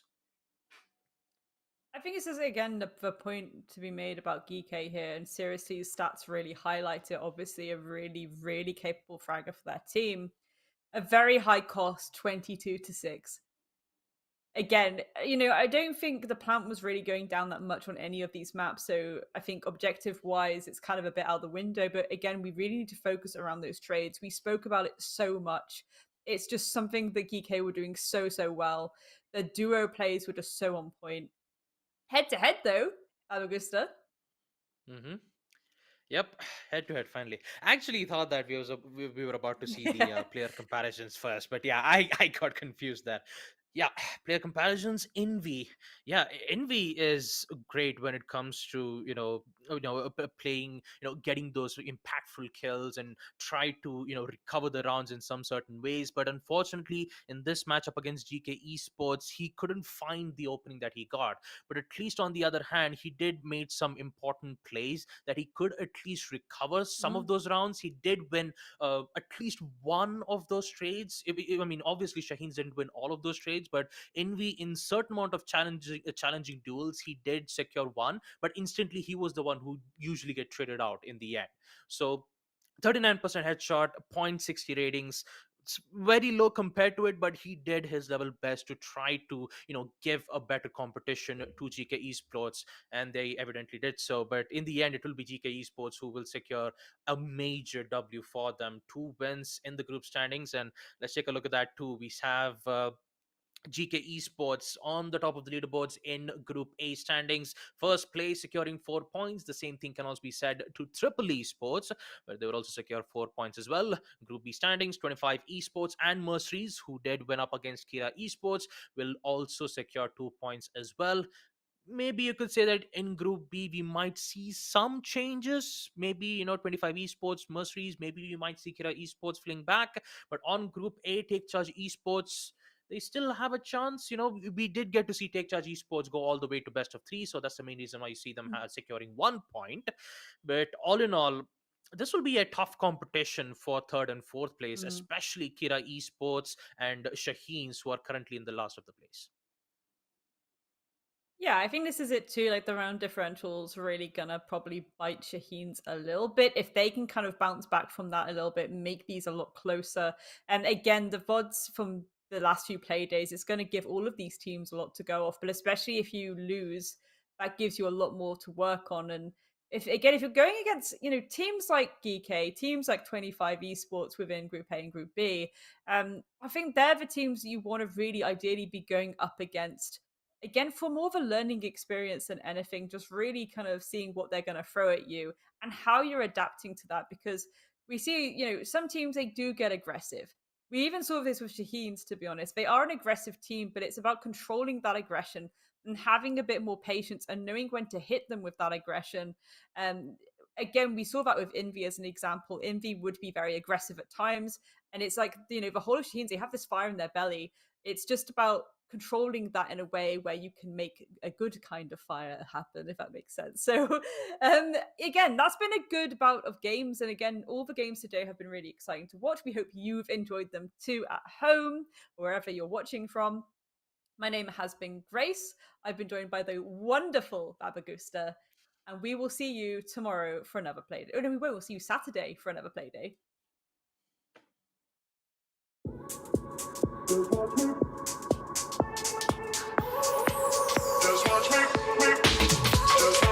I won't make it easy for you now.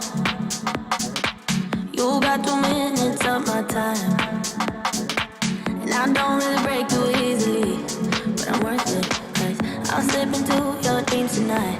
Oh, so give me your all. I'll take it to Mars. Oh, I'll stick like glue inside your mind. Oh, so give me your all. I'll take it to Mars. Oh, I'll stick like glue inside your mind. Just watch me.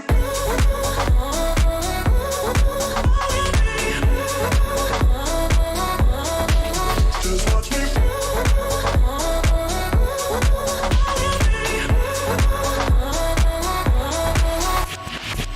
I got you wrapped around my finger, but don't you try to call me tomorrow. There's nothing personal in having a little fun. You wait and see if it's worth your while. Oh, so give me your all. I'll take it to Mars. Oh, I'll stick like glue inside your mind. Just watch me. Give me your all. I'll take it to Mars. Oh, I'll stick like glue inside your mind. Just watch me.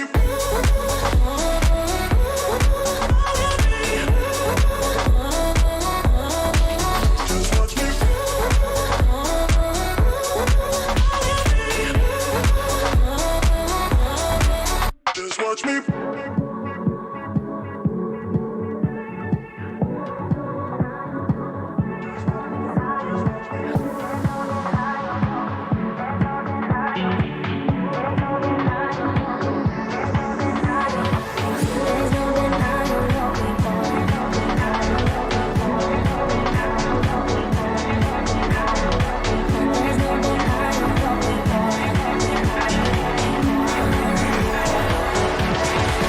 Just watch me.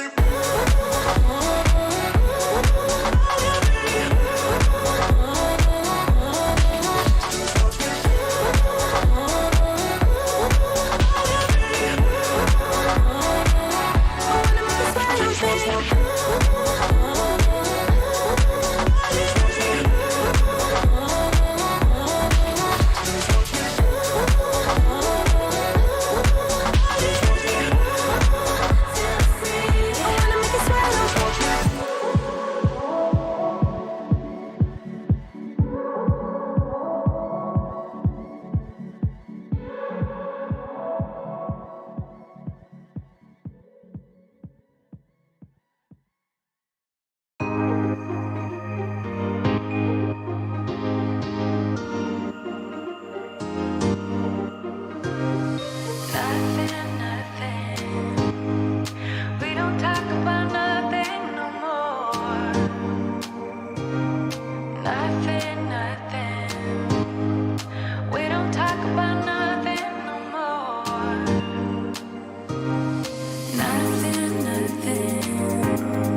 Listen up.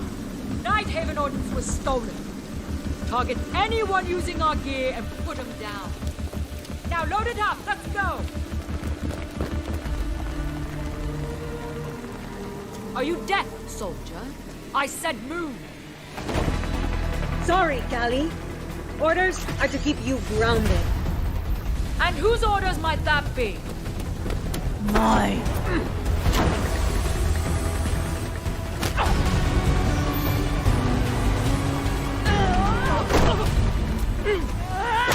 Is that all you got?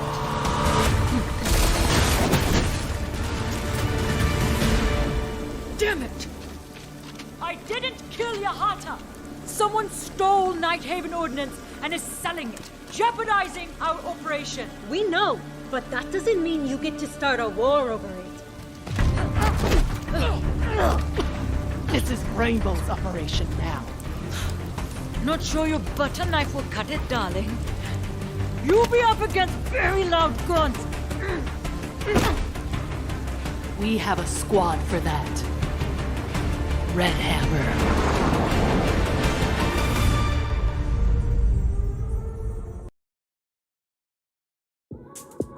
Just watch me.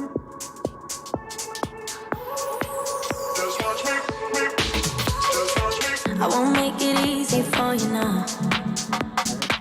You got 2 minutes of my time, and I don't really break too